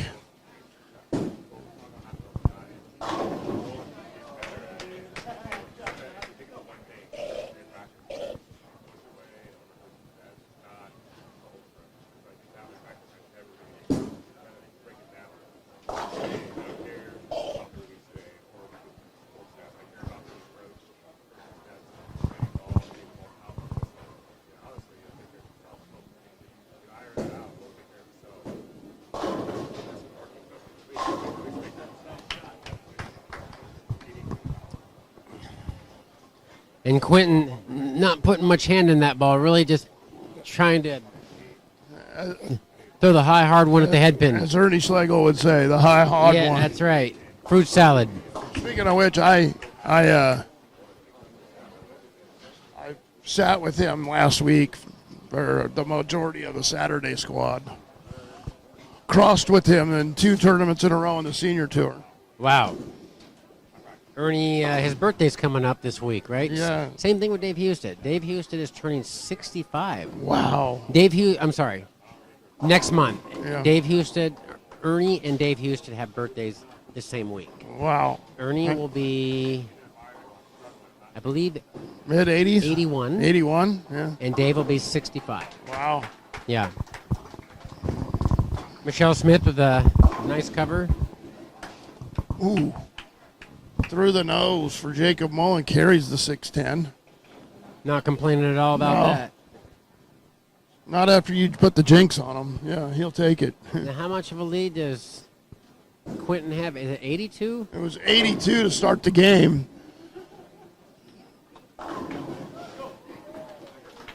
And with a 4-bagger. It's 52 now. 52 pin lead for Quentin. 75 pin lead for Blaine already. Wow.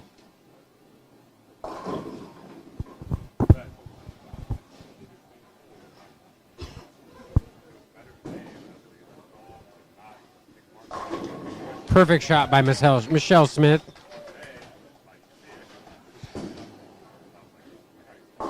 Oh, Greek Church.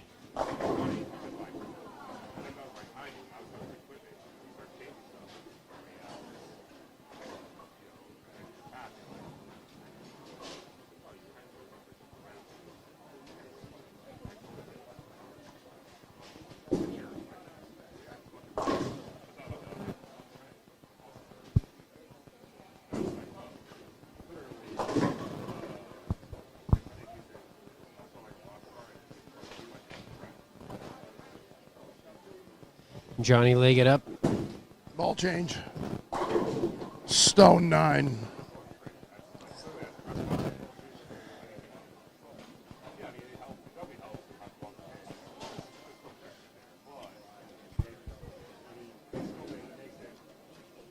Oh, and Blaine misses another Oh my single God. pin. It's got to be seven pin. it's got to be in his head now. So he's He's going to go to Kingpins after this and do an hour of spare shooting.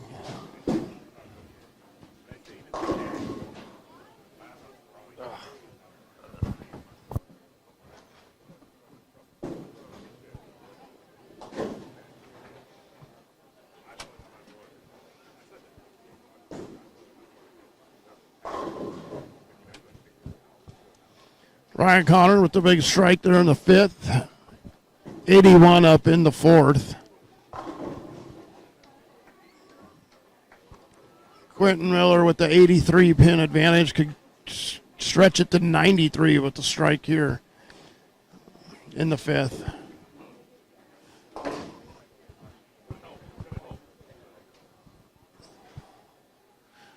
AJ Brockett, the 3-bagger, 57 up in the 3rd.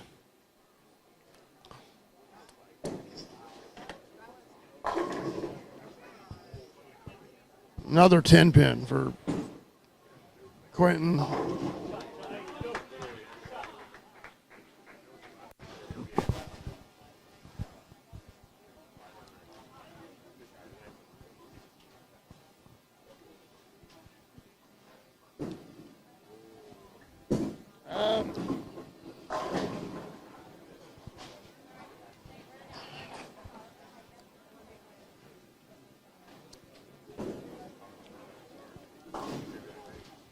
All right. Quentin staying out of trouble there. Going at a 200 clip. Ryan Connor going at a 201 pace. Ryan Connor trailing by 79 halfway through. This is 81. Trailing by 81 to halfway point. This round 7 match.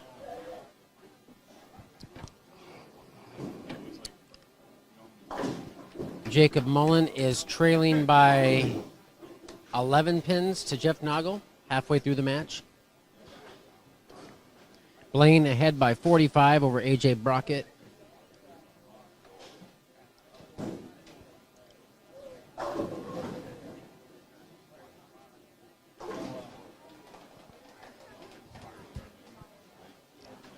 And a 12-pin lead for Johnny Leggett halfway through the match. So essentially, we've got 3 pretty close matches.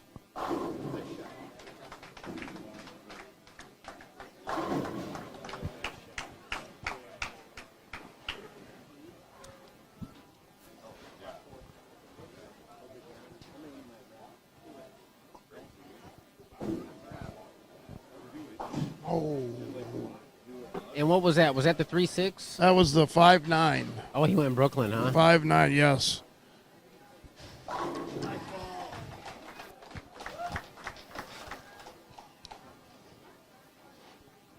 Connor could cut into it a little bit if he gets up there and throws a double here.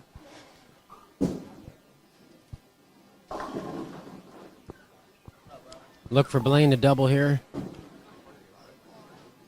Oh, yeah.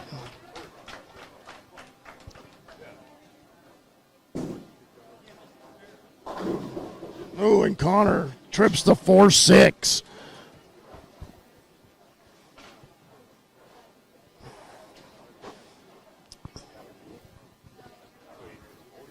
That's the opening he needed to get some momentum. He did, sure is. All he wants is a chance the last game. Oh, and Johnny Leggett with a stone 7-pin. Dead flush. I think he struck. Oh, he did strike. He did. He acted like he didn't strike.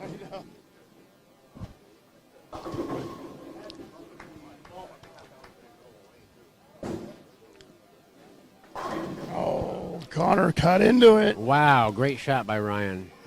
All he's hoping is maybe just a chance the last game. And I can't see how many miles per hour he threw it, but it's got to be close to 20 miles an hour. I don't know how accurate the speed is here. It says 20 miles an hour right here on Jeff's last shot. Yeah, he's not throwing at 20. That was a decent shot, but didn't carry. Yeah, well, he might have thrown that spare 20. So, yeah, it's right. Oh, and another stone 9 for Johnny Wow. Leggett.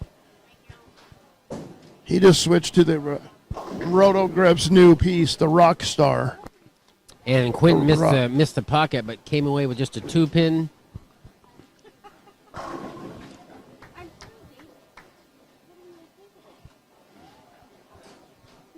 So I would imagine that this shot will be around 20 miles an hour here for this spare. It Lane says 5. 14.8. That looked faster than Right that. here on this spare is going to be about 20, I think. 21.9. You know what? That's Kevin McCune. Yeah, Right he's there. just like his dad, Eugene. Yeah. You know, Mike, earlier I was up late the other night and I watched Don McCune, a 1974 PBA show. That Don McCune and Eugene McCune and Kevin, have they all got PBA titles? Or does Kevin have one yet? Kevin won a major his first. He's in one. yeah, won the that's major, right, yep. $100,000. Yeah, and I think Salvino was on that show as well. Wow. Larry Lobb.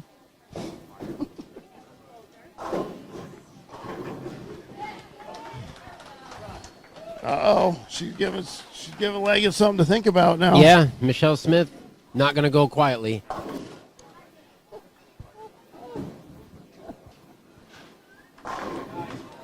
Blaine found a ball reaction on this pair. Blaine can miss a spare and still shoot 267. Meanwhile, the strike train has run out temporarily on Quentin Miller, tightening up the gap with him and Ryan Connor. Yeah, Connor has a possibility of shooting 261. Michelle Smith coming up right now. Pivotal shot. That's going to need to hook. That's trouble.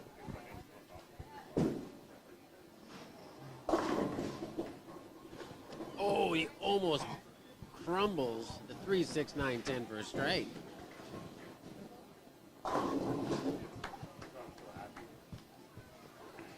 AJ Brockett showing a respectable game here. 244 possible.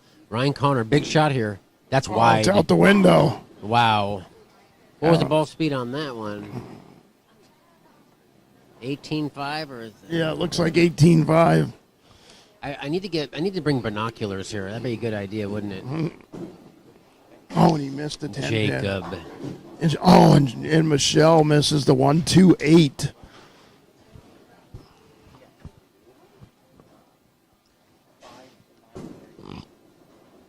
And he flags it. Oh my goodness.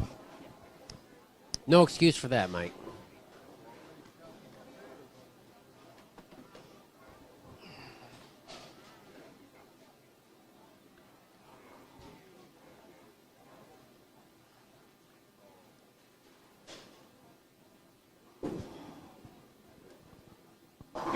Nice shot by AJ Brockett. 10th frame.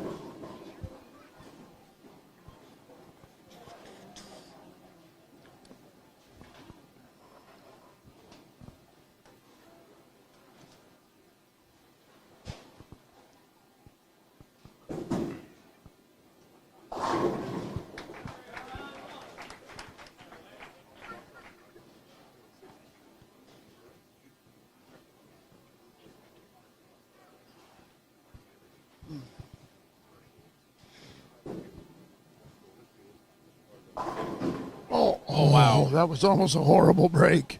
It is a count ball, though.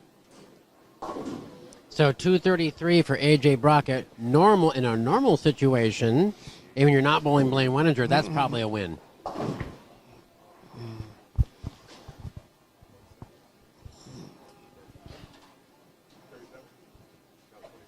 So Johnny Liggett can increase his lead to 36 if he strikes right here.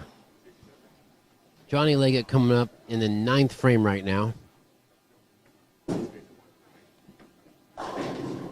Ooh, almost a pocket 710.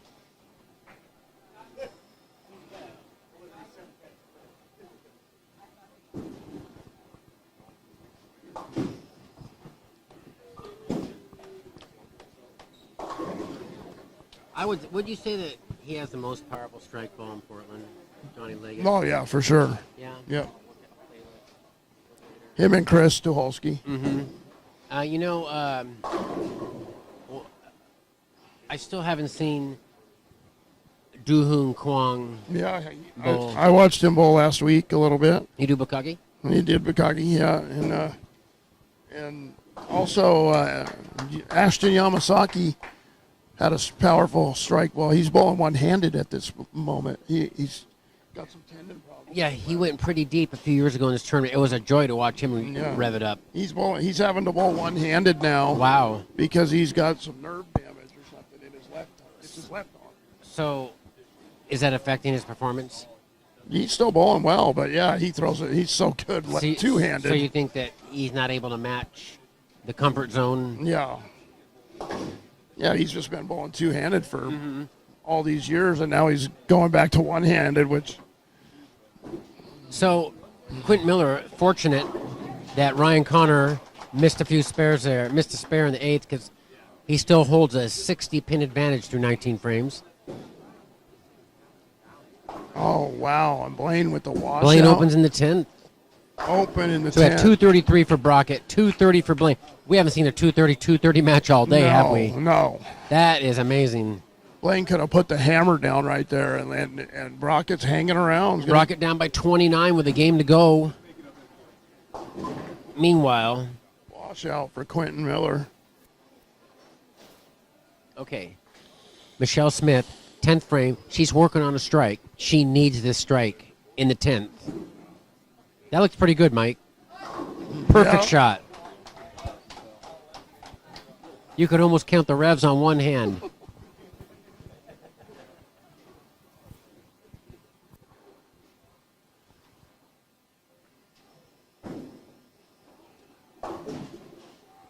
Oh, huge break on that spare. He had the washout. 170. 170. So he can shoot 270. He can chop the lead in half. Ryan Connor. John Connor.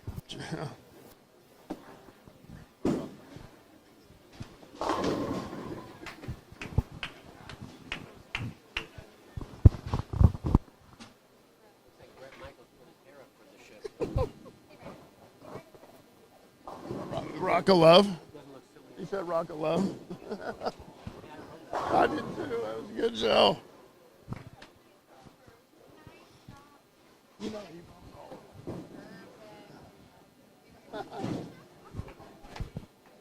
he gave him all a rose later.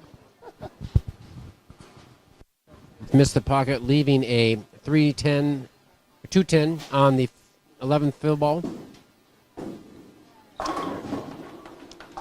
And Jacob Mold salvaging a $185. 202 for Michelle Smith. Ryan plugs the first shot in the 10th.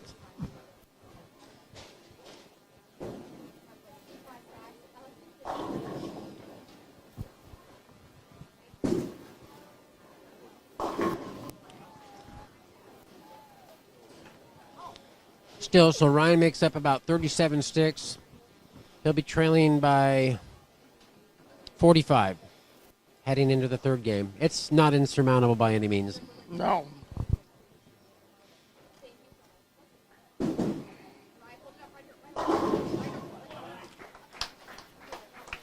$184 for Jacob Mullen.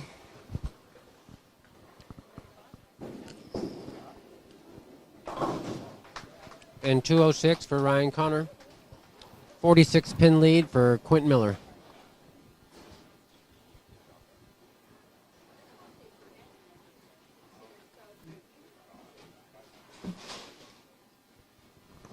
.202 for Michelle Smith. Right here, Johnny Leggett can shoot 217. If he doubles here, it'll be in the two teens.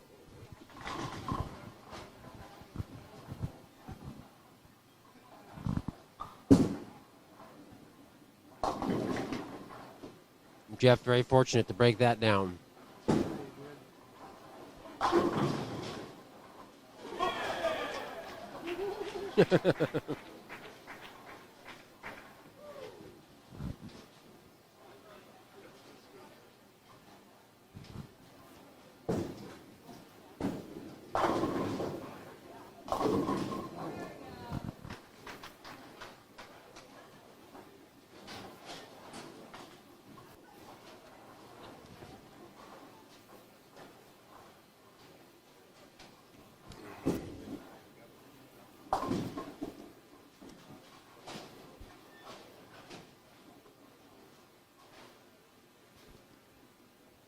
Okay, Ryan Connor starting us off.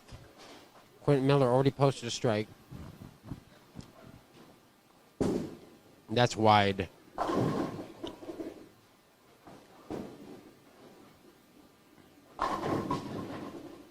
No love for A.J. Brockett. He's making some good shots, Yeah. Brian. He's really hanging tough in this match here. Yep. Johnny Leggett closing it out with a 217 if he strikes. Runaway Brooklyn. 214 for Johnny Leggett. 202 for Michelle Smith. 26 pin lead for Johnny. It's not over for Michelle.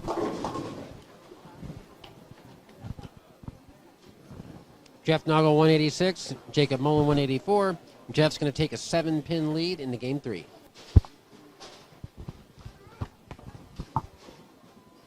All right, 6:15 p.m. We're finally at our final game of the day, Mike. We start again tomorrow, 8 a.m. Is that correct?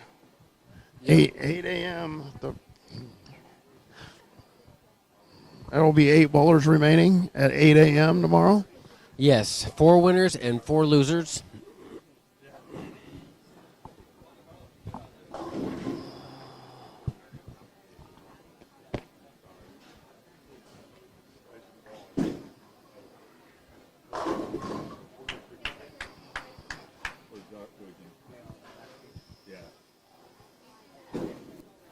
Michelle Smith, good shot. Dead flush to start the game.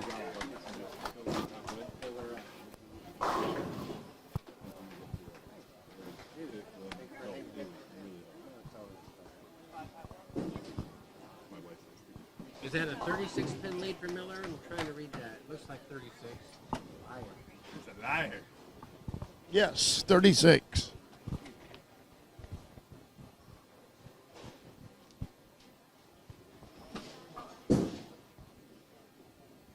Ball change for Jeff Noggle.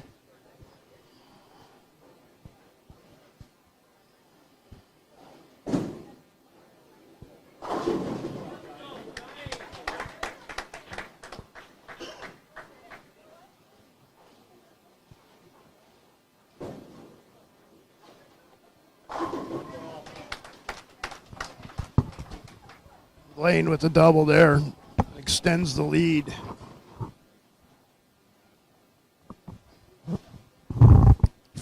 .443 for Blaine, 414 for A.J. Brockett.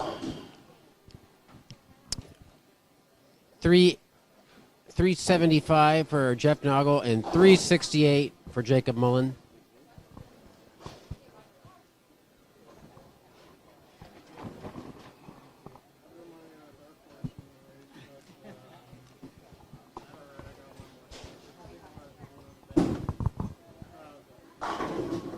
Oh, what a horrible break right there for Johnny Leggett. My goodness. Just too much raw power. Big time.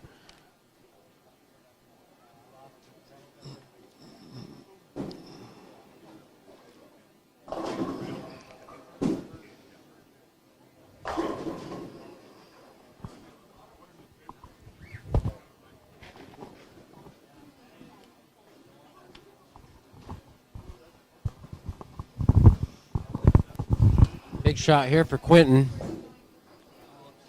Brooklyn. Oh, Brooklyn.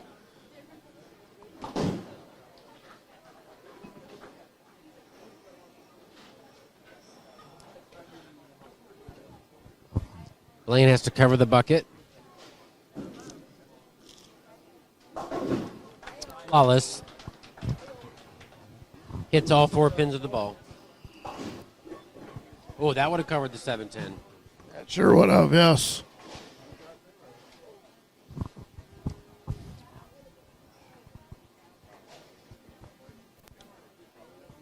Ryan Connor for a double. Out Throws it out the window. Michelle Smith, double.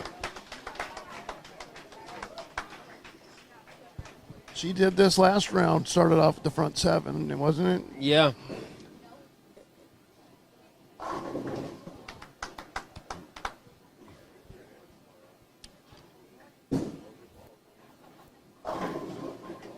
Oh, nice carry there.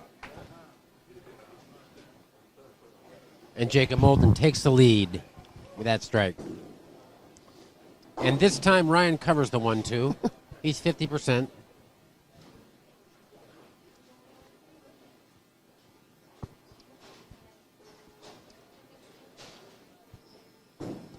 Michelle Smith going for a turkey.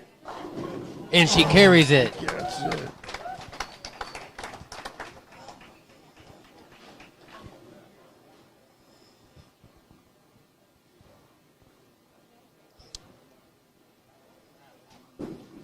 Now she's only trailing by 6. Oh, Bad break for Brockett. Great shot for Jacob Mullen.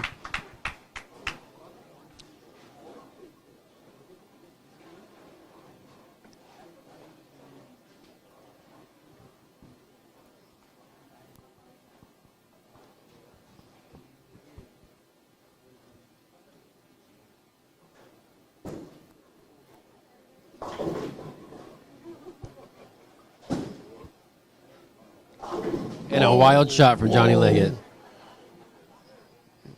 and then all of a sudden this match is anybody's match. Yeah. As soon as Michelle puts 3 perfect strikes, Yeah. he's like, I'm in a match. And not an easy spare to make on this pattern. 3-9. No, with the OB.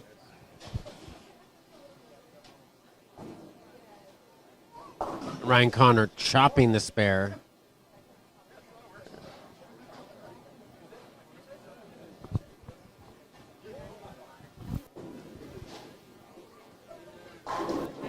Perfect shot by Blaine.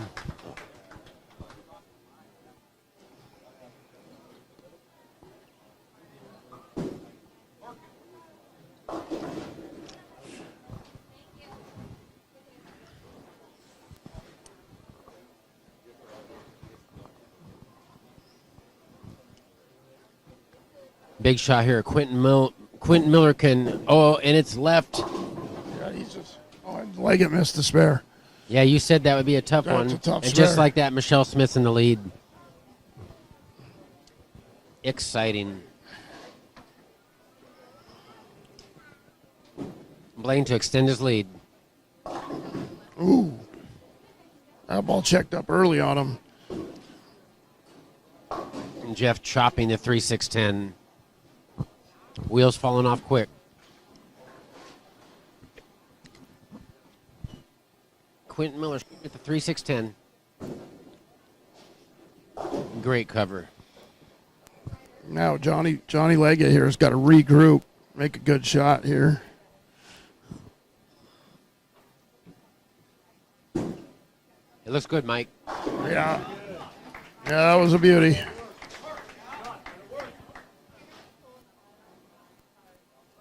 Jacob Mullen nestled up in front of the ball return, going for his front 4 here to really put the pressure on Jeff Noggle, and he does. He's found some oil. He has, yeah. He's going with a little airtime through the heads. Great shot by Quentin Miller. And Blaine made that 310. Quentin Miller aced that one. So now with 5 frames remaining, Quentin Miller. Oh wait, it is 46. They changed it. That's what I thought. They had it wrong. Yes. Okay, so 46, 56, 59 pin lead. Oh, Michelle Smith, 2-4-5. Michelle Smith with a 4-pin lead. Yeah, this is Wow. going to the 10th frame.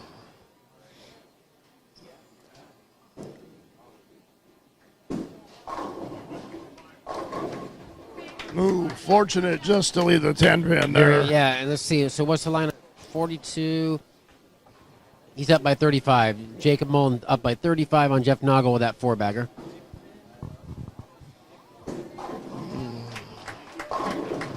A ball change. He got out of the urethane. Ryan Connor needing to make a change. Throws a great shot. All right, it's time. Jeff Noggle needs to get the next couple strikes here. AJ Brockett needing a strike right now in lane 11. That's a good shot. And he gets the bird He dog. does get it. Good showing by him today. Not a real powerful player. Definitely more accurate. Oh, and a nice ball change. Maybe a little late though for him, huh? Ryan Connor kind of got roped into throwing that urethane really hard and straight. That looks like a good shot. Oh, she labeled it.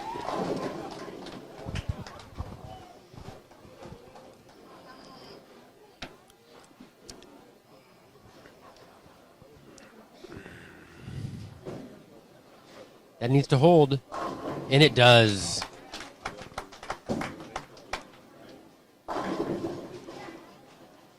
The fire of Quentin Miller. That was a great shot. He got a double. Bowled real well in the last couple tournaments up in Seattle. I saw him up near the top. Having a great year this year.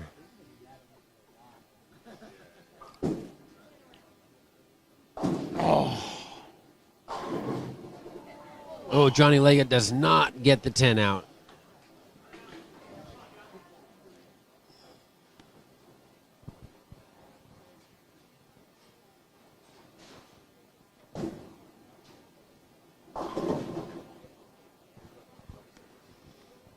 A big shot here for Blaine. That's wide. Yep. 2-4-5. AJ Brockett still has a chance. He does. Okay, Johnny Leggett trying to cover the 10 pin here. Fifth frame. He's got it.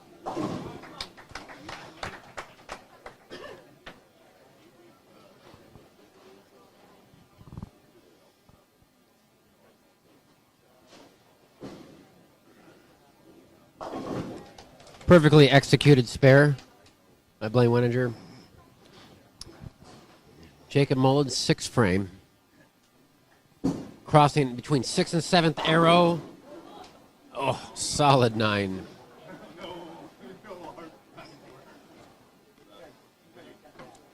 Ryan Connor, can he throw a 3-bagger with this zone change and ball change late in the match? And if he'd only done it a little sooner. He's gonna kick himself. 3 perfect shots in a row by Ryan. AJ Brockett, no broccoli beef for you. That's unbelievable, Brian.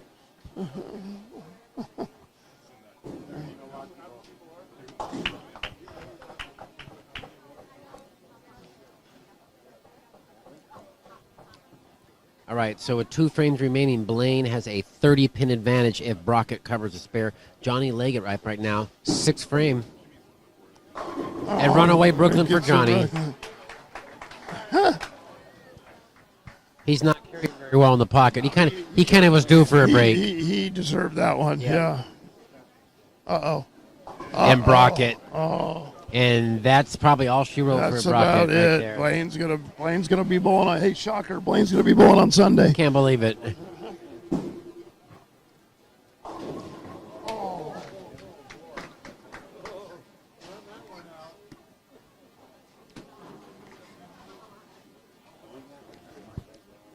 Okay, so Quentin here wants to just stay clean. Throw goes Brooklyn. That's not over down there at all. Ryan Connor could shoot 247. Quentin's going at a 2-0 pace.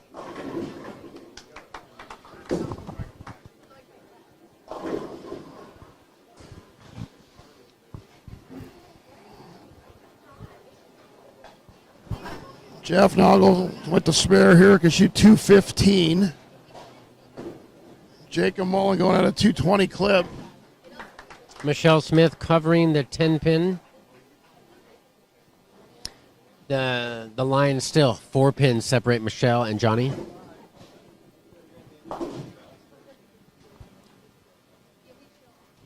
So Quentin Miller needs a 202 to shut out Ryan Connor. And that was not a good place for Jeff to miss that spare.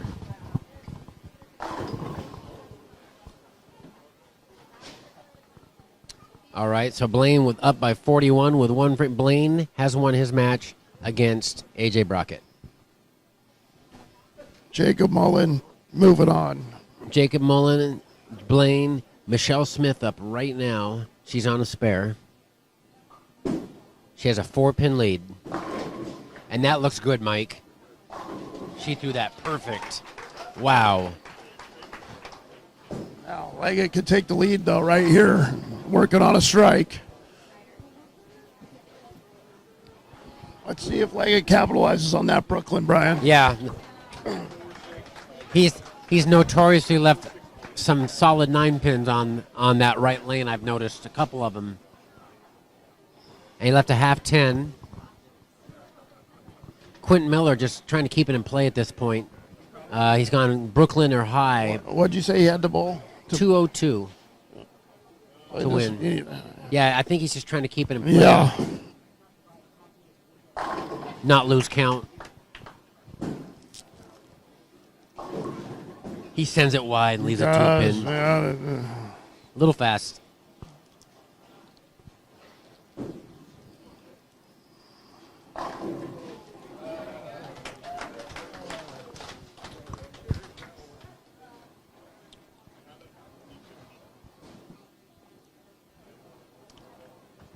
All right.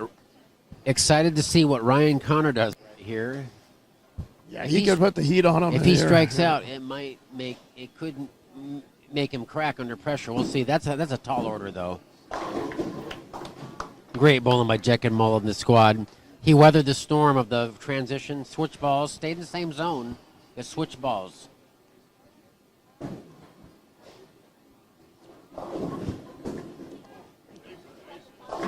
Great shot. Oh, Connor gets a hit. If he just switched one shot sooner, Mike, that he might be in business.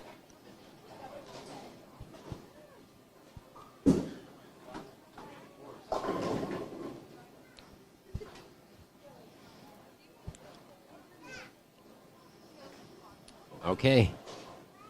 Johnny Leggett, 8th frame. Yeah, it's crunch time. My pick to go deep in this tournament. Got to get up and perform now. He's going deep on Michelle Smith. Oh, and a terrible baby break. split. Connor leaves a 10-pin. Ouch. That's going to be it. So Quentin Miller going to be moving on. Quentin Miller, Blaine, Jeff Noggle. No. I'm sorry. Jacob Mullen. Yeah.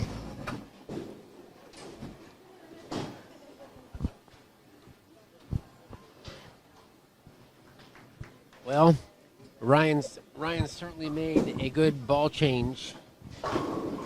He did. He's going to kick himself for not playing there earlier, I believe.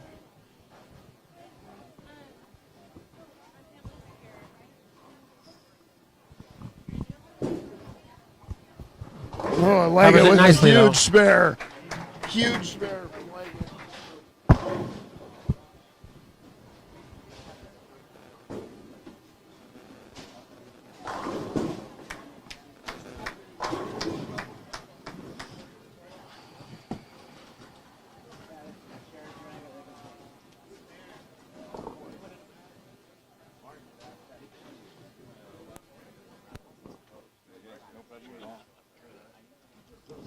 All right. 8th frame. Michelle Smith. That's a good shot. Doesn't carry. Leggett still has hope.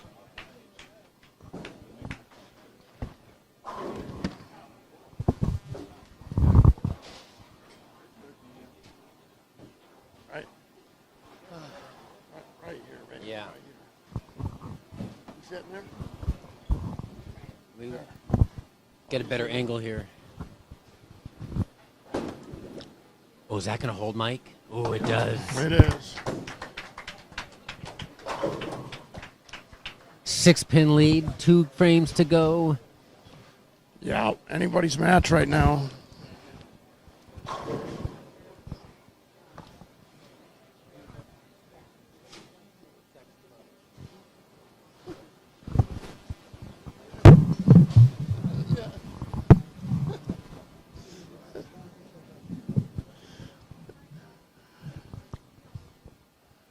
Ninth frame, Michelle Smith.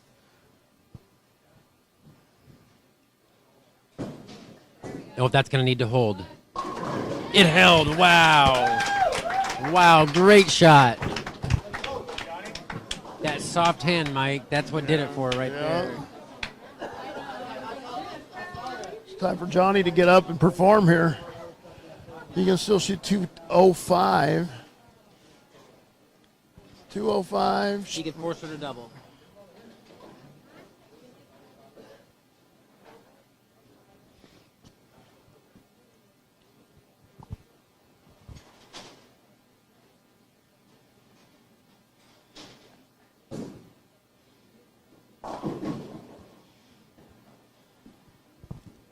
Johnny in front of the ball return. Ninth frame between 6th and 7th arrow. Oh, and he Tripping trips four the pin. 4.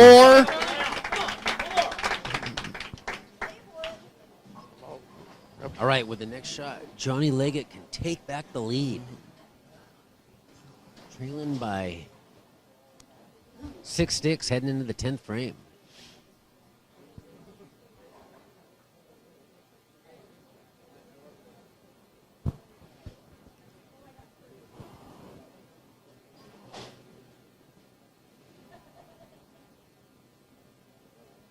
Last time you covered the baby split on this lane. Yeah, I look for him to throw a good shot here, Brian. And he's back off. He's got to take a 15-second timeout, Tom Clark.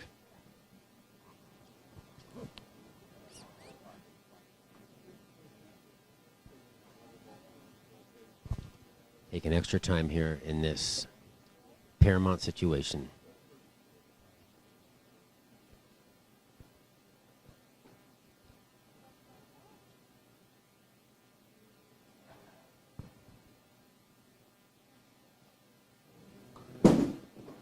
That's high. Oh, and he gets the Brooklyn.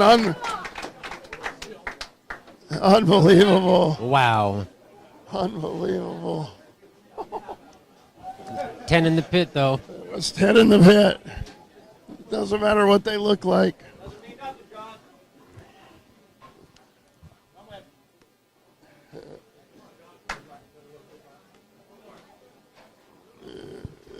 Good time for a re-rack. Yeah, he's buying some time here.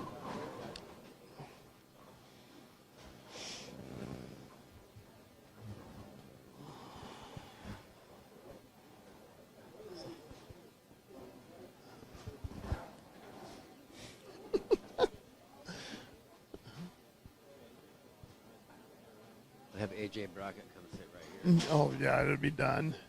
All right, now, John got a huge break. Will he leave a corner pin if he throws it good here? Or will he just flush it?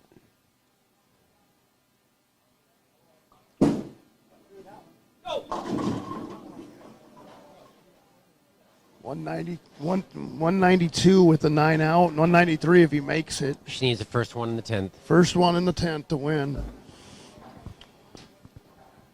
And the count's huge right here. He gets if he were to miss both, Mike, he could go spare strike and tie. He needs to get one of these pins. And he just walks up there. Yeah. What if he missed one of them?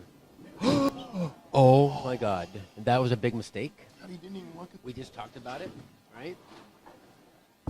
Now she doesn't need a double. A spare and a strike's a tie. A one-game roll-off. Wow. Did he know that he needed one right there? I don't know. That's unbelievable. That's unbelievable, guy. Strike to win. Spare strike to tie. Strike to make it to tomorrow.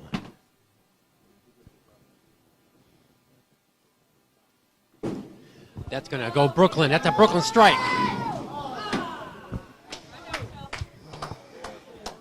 Okay, I'm pretty sure she knows she can tie, right? She better. No.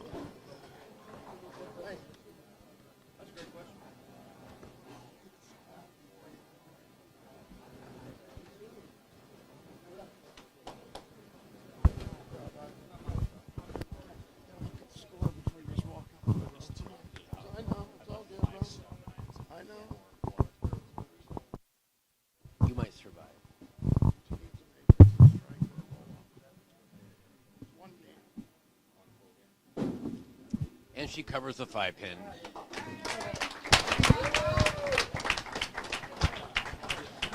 Got to have it for the tie and a roll off. The one game roll off? I think so.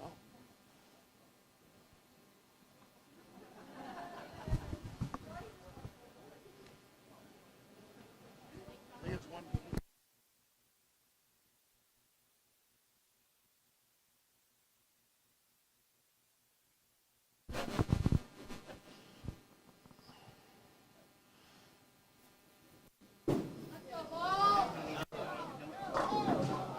Wow. And Johnny Leggett survives. Johnny Leggett. And it's 6-11. That's it for today. Some great matches are at the end. We'll see everybody at 8 a.m. in the morning. Thank you. And the Brooklyn pays off. It does. The Brooklyn, but he did leave a lot of 9-pins, so he was out that one. And that's going to conclude our round today, Brian. That's going to conclude the bowling today. Thanks for coming, Mike. I guess we'll go sleep and do this again tomorrow. It's going to be a little easier trek tomorrow with not as many bowlers. Definitely.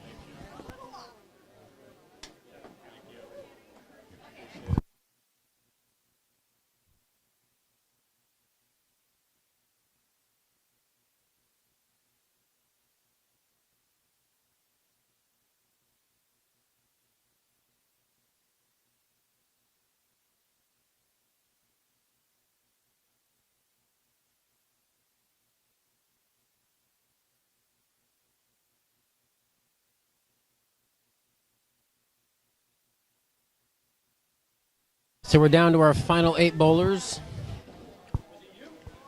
I'm going to walk down real quick and talk about the bracket.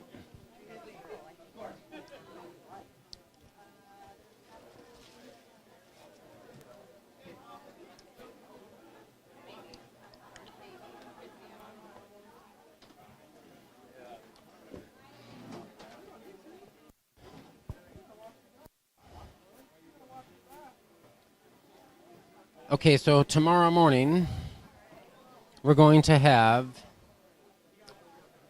8 a.m. matches. It's going to be Quentin Miller versus Josh Mullen, and Blaine Wenninger versus Johnny Leggett at 8 a.m.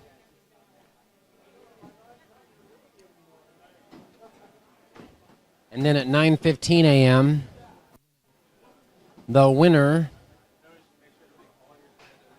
in that loser's bracket match will face the loser from the Lennox Jensen match at 8 a.m. So we have 4 matches in the morning. Winner's bracket: Gary Lennox versus Eric Jensen on 9 and 10. Tim Myers versus Chris Tucholsky on 13 and 14. And the loser's bracket: Miller versus Mullen and Wenninger versus Leggett. It's our final 8 players. We'll see you all in the morning. Brian Schmidt, Mike Miller, 39th Portland Masters.